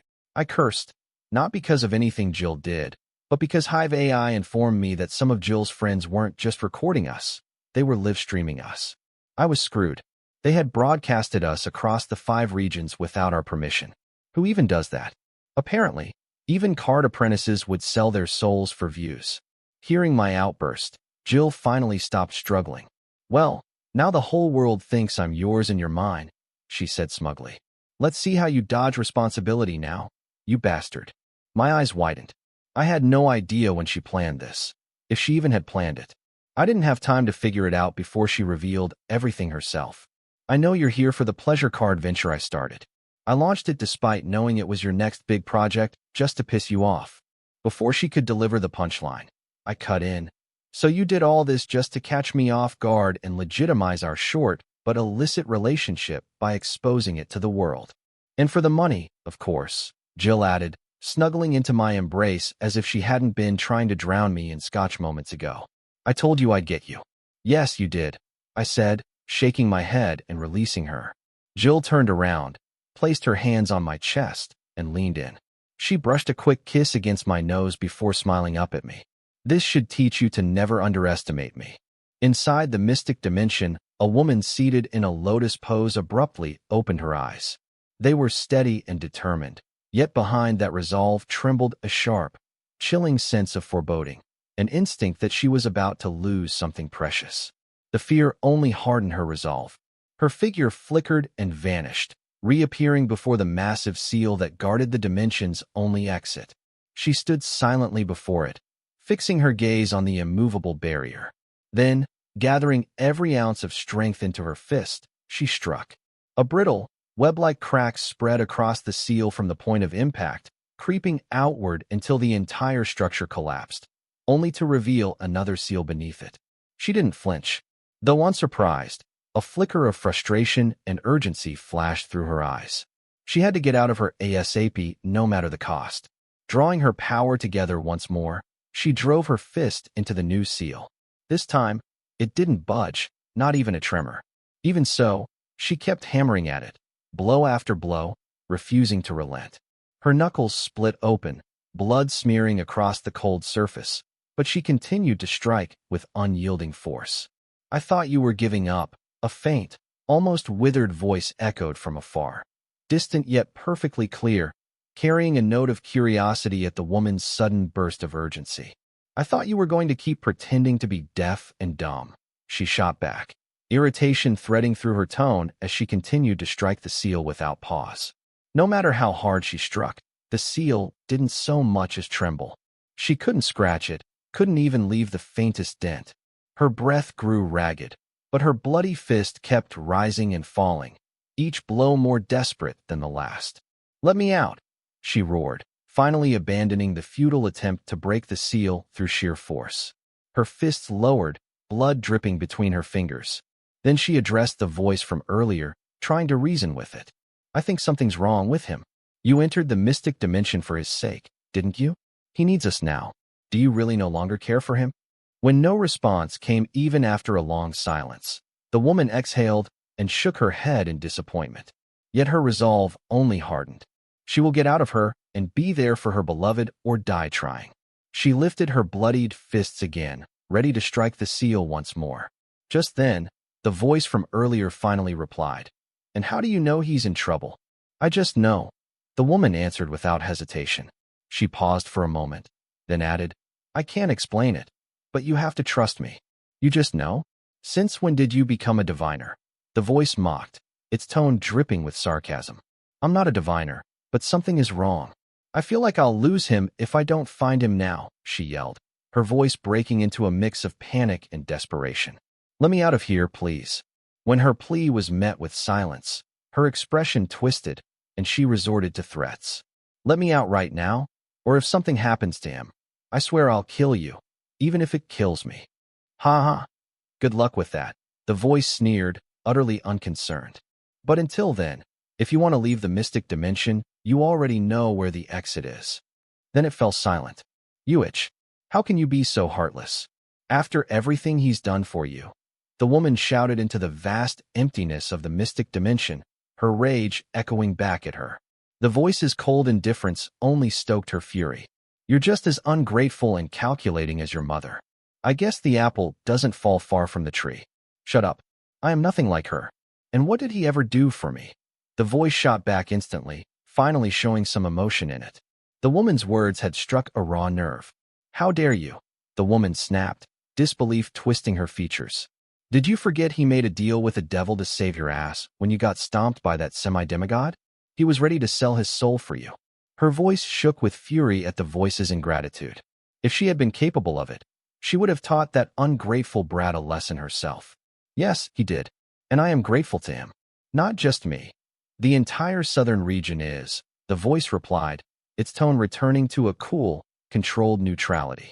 If he were truly in danger, there are plenty who would rush to his aid, even at the risk of their lives. She paused, then continued with pointed suspicion.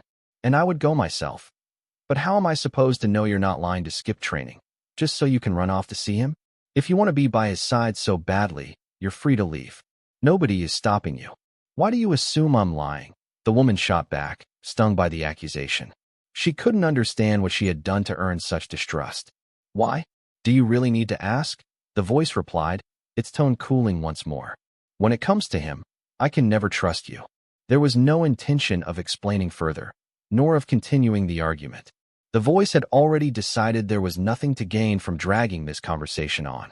If you know that, the woman said urgently, then you should also understand how much he means to me. I would never make light of him being in danger. You have to trust me. Just this once, please. She poured every bit of her fear and sincerity into those words, hoping that the voice would understand. She couldn't lie when it came to him. For a moment, the voice wavered. A part of her almost believed the woman's plea. But then she reminded herself that the entire southern region was out there, ready to protect him. With that thought, she hardened her resolve, pushed aside the flicker of doubt, and chose not to respond. Ignoring the woman's pleas and threats alike, she refocused on her training. Left with silence once more, the woman gritted her teeth and returned to pounding the seal, her bloodied fists rising and falling in relentless determination. I know this doesn't change anything, Jill said, sensing the conflict in my emotions. But I was hoping it would at least earn me a date with you. A proper date. A date? You created a whole scandal just to get one date with me. I asked, brushing my fingers through her silky hair as she rested in my arms. My other hand was intertwined with hers. We were curled together on the couch in her office, finally hidden away from the public eye. Aren't you afraid you'll never find a husband if I say no? As for Sean Brothwork, I had already compressed the limitless prison into the size of a marble and stored it inside the dimension card I'd borrowed from Lucine. He was the gift I intended to bring to the dinner party tonight, held at the Brothwork family's Morningstar Manor, where I would attend as Jill's +1. If you say no, Jill whispered, clutching my hand even tighter, I'm afraid I won't be able to live, let alone care about getting married. Wow, talk about no pressure. I joked, though the truth was I did want to go on that date with Jill, wanted to see where this could lead. I knew I had feelings for Susan and Anna, but nothing had ever truly moved forward with either of them. Susan had asked for space, and Anna, well, once she came out of seclusion, she might simply treat me the same way she treated her mother. She might not really hate me, but that didn't mean nothing would change if she used her feelings for me to go further into the extreme path. Was it wrong of me to pursue someone who was here, someone who was choosing me now, instead of waiting endlessly for people who weren't? Was it selfish to accept love that came without chaos, without pain, without uncertainty? That was Jill. No drama, no mixed signals, just straightforward ambition and desire. She took what she wanted and was willing to pay the price for it. There was a strange comfort in that honesty and greed. You know what? Let's do it. Let's go on a date, I said as I lifted my head and pressed a kiss to the top of her head which laid against my chest. Really? Jill blurted, rolling over and propping her chin on my chest so she could look directly into my eyes. Her disbelief was almost adorable. Yes, I said with a nod, unable to hide my own small smile. And I already have the perfect place in mind. What are you doing tomorrow morning? A breakfast date sounded like the perfect start. Nothing. I'm always free for you. Jill replied with a burst of excitement as she climbed up to my face and kissed me with fierce urgency. Before we realized it, we were both naked and finally finished what we hadn't been able to back in that pregnant dungeon months ago, several times over. I had almost forgotten, but my Hive AI made sure I only fired blanks. It's a lot more fun than I remember, Jill murmured, resting her head on my arm as we lay buck naked on her office carpet. Finally tasting pure passion instead of the one induced by her carnivorous womb. I wish I could say the same, I muttered softly. Jill jabbed an elbow into my ribs, prompting me to add, I'm kidding. You'd better be, she warned, pulling a comforter from her storage card and draping it over us before nestling comfortably in my embrace. So, what's the deal with your uncle? I asked now that our mouths were finally free and too tired for anything else. So, why did you really come to find me? Jill countered, ignoring my question. At first, she assumed I had come to confront her for stealing my idea about starting a pleasure card venture. But now that things had escalated into this, she was beginning to suspect there was more behind my visit. It's work stuff. We can talk about it after our date tomorrow, I replied, choosing not to argue with her.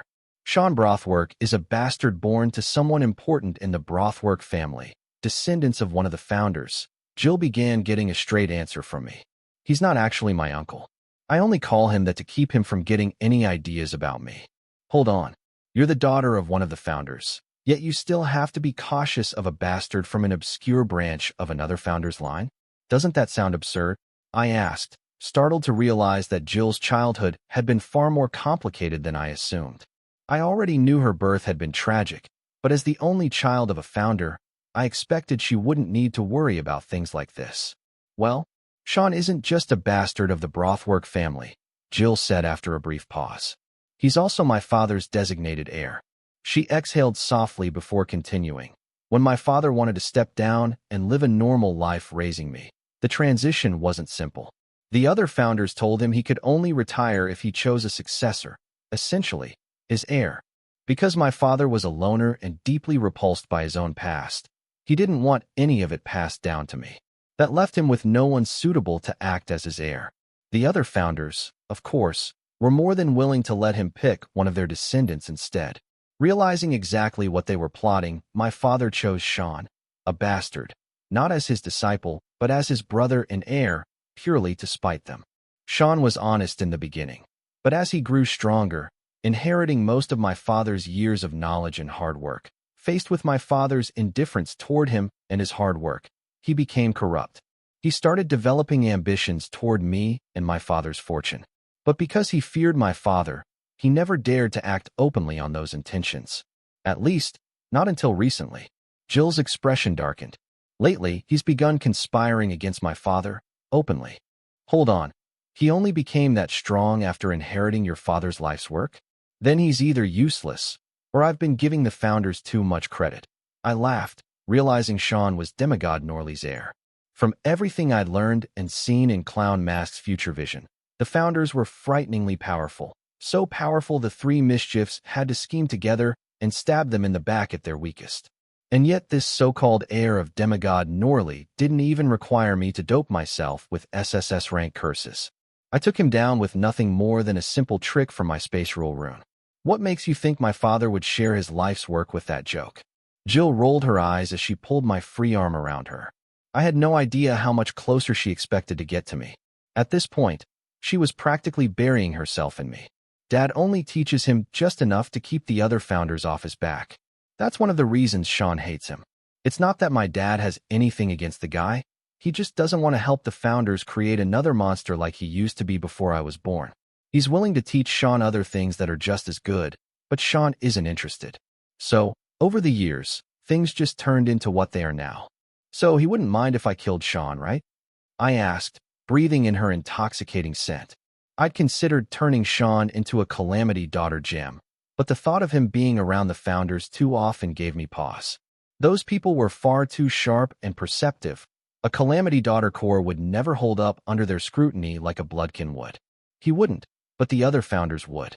After I was born, Sean basically became the only link left between my father and them, Jill said with a small smile, reacting to my slight movements and warm breath. Her physique had smothered her passion her entire life, but when it came to me, I was like its kryptonite.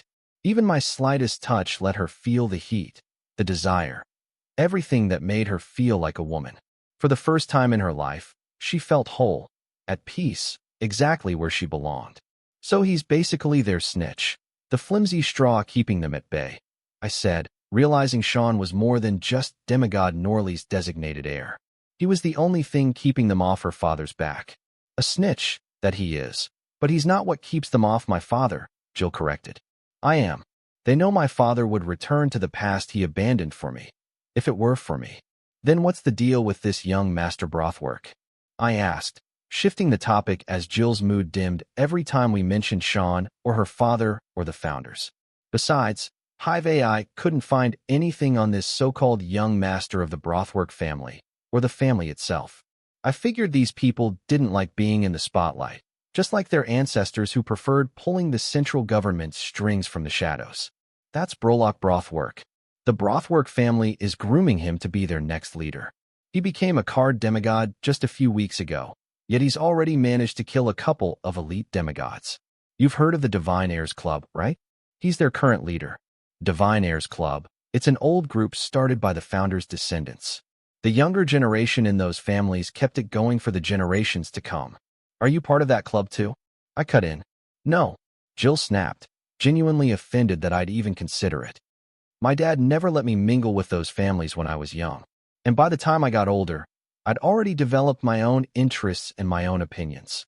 Unlike those snobs who know nothing but bragging about their families. Besides, they didn't want anything to do with me either. Be that as it may, the reason I brought this up is because when I needed the funding and connections to launch the pleasure card venture as fast as possible, I reached out to a few of those heirs. At first, plenty of them were interested. I had more investment and backing than I needed, so I was planning to launch the pleasure cards across all 5 regions from the start. But then, out of nowhere, they all rejected it in an instant. And right after that, Brolock contacted me. I knew exactly what was going on. Still, I went into business with him because the deal was fair, more than fair, really, so I'd have been an idiot to turn it down. But ever since then, he's been using it as an excuse to get close to me, almost making me regret the decision. Until you showed up, just like I expected you would. What took you so long? I thought you'd come running the moment I announced my venture. Since you didn't, I had no choice but to take his money and see it through.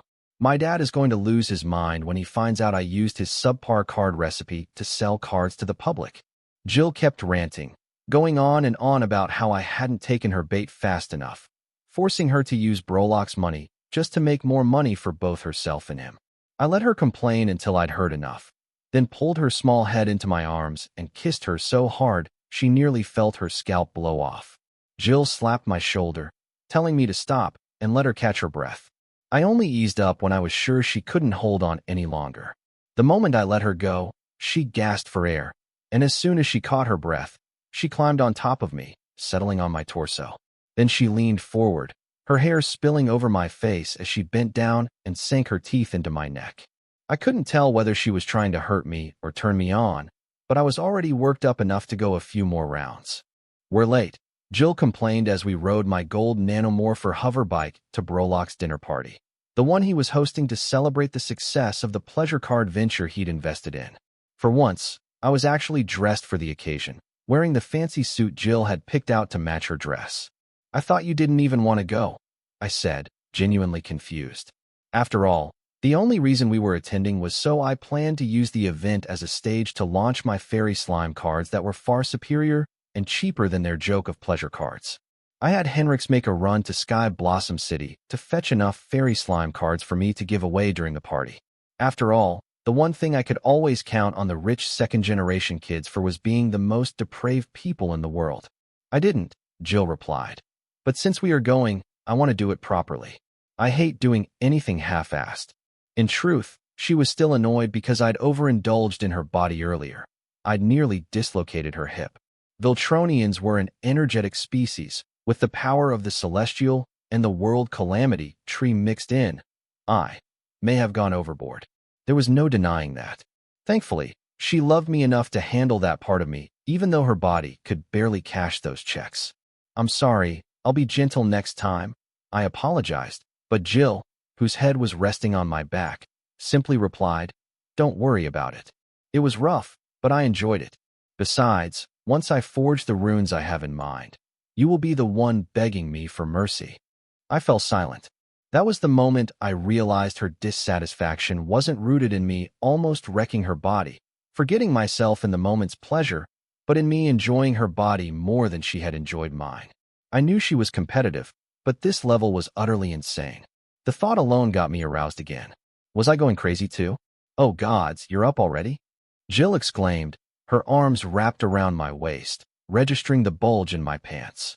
Before I could respond, she whispered something that was both utterly shocking and deeply arousing. "Do you want a quickie?" Before I could even articulate a response, her hands were already unzipping my pants.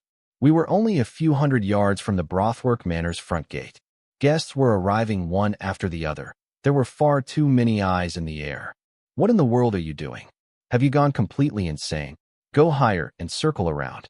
"It won't take long," Jill ordered, not even pausing to seek my consent.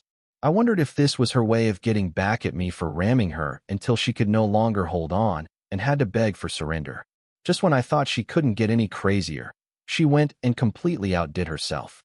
"Yes, my lady," I conceded. I would gladly accept this kind of punishment any time of the day. Instead of descending the hover bike at the manor gate, I turned it around to circle back once we were done. As we hovered around, with Jill enthusiastically attending to my needs, I instructed the Hive AI to utilize a space rule to isolate us from the outside world, specifically to prevent high-level card apprentices from peeping in. Once I was satisfied, I intended to turn on the autopilot and give Jill the time of her life, but she rejected the idea. Then, I remembered. What we did earlier was meant to be punishment, allowing Jill to satisfy herself with the illusion that she had dominated me, not the other way around. I was confused. I didn't understand how this arrangement worked. Because, to my mind, I had won, regardless of who really won between us. "Just drive," Jill ordered, using her cleaning cards to instantaneously restore us and our clothing. If we didn't have a party to attend, I honestly would have insisted on satisfying her despite her refusal, just to see what kind of punishment she would devise next. Descending the hover bike at the front gate of the Brothwork Manor, we dismounted, and I retrieved the vehicle into my grimoire. We then followed a beautiful maid who led us into the manor's left wing, where the party was being held.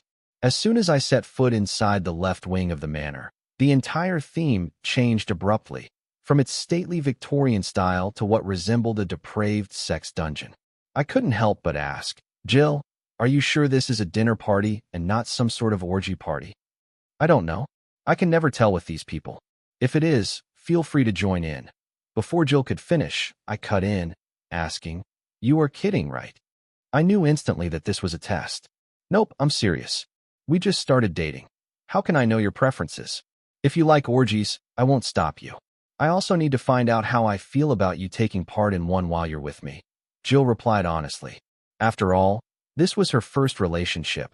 She didn't truly know what she was doing, even though she had read extensively on what she was supposedly expected to do.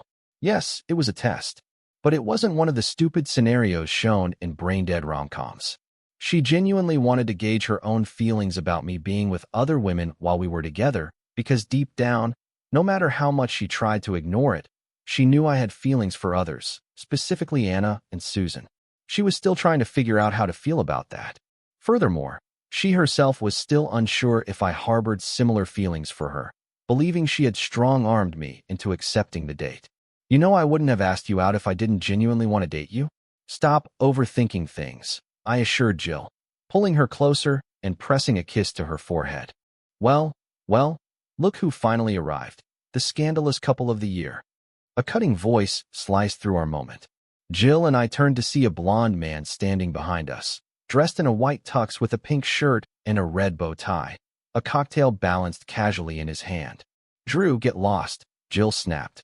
The smile on his face faltered for a heartbeat before returning as he said, still grinning, "Aren't you going to introduce your one and only friend to your brother-in-law?" Jill, who had been a moment away from driving Drew off, froze the instant she heard him call me brother-in-law. With a reluctant smile, she finally introduced us. "Wyatt, this is Drew Rockin, my ex-business partner." "Ex-business partner?" Drew echoed in theatrical shock. Wow, Jill. Didn't think you'd turn into one of those people who forget their roots the moment they make it big. He clutched his chest dramatically, playing the victim. You know exactly what you did. Jill shot back, giving him no room to save face. Drew let out a long, weary sigh, defending. Come on, Jill. You know I didn't have a choice. Unlike you, I'm stuck in this crappy club. And you loved it when I used its connections to help you. You even called me the best partner you ever had. His entire life was dictated by his family, and the one thing he felt he had any real control over was his friendship with Jill.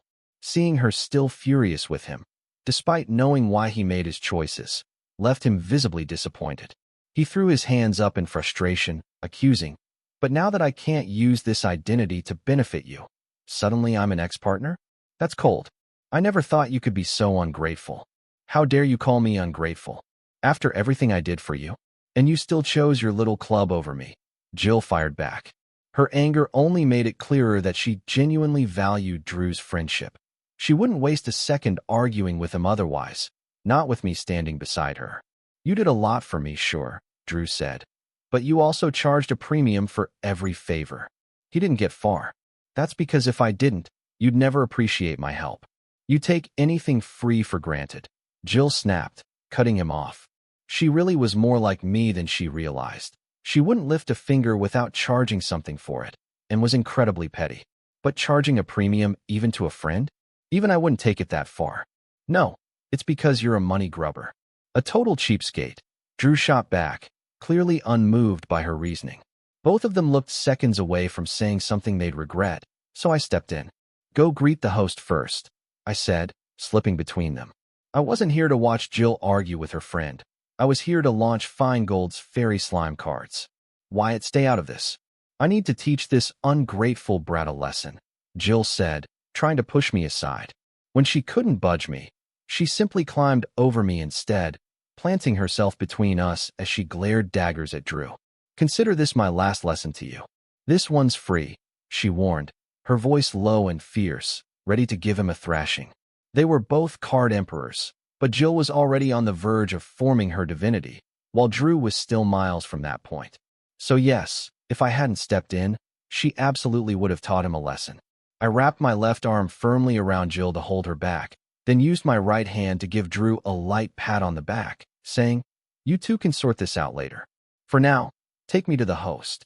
Drew took a moment to steady himself and nodded, adding, "Brother-in-law, Brolock isn't here yet. He'll only show up about 45 minutes after everyone else arrives. And considering you whisked away the woman he was after, well, he might make us wait an hour or two. But we're free to help ourselves to the Dream Nymph card samples until he arrives," Drew added. The moment he said it, he felt Jill's stare burn into the side of his head. He pretended not to notice, acting perfectly innocent. "Even better," I blurted, glancing around the hall at the guests openly and shamelessly, indulging in Jill's Dream Nymph cards. These were the richest and most depraved people in all 5 regions. In other words, the perfect target audience for my slime fairy cards. Then I pulled out a stack of starter slime fairy cards and turned to Drew, asking, "Can you do me a small favor?" "Name it," he replied instantly, much too eager to impress his new brother-in-law. Honestly, good thing I held back from slapping him earlier for addressing me as his brother-in-law on Jill's account. Keep a few for yourself and hand the rest to the high-value guests.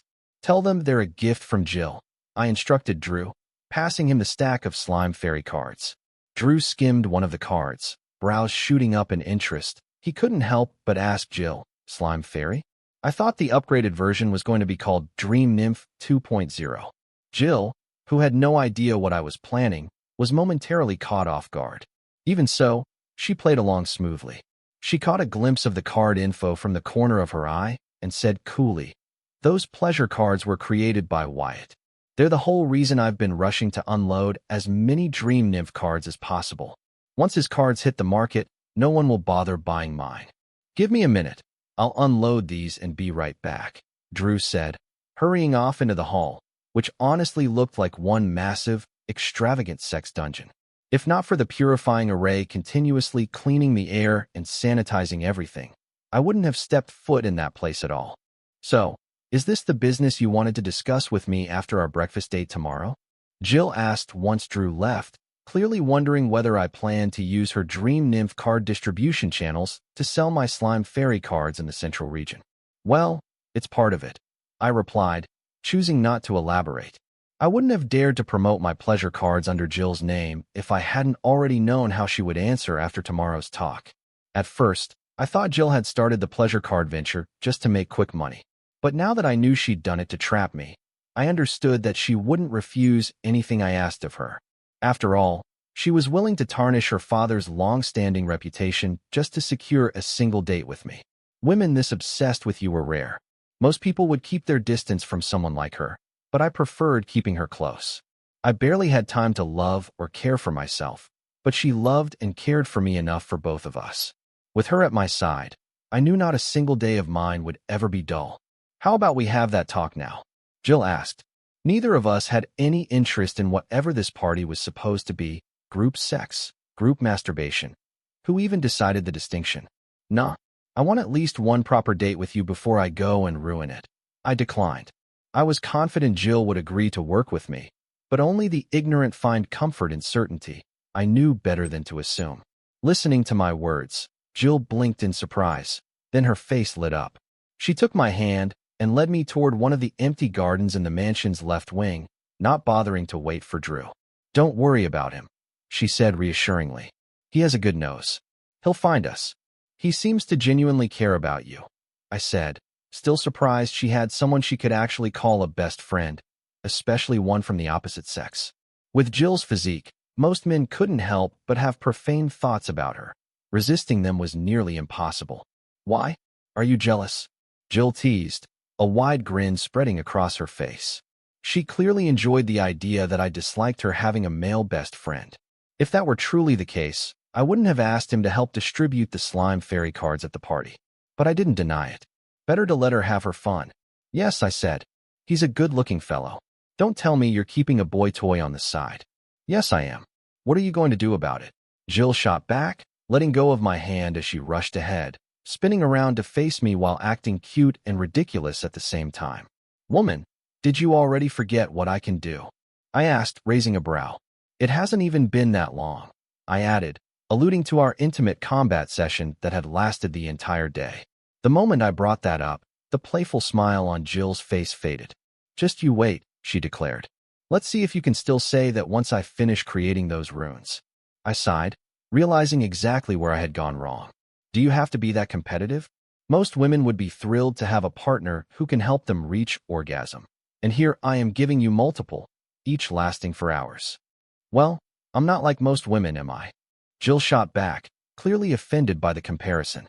Just enjoy yourself for now. We'll see who gets the last laugh.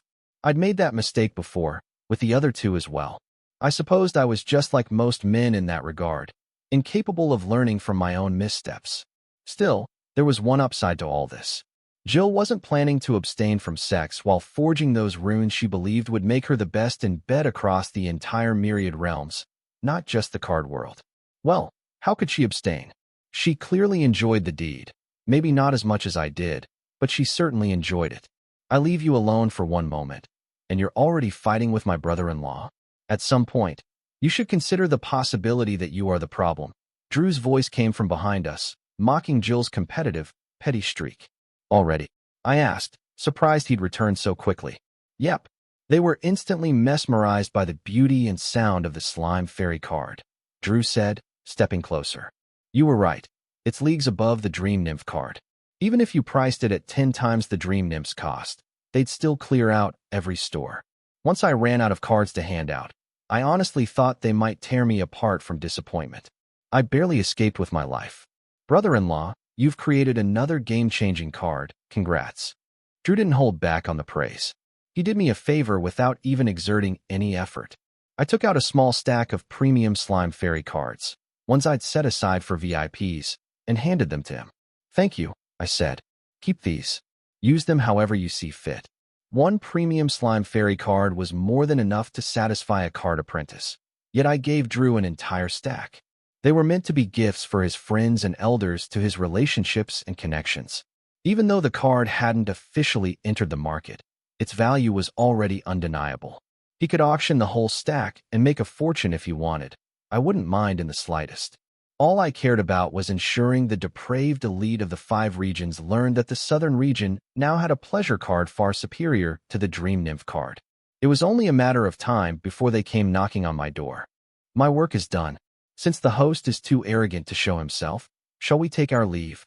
I asked Jill and Drew, seeing no reason to keep lingering at this profane excuse of a party. The host was clearly on a power trip, making his guests wait like obedient pets. Sure, he allowed everyone to sample the pleasure cards, but the bar and buffet were off limits. To think I had even prepared a gift for him, what a waste of my consideration. Sure, Jill agreed instantly. Drew, however, gave a nervous chuckle and said, "You guys go ahead. I have to stay." "No, you don't," Jill shot back without hesitation. "You're coming with us." "Don't start that again," Drew sighed, shaking his head. She did this every single time despite knowing exactly how things were for him. He was a nobody in the Rockin' family. Aside from his parents and siblings, no one even knew he existed until he managed to get into the Divine Heirs Club. Back when no one noticed him, he'd wanted to prove himself. But now that his family finally acknowledged him, he wished more than anything that things had stayed the way they were. Sometimes he even regretted ever joining the Divine Heirs Club in the first place. His parents and siblings were proud of him, but they didn't know the truth, not even half of it. To the Rockin' family, he was nothing more than a well-packaged pawn carrying out their orders. The moment he stepped even slightly out of line, they threatened his family's safety. His parents still believed they had lost their youngest child to a miscarriage, but in reality, that miscarriage had been the family's retaliation against him for refusing to betray Jill when he'd been given the chance. He could never bring himself to tell his parents or Jill, his closest friend, because he feared what the family might do to them if he did. He dreaded the day they would demand he betray Jill again. And now, with the entire world knowing Jill was dating Southern Hope, his family saw an opportunity. They wanted him close to Southern Hope, and the easiest way was through Jill. That was exactly what he was doing here tonight.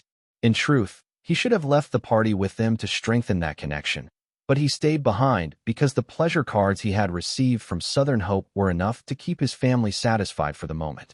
He didn't want this relationship to progress any further because he knew too well what awaited him if it did. Jill shot Drew a sharp glare, ready to snap at him again, but she held herself back and simply muttered, "Know your limits, dumbass. Call me if you need help." "I know, girl," Drew said with a gentle nod. "And you stop being so competitive. You're not alone anymore. You're part of a team now. Am I right, brother-in-law?" I had no idea if they were even talking about the same thing at this point. I just kept a polite smile on my face and nodded at Drew, ready to say goodbye. But before I could, a sudden commotion erupted in the main hall where the party was being held. The noise quickly moved toward us. Moments later, a man in extravagant attire rushed into the garden, trailed by a swarm of attendants and aides. Even without an introduction from Jill or Drew, I could guess who he was: Brolock Brothwork, our arrogant and shameless host. My assumption was confirmed the moment I heard his entourage address him as young Master Brolock. I wondered what had rattled him so badly that he not only disrupted his own party, but also abandoned his tradition of making guests wait for his grand entrance, just to come looking for us. "Jill, is this the Dream Nymph 2.0 card you were bragging about? These are incredible. Too good, honestly. They deserve a name of their own. Are you really sticking with Slime Fairy? Don't get me wrong. It fits their nature, but I'm sure we can come up with something better." Brolock gushed the moment Jill entered his line of sight, completely ignoring Drew and me as if we weren't even there. "You've got it wrong," Jill said, her expression turning cool. "It's not the Dream Nymph 2.0 card, and I didn't create it. It belongs to Wyatt. Your party was so bland, he decided to liven things up by sharing one of his new creations. Fun, right? They instantly made the party several times more exciting. You must have seen it on your way over." She didn't sugarcoat a thing. She flat out called his party bland. The Brothwork family claimed they had little real interest in Jill's venture, and that Brolock was only investing to show respect to demigod Norley. But from the way he reacted, it was clear he cared a lot more than he let on. The pleasure card market was simply too massive for even his family to ignore.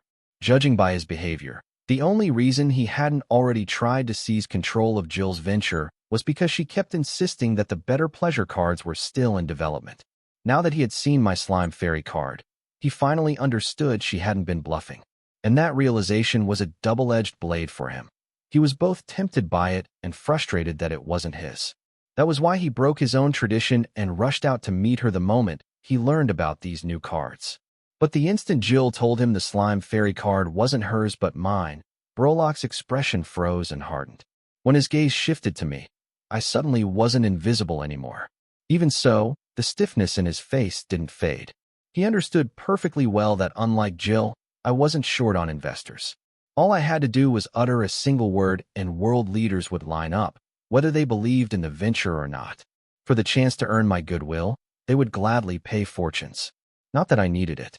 Tell me that the Dream Nymph 2.0 cards that you're developing are better than these slime fairy cards, Brolok demanded of Jill, his voice leaving no room for anything but the answer he wanted. Nope, not even close, Jill replied without hesitation. I knew he was developing this card, remember? That's why I told you we should offload as many Dream Nymph cards as possible before their value tanked. Now that he has announced his pleasure cards, no one's going to buy ours. She shrugged, mocking herself. So, planning to buy shares in the company? I'll sell you my stake for pennies on the dollar. What do you think? Deal. Her tone was half joking, half resigned, openly offering to hand over her share of the pleasure card venture for practically nothing. All to drive home just how thoroughly the slime fairy card eclipsed everything they had built so far. You're kidding me, right? I haven't even recovered what my family invested in your venture, and now you're calling it quits? Do you think this is a joke? Brolok exploded, his voice shaking with fury. It wasn't the money that enraged him. It was the stain of failure. He prided himself on an unbroken streak of profitable investments, a record so spotless his family had dubbed him the Midas touch of the Brothwork clan. If Jill's venture collapsed, he wouldn't just lose funds. He would lose his title, his pride, and the prestige he wrapped himself in. His ego couldn't bear the thought. Joke? No, I'm not joking, Jill replied, her tone turning icy. Every investment carries its own risks.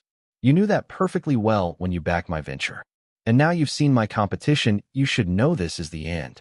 My Dream Nymph 2.0 card still in development doesn't even qualify as competition anymore. Facing reality now is better than dragging out a slow death, don't you think? Her cold expression made it clear she wasn't going to let him order her around. They were partners, not master and servant. No, how can you just give up without trying? Brolok snapped, spiraling at the mere thought of failure. There has to be something you can do. You can't abandon everything we built. This isn't just about you, it's about me. I cannot fail. You have to find a solution. The pleasure card venture cannot collapse. At the very least, we need to build it up enough to sell for a profit. For all his celebrated success, Brolok was nothing more than a pampered child riding the momentum of his family's power. His so-called record came from investing in ventures that were already guaranteed to succeed. Companies didn't take his money because they needed it. They accepted it to avoid retaliation. Taking his investment was effectively pledging allegiance to the Brothwork family. And they weren't the only ones who operated that way. Several powerful families did the same. If not for the protection of the Southern royal family, I would have been targeted too, forced to accept their investments, only to have them leech off my work for the rest of my life. These families weren't investors, they were parasites. Their contributions were nothing more than an advance payment on the profit they intended to siphon indefinitely. Not that the Southern royal family was any better than the others. They weren't. The only reason they weren't able to extort me was because Anna had signed a contract with me under the witness of the world's will. That single moment robbed them of the chance to exploit me and instead forced them into the role of my protectors. I was lucky. Without that twist of fate, I might have spent this life on the run too. What are you trying to say? I don't get it, Jill said, feigning confusion as if she did understand true reason for Brolok's frantic reaction. When actually she was certain it wasn't about the money, she understood the real issue. He simply couldn't accept failure. It was common knowledge that the Brothwork family's golden boy had never tasted defeat. Thanks to his family's influence and power, all he had ever known was success. Is this about money?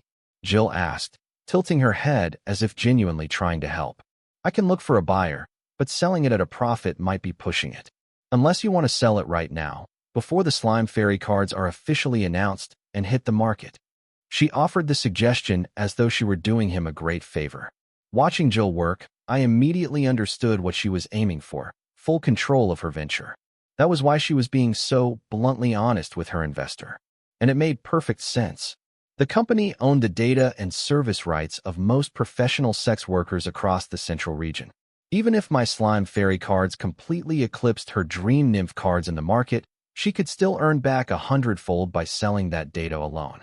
The fact that Brolock couldn't see this only proved he was nothing more than an ignorant figurehead, the Brothwork family's poster boy, while the real brains of the family were entirely different people. Realizing this, I felt relieved that I hadn't killed or released Sean Brothwork. Listening to Sean speak about Brolock and finding nothing noteworthy about him in the Grimoire network, I realized I had overestimated the man.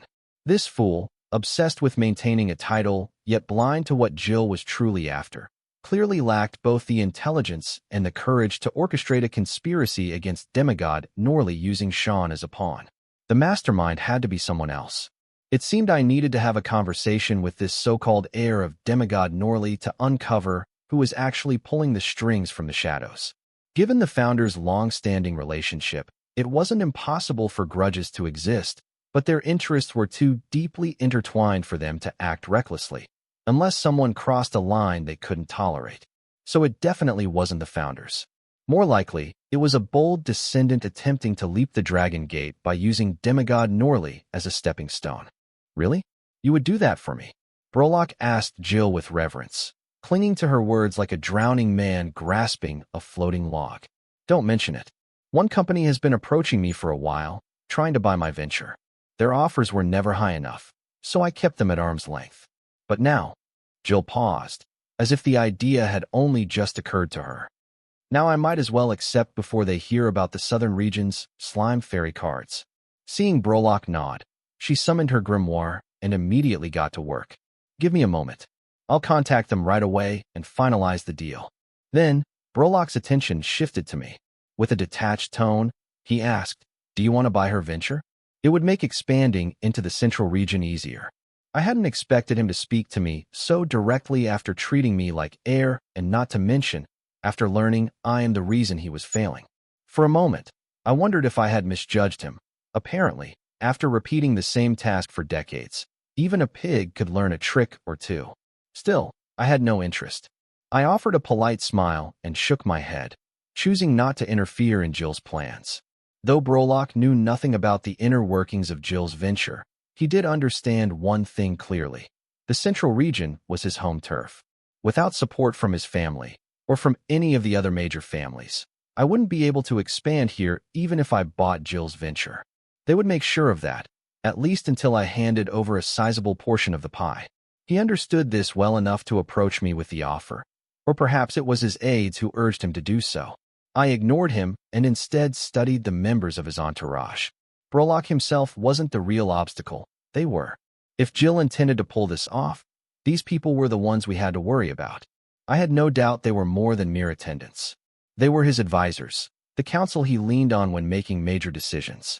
They were the ones who kept him from blundering into bad investments, the ones who convinced him to hold steady rather than panic sell, much like he was about to do now. What puzzled me was their silence. What were they waiting for? They should have already noticed that Jill was up to something, shouldn't they? Were they trying to decipher her endgame? And if so, shouldn't they have figured it out by now? What made her venture valuable? The Dream Nymph card recipe, of course, and the extensive data on prostitutes across the central region, along with the rights tied to them. Even if the Dream Nymph recipe had lost its worth with the introduction of the Slime Fairy card, the data and the rights remained priceless. They should know that, shouldn't they? No. They might have been sharks in the investment world, but they understood nothing about the pleasure card market. That domain was still new, one that only Jill and I were truly exploring. It was impressive enough that they had managed to foresee its potential and invest early, blocking the other families from throwing their money into Jill's venture. But they operated under a flawed assumption that no one would dare cheat the Brothwork family. In their world, such a thing was unthinkable. What they failed to grasp was that the rule didn't apply to Jill or me. Not only did we dare to cheat the Brothwork family, but we would carve out a massive share of the profits for ourselves. They thrived only in waters they understood and dominated. The moment they drifted into unfamiliar territory, They were as blind and powerless as anyone else. Still, they at least had the sense to wait and observe Jill's intentions instead of leaping at her offer the way their foolish master had. I remained patient as well, watching to see whether anything unexpected might occur. Nothing did.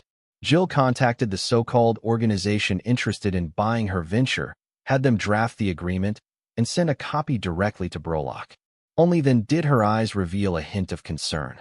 As expected, Brolock immediately investigated the organization and uncovered everything there was to know about them. He wasn't pleased to discover that their offer was low because Jill refused to sell the rights to the Dream Nymph card, insisting on renting it instead. But after his careful and insightful persuasion, Jill reluctantly agreed to sell the rights at a premium. The overall valuation of her venture rose accordingly, securing a tidy profit on paper that conveniently kept Brolock's investment record spotless. I knew it. These people truly had no grasp of the pleasure card market. They fixated entirely on the Dream Nymph card rights, exactly as Jill intended, completely overlooking the far more valuable asset, the data and rights connected to the prostitutes across the central region. In the end, Brolock, utterly convinced he had weathered a crisis through sheer brilliance, invited us to stay for dinner with his other guests. Jill rejected him outright, claiming she had lost too much money to have an appetite. Even so, he continued pressuring her to remain, until, quite suddenly, he stopped caring whether we stayed at all. His abrupt shift in enthusiasm was troubling. Drew noticed it too.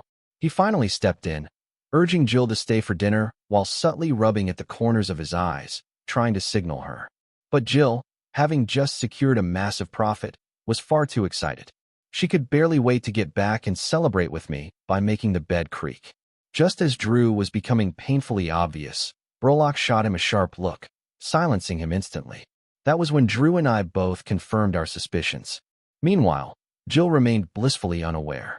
Lost in her own little world, she kept tallying her gains, not even sparing a thought for Brolock's or Drew's strange behavior. It was as if she had no sense of danger whatsoever.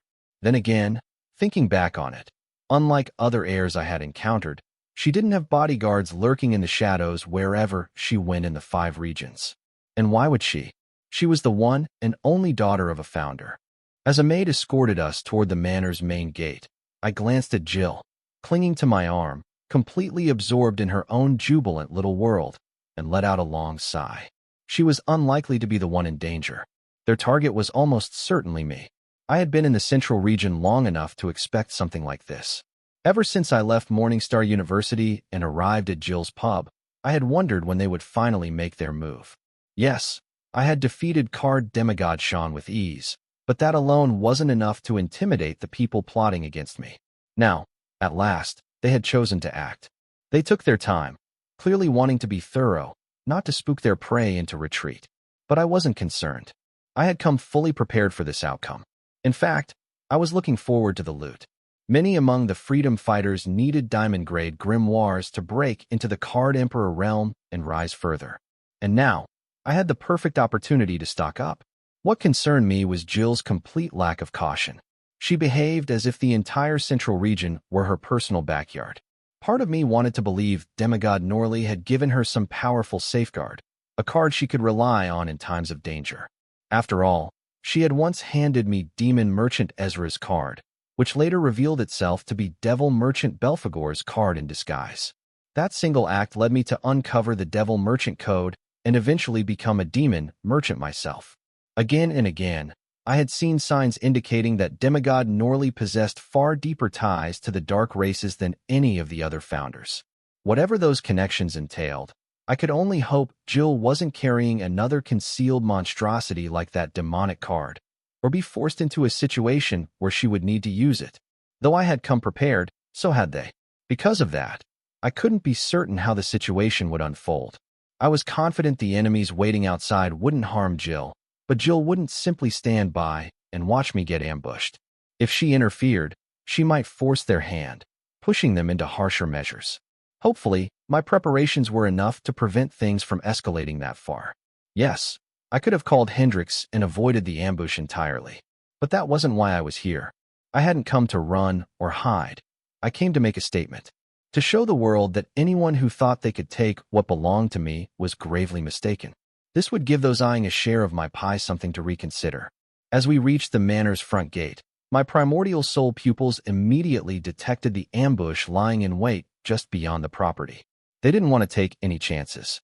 They could have attacked me inside the Brothwork family's Morningstar Manor, yet they refrained.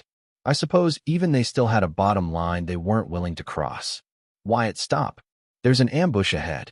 Jill snapped out of her blissful haze the moment I summoned my nanomorpher hoverbike. She rang with sharp warning. I know, I answered with a nod. Originally, I planned to leave Jill at the manor gate and face the ambush alone, show them I'd seen through their setup, and still chose to walk straight into it. But knowing her, she would never allow that. So, I had no choice but to bring her along. Even so, I hadn't expected her to notice the danger at the last second. She must have some higher-grade danger sense card or rune, something subtle but potent enough to warn her of an ambush of this magnitude. You know, and you're still walking into it? She snapped. Have you gotten cocky just because you defeated one demigod? An ambush is nothing like facing a half-wit demigod. There are at least a dozen card demigods out there, each one an elite with centuries of experience. Stop being reckless and call Hendrix before they realize we've spotted their ambush and attack blindly. She was full-on nagging now, her irritation barely restrained. If we hadn't just started dating, and if she wasn't trying to spare my feelings, she would have outright called me stupid, maybe even a moron, for daring to walk knowingly into a trap like this. Listen to me, I've got this. Why else do you think I dared to leave the safety of the southern region and come to the central region of all places? Just sit back and enjoy the show, I told her, certain of my preparations. But Jill didn't buy it.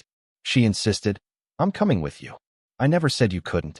I swung onto the hoverbike and offered her my hand. She could have boarded on her own. She was a card emperor, after all, but we both knew these small gestures were part of why we hadn't simply flown here. Flying would have been faster, far more efficient. But riding together gave us something we rarely had, quiet moments of shared closeness, allowing us to get to know each other better. They're using a temporal separation array, Jill warned as she settled behind me. The moment we step outside the gate, we'll be pulled into a time-space separate from our reality. Entering is easy, but escaping without locating the core is incredibly difficult because of the time displacement. Even with the core, we'd need perfect timing to return to the correct moment. I studied this formation in depth back at university. It has almost no exploitable flaws. Are you sure you still want to do this? Jill warned me with genuine concern just moments before I lifted the hoverbike's accelerator. That's perfect, I exclaimed, revving the accelerator. Of everything they could have used, time is the one thing I'm least worried about. Trust me on this one. With that, we shot forward, straight into the ambush, riding my golden nanomorpher hoverbike. They've spotted us, the demigod with the long, pointed beard reported from within the temporal separation array the moment Jill sensed the danger ahead. I told you, placing an array right at the gate was too obvious. We need to act now, before he calls Henrix. No need, replied another demigod concealed within the bearded one's shadow, cautioning him against sounding the alarm prematurely. Even Henrix can't step into the space inside Brothwork Manor. The isolation arrays layered over the estate were designed by the founders themselves, tailored to the manor's geography. There's only one exit, and it leads directly to us. Unless he plans to live as the Brothwork family's guest indefinitely, he'll have to come out. What if he contacts the Southern royal family for help? Any one of those unparalleled monsters could get him out safely. Or what if she calls her father? Then everything we've done will amount to nothing. The bearded demigod's mind spiraled through every possible way their operation could collapse, but the demigod in his shadow answered with steady patience. The higher-ups have already arranged interference should that happen. Still, let's hope it doesn't come to that. Let's hope it doesn't come to that. What the hell is that even supposed to mean? Who in their right mind wouldn't call for help after realizing there's an ambush ahead? The bearded demigod abruptly stopped speaking as he watched the youth, renowned as one of the brightest minds of his generation, walk straight into their ambush with his lover at his side. Did they not notice us? I watched her. They definitely did. Then what are they thinking? They did say that boy is extremely arrogant. Maybe today is the day his arrogance finally catches up to him through us.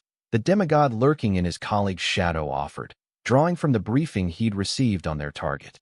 "Let's hope it's just that," the bearded demigod murmured, silently praying this wasn't one of those moments where the hunters found themselves becoming the hunted. "Wow, that felt exactly like entering a dungeon gate," I remarked as our hoverbike slipped into the temporal separation array. It was as if we had crossed into an entirely different world with its own time flow.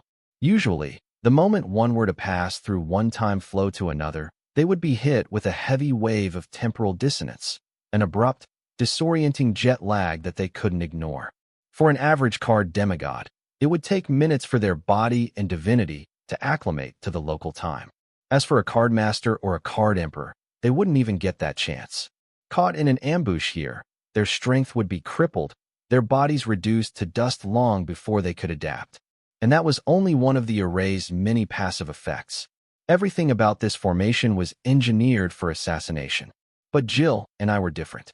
I had my innate resistance to time rules, and Jill, daughter of demigod Norley and a researcher at Morningstar University, carried an entire arsenal of time rule cards. The time within a temporal separation array doesn't speed up or slow down the flow of reality. It creates an entirely separate time zone that exists parallel to ours. Anyone authorized by the array can wield time rule abilities or time-related cards at half their usual effort and cost, granting them far greater efficiency than their targets. In other words, entering the array doesn't require time rule comprehension to survive its shift. Anyone who steps in is forcibly integrated into its temporal field. Their body and divinity simply need time to adjust to the change, much like stepping into cold water. It bites at first, but once your senses recalibrate, the chill fades into familiarity. For Jill and me, my time rule resistance and her arsenal of time rule cards allowed our bodies and ego gems to adapt instantly, without either of us even noticing the transition. Also, the new time zone within the array actively suppresses anyone it traps, doubling the effort and cost needed to invoke time rule powers and cards or any abilities tied to them. That obstacle didn't affect me, and Jill had more than enough time rule energy and cards to ignore it entirely. What now? Are we just going to sit here and wait for them to attack us? Is that really your plan? Jill demanded as I eased the hover bike to a halt, letting it drift silently in midair. Tell me you have something better. Because if you don't, I swear I'll beat you to a pulp before they get the chance. There are 45 demigods hidden within the array's time flow, I reported, studying the seemingly empty expanse around us. At least a dozen have comprehended the time rule, and the rest are armed with high-level time-related cards. To the naked eye, the array looked deserted, but it was anything but that. The demigods were using accelerated time streams to conceal themselves. Anyone remaining in the normal flow wouldn't sense them, much less see them. On top of that, 2 more demigods were tucked into the array's shadow, guarding its core with shadow rule techniques. They'd covered every angle. They were thorough, no question about it. How are you even sensing them? Jill demanded, stunned. My time cards are still scanning the time flow second by second in ascending order, trying to determine the speed of their time stream in this time flow. They haven't found anything yet. Her reaction made sense. A time-related card could identify temporal anomalies, but it couldn't simply leap to the highest possible acceleration to spot someone hiding using accelerated time streams without the proper time rule and meaning comprehension. It had to check each temporal layer 1 second at a time until it matched the enemy's accelerated flow. Only then could it pull the user into that same stream, allowing them to fight on equal footing. But that method only worked if the enemy was slow, careless, or significantly weaker, long enough for the scanning to finish. Yet here I was, someone who hadn't even comprehended the time rule, pinpointing enemies concealed in accelerated time the moment we stepped in. Jill couldn't help but wonder whether I had created a new time-related card, something far superior to the one she carried. I have my means, I answered, offering Jill no further explanation, only for her to scoff. You already tricked me to become yours. You don't have to act mysterious around me now. No, I do. At least if I want to keep you around. I countered lightly, tipping my head back until it rested on her shoulder. She leaned in, letting hers settle against mine. The demigod still hadn't moved against us. Not yet, anyway, so I allowed myself that moment. You think I'm only with you because of your tricks, is that it? Jill asked, her voice carrying a subtle chill. That was when it hit me. No matter how open-minded a woman might be, she wouldn't tolerate certain jokes, not ones aimed at her. Or maybe it was simply too early in our relationship for that kind of teasing. Honestly, I have no idea what you see in me. You even gave me the demonic card your father entrusted to you for your protection after the pregnant dungeon ordeal. You went as far as betraying his trust to warn me about the conspiracy during the Southern Capital incident. And now, after I admitted I have feelings for other women, here we are dating. If I asked you why me of all the people in the world, I doubt you'd tell me. Would you? I spoke from the heart. I genuinely didn't understand the reason behind Jill's unwavering devotion. Devotion that had stirred feelings in me despite myself. No, I won't. Because I also want to keep you around, Jill replied, turning my own words back on me. I guess she finally understood what I meant. Her arms tightened around my waist, and she pressed her face into my shoulder as if trying to sink deeper into me. I turned my head, tilted back against her shoulder, just enough to gently nibble on her earlobe. In the end, both of us were pretending we had control over this relationship, clinging to whatever comfort we could find to settle our restless hearts. Ahem, you two have been ambushed. Please conduct yourselves appropriately. A voice cut through our moment. A bearded demigod stepped out from hiding, his shadow stretched unnaturally long despite the array's controlled lighting. We know that. Why else would we stop here in the middle of an array, dumbass? Jill shot back without lifting her chin far from my shoulder, speaking to him as if he were beneath notice. She feared nothing from them, government dogs or major family enforcers alike. None of them would dare touch her. Your Highness, please stay out of this. We already have authorization from Demigod Norley, the bearded demigod said, offering a half-truth in hopes that invoking her father's name would make her withdraw. I'm guessing your master didn't tell him I was with Wyatt, just that Wyatt has captured his heir. Am I right? Jill smirked, confident speculating. She knew her father too well. If he'd been informed she was involved, he wouldn't have granted them permission even if they claimed Wyatt had killed one of the founders, let alone for some excuse about retrieving an heir. The bearded demigod fell silent, his expression twisting as Jill effortlessly exposed his lie. Inwardly, he cursed Brolock. If that fool had managed to keep Jill at the dinner table and sent their target out alone, they wouldn't now be forced to tread so carefully with the target standing right in front of them. Your Highness, our orders are clear. Please don't blame us if you get hurt, the bearded demigod said at last, dropping the polite facade. It was a warning. Leave now, or they would no longer be held responsible for what happened next. You've all gotten quite bold, haven't you? Wait until my father hears about this, Jill replied, summoning her grimoire. The man went pale instantly, panic flashing through his eyes. That panic turned into astonishment when I stopped Jill from actually contacting her father. Under normal circumstances, no card apprentice inside a temporal separation array could reach the outside world. But knowing Demigod Norley, he had no doubt given his only daughter a means to do so, just to be available for his daughter at a moment's notice, regardless of the situation's scale. He simply wanted to be there for her, just as any father would. Jill, let me handle this on my own, I said as I stored the nanomorpher hoverbike back into my grimoire. Without warning her, I shifted to my flight ability and lifted us off the ground. Jill, seated behind me, stiffened for a moment before adjusting. Once she understood the change, she released her hold on my waist and hovered beside me. I took her hand in mine. Observing this, the bearded demigod responded with an exaggerated eye roll.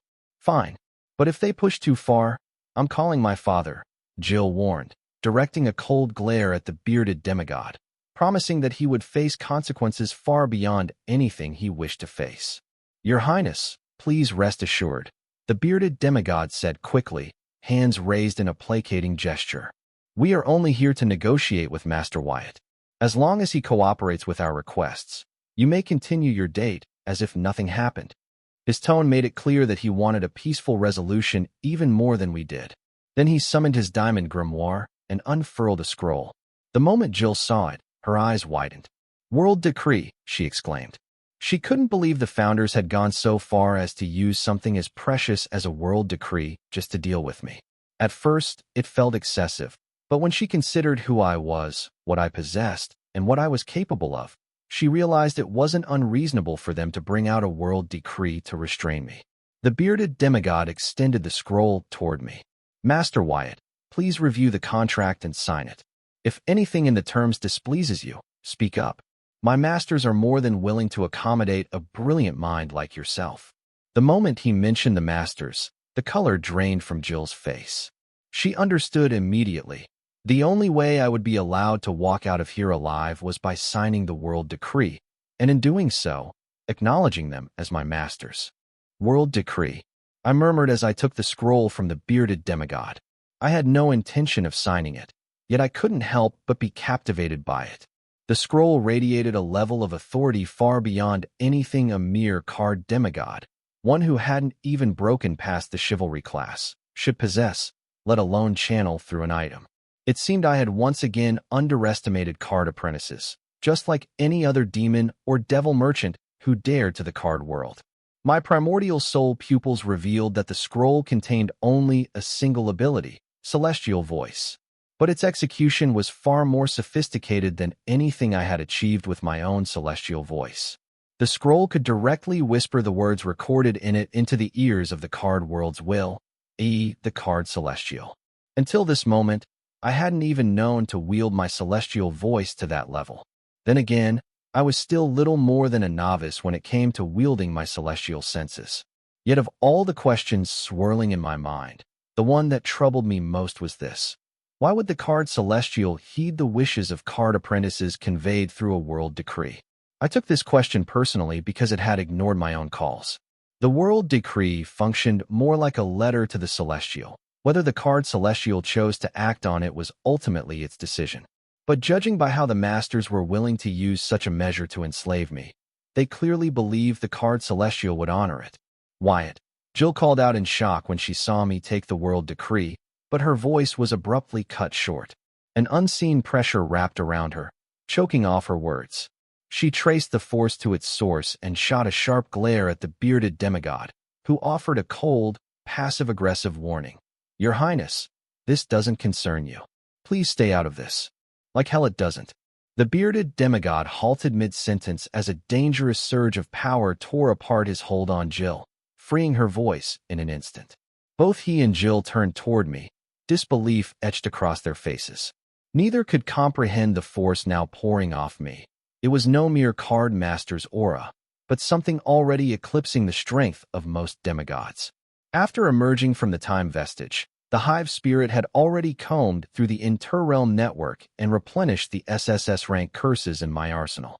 The moment I sensed them restored, a subtle but welcome feeling of security settled over me, an assurance in a region teeming with enemies on every side. I take it you're the best those so-called masters of yours were willing to spare, I said, drifting toward the bearded demigod. I stopped only when our faces were inches apart, close enough for him to feel my breath. Then, with a casual slap to both his cheeks, I added, behave, or I won't mind sending you and your friends to your deaths a few minutes sooner. The bearded demigod tried to swat my hand away, but his body refused to respond under the pressure I exerted. His partner, lurking within the shadows, attempted to come to his aid, only to freeze the moment our eyes met. When he caught sight of my grin, he instantly shifted his gaze toward the array core concealed behind him in the array's shadow, and broke into a cold sweat. Sensing his partner's distress, the bearded demigod dropped to his knees midair and bowed to Jill. Your Highness, please forgive my insolence. I did not know any better. Meanwhile, his shadowbound companion used his shadow rule prowess to relocate the array core, hoping the distraction caused by his colleague's behavior would let him hide it once more.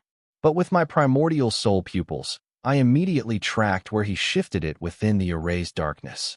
As my gaze followed him unerringly, no matter what trick he attempted, both the bearded demigod and his hidden partner began to panic. They had no idea how to proceed. Their instructions had been simple: recruit me using the world decree, and act only if they failed to do so. However, before they could receive any response from me, the situation unraveled faster than either of them could manage. My strength caught them off guard. They had never anticipated that my presence alone would be enough to freeze their bodies in fear. Now they found themselves trapped in a dilemma, whether to attack or hold back. After all, I had not yet rejected their offer. By accepting the world decree into my hand, I had implicitly shown that I was at least considering their proposal. They dared not give me any reason to refuse it. Their masters valued me, and what I possessed, far too highly. Even as a slave bound to them, I would still outrank these guys by a wide margin. Offending someone who might soon be their superior was the last thing they wanted. So they clung to the hope that this encounter would reach a peaceful conclusion, praying this matter wouldn't escalate beyond their control anymore. Let us all have a proper talk without this array getting in the way, shall we? I said, activating my "if you see me, I see you" ability. My curse clone slipped into the shadow where the demigod was hiding, crossed through the array's veil, seized the core, and vanished, reappearing as I withdrew, the array core now resting in my hand. With my hive spirit and primordial spirit acting in tandem, I took control of the temporal separation array formation the moment I touched its core, hacking into it before the hostile demigods could even register what had happened. But I did not use it to dismantle the formation. Instead, I twisted its flow, manipulating the array's temporal field while channeling my space rule and celestial force to manifest a massive black hole at its center. The instant the black hole formed, the surrounding time collapsed into a sluggish crawl. The demigods hiding in the accelerated time stream were forced out into the open, along with the one lurking in the array's shadow. And then, with a silent pull, the black hole consumed the array entirely. It collapsed and evaporated from the world as if it had never existed.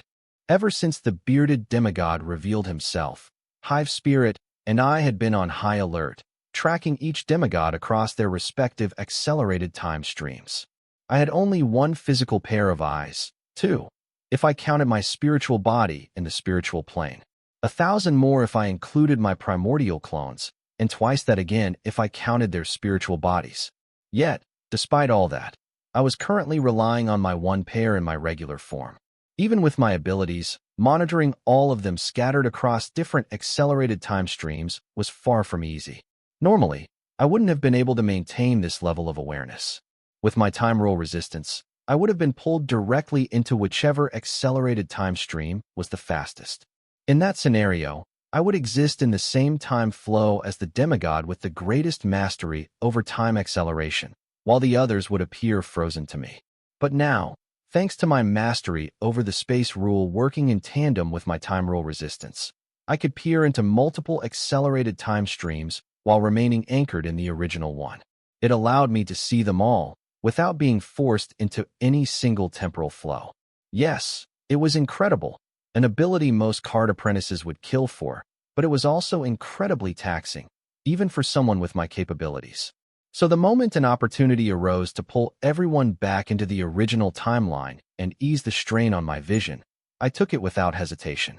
As for how I managed to summon a black hole, an enormous one, no less, the answer lay in the combination of tools and mastery at my disposal. Using the array core, I seized control over the time within the formation. With my celestial force, I substituted the mass required to anchor the phenomenon, and my command over the space rule, especially its elasticity meaning and the limitless strain rune, made the structure stable enough to manifest. With all the necessary components at my fingertips, creating a black hole inside the array was simply a matter of intent. Why, then, were the demigods hiding in their various accelerated time streams forcibly pulled out of them? Because time slows down near a black hole, an effect predicted by one of the greatest minds from Earth. The moment the black hole formed, its influence collapsed the differences between the streams, dragging them back toward the original flow. With such a massive black hole disrupting their accelerated time rule streams, every one of them was dragged back into the original timeline. But I had gone a bit overboard with its size. It was far too large for its own good, and for me to maintain control, so I forced it to consume the very array that had allowed me to summon it. Once the array vanished, the black hole collapsed and evaporated as if it had never existed.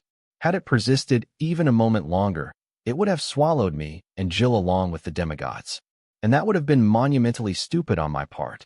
In my defense, I was creating a black hole. Yes, that should have been even more reason to act with caution and precision. But, well, try playing God for a second and see if you don't lose yourself just a little. Thankfully, I still had enough presence of mind to fix my mistake before it became fatal. Holy SHD! Jill shouted as she rushed toward me, leaping into my arms. Her legs wrapped around my waist, her arms locked around my neck, and she peppered my face with frantic kisses, pausing only long enough to spill out bursts of breathless excitement. You manifested a black hole using space rule, celestial force, the array core. It was freaking awesome. I love you. I love you. Even though for a moment I thought we were all dead, but then you fed it the array and handled it. FCK, that was just incredible. And you even used the black hole to drag all these assholes out of hiding. She turned toward the hostile demigods, who were still trying to make sense of what had happened, how I had acted faster than they could despite being in the original time stream, while they were in accelerated ones, how they had failed to reclaim the array core in time, and why the black hole had pulled them all out. Jill let out a long sigh. Honestly, it would have been better if you had tossed these assholes into the black hole along with the array. I would have, if not for their divinities and diamond grimoires, I said, scanning the demigods to confirm none of them had been accidentally swallowed by the black hole. When did you become this strong? Jill asked, feeling out my energy signature, trying to dissect it and uncover the source of my sudden rise in power. I was always this strong. I just never felt the need to show it, I said, unable to resist the brag. With one of the most beautiful women in my arms, and nearly 45 demigods recoiling in fear, how could I not? Oh, I never knew I could love you even more, Jill breathed. She usually hated my narcissistic streak, but right now she found it charming. I suppose the difference was simple. This time, she'd seen I wasn't boasting without substance. Overhearing our exchange, the 45 demigods exchanged glances and immediately shifted into position, arranging themselves into a precise battle formation. What's the rush? I called out, taunting them. Whether you die now or a few seconds later, death will greet you with the same indifference. Master Wyatt, there is no need for things to escalate.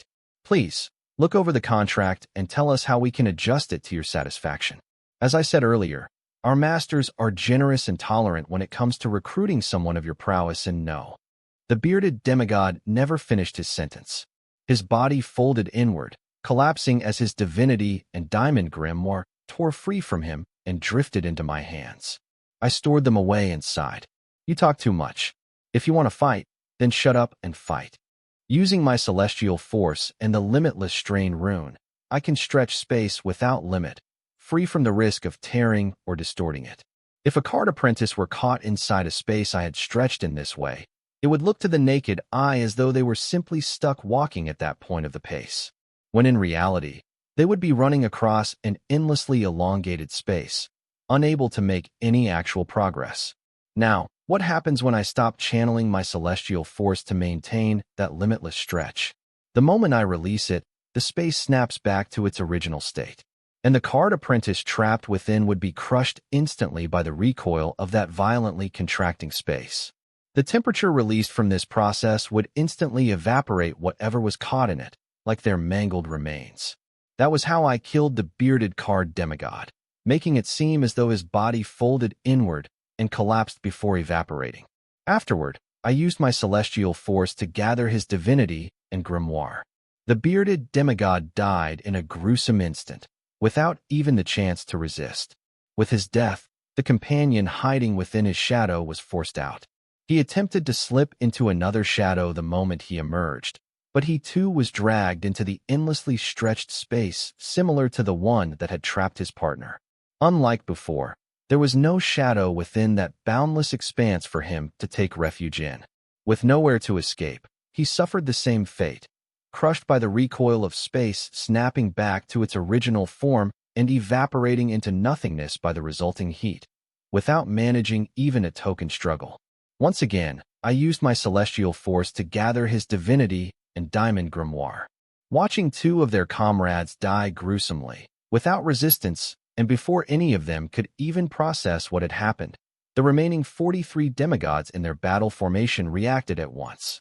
Abandoning any hope of a peaceful resolution, no longer praying that the situation might remain within their control, they immediately activated their time-related cards and runes, triggering the Wheels of Time battle formation. At this point, their only focus was to subdue me and drag me before their masters, trusting them to judge both sides accordingly. As the demigods vanished from her sight, and her own time-related cards flared in warning, Jill realized the temporal flow around her was being distorted. She quickly called out to her love, "Wyatt, look out. They've entered their respective accelerated time." Her warning cut off midway. She froze, stunned, as several dozen divinities and diamond grimoires flew toward me in rapid succession. I stored them neatly within my dimensional storage card, one after another. Jill's eyes widened, disbelief washing over her. Before she could stop herself, she blurted out, "What the FCK happened?" Given the tension of the moment, Jill hadn't even blinked. Yet somehow the card demigods had vanished, replaced in an instant by the cluster of divinities and diamond grimoires now orbiting around me. She had no idea what had happened. She immediately dismissed the notion that I had killed them within their accelerated time. She knew full well that a single time-related card wasn't nearly enough for me to enter the fastest time flow generated by the demigods' battle formation. I had not even comprehended the time rule, let alone reached a level where I could step into the highest accelerated time flow of the Wheels of Time battle array. With that possibility ruled out, she was left with no reasonable explanation for how I could have eliminated every demigod inside the Wheels of Time battle formation. After several seconds of mentally retracing every angle, she gave up and simply asked, bewildered, "How? How did you do it?" "I have an unusually high resistance to the time rule," I replied, offering the truth, though with no intention of elaborating further. The moment the remaining demigods activated the Wheels of Time battle array, thanks to my time resistance, I instantly slipped into the fastest accelerated time flow among the multiple accelerated time flow they had generated. There, I found only a single elder demigod still capable of movement. Everyone else's time flow was so slow they appeared completely frozen. The old demigod was stunned to see me standing beside him within the highest time acceleration of their formation. Before he could react, I summoned aloud, "Limitless celestial domain." At my command, I shifted the entire Wheels of Time array formation into a single point within my limitless celestial domain that was stretched infinitely. Then, with deliberate intent, I released the stretched space. It snapped back to its original form in an instant, crushing every demigod inside into pulp. The heat generated from the collapse evaporated what little remained of their bodies, leaving nothing behind.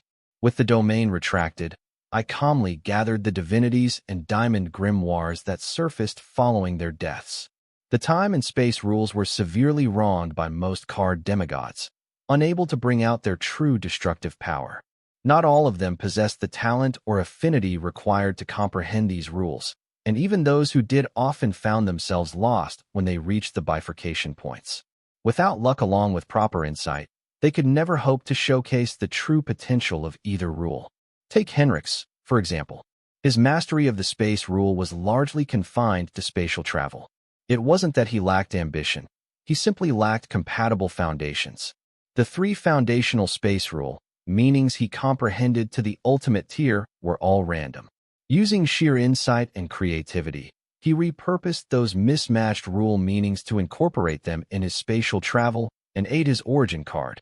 But that was the limit of what he could construct from such scattered foundations. Not everyone was fortunate enough to discover a method for selecting rule meanings at a bifurcation point inside the world's womb like I managed to do so before I became a hybrid celestial, before I gained the privilege of comprehending rules directly from the rule source, just as the celestials themselves do. "Is that it?" I murmured, my tone deliberately provocative as I gazed up at the distant clouds scattered across the night sky. Through my primordial soul pupils, I picked up a cluster of powerful soul energy signatures, each one several times stronger than the demigods I had just handled. Judging by their intensity, they were all at the peak of the chivalry class within the demigod/devil rank. They had clearly sent cannon fodder to do their dirty laundry while they remained far away, watching closely, ensuring none of their prior arrangements failed to keep potential reinforcements from reaching me. Anyone attempting to interfere would be intercepted long before they got close. My words weren't meant solely to lure them into a direct confrontation. I was genuinely disappointed by the standard of the card demigods I had faced. I had killed every one of them without drawing on the entirety of my strength or even bothering to summon my Frosling corpse puppet spirit cards. I supposed it was unfair of me to compare them to demon or devil merchants, who had access to the knowledge and resources of the myriad realms, not confined to a small, isolated world tucked away in the backwaters of the myriad realms. But fairness had nothing to do with reality. They still had to face it. The enemies poised to invade their world wouldn't show mercy or turn back simply because the situation seemed unjust.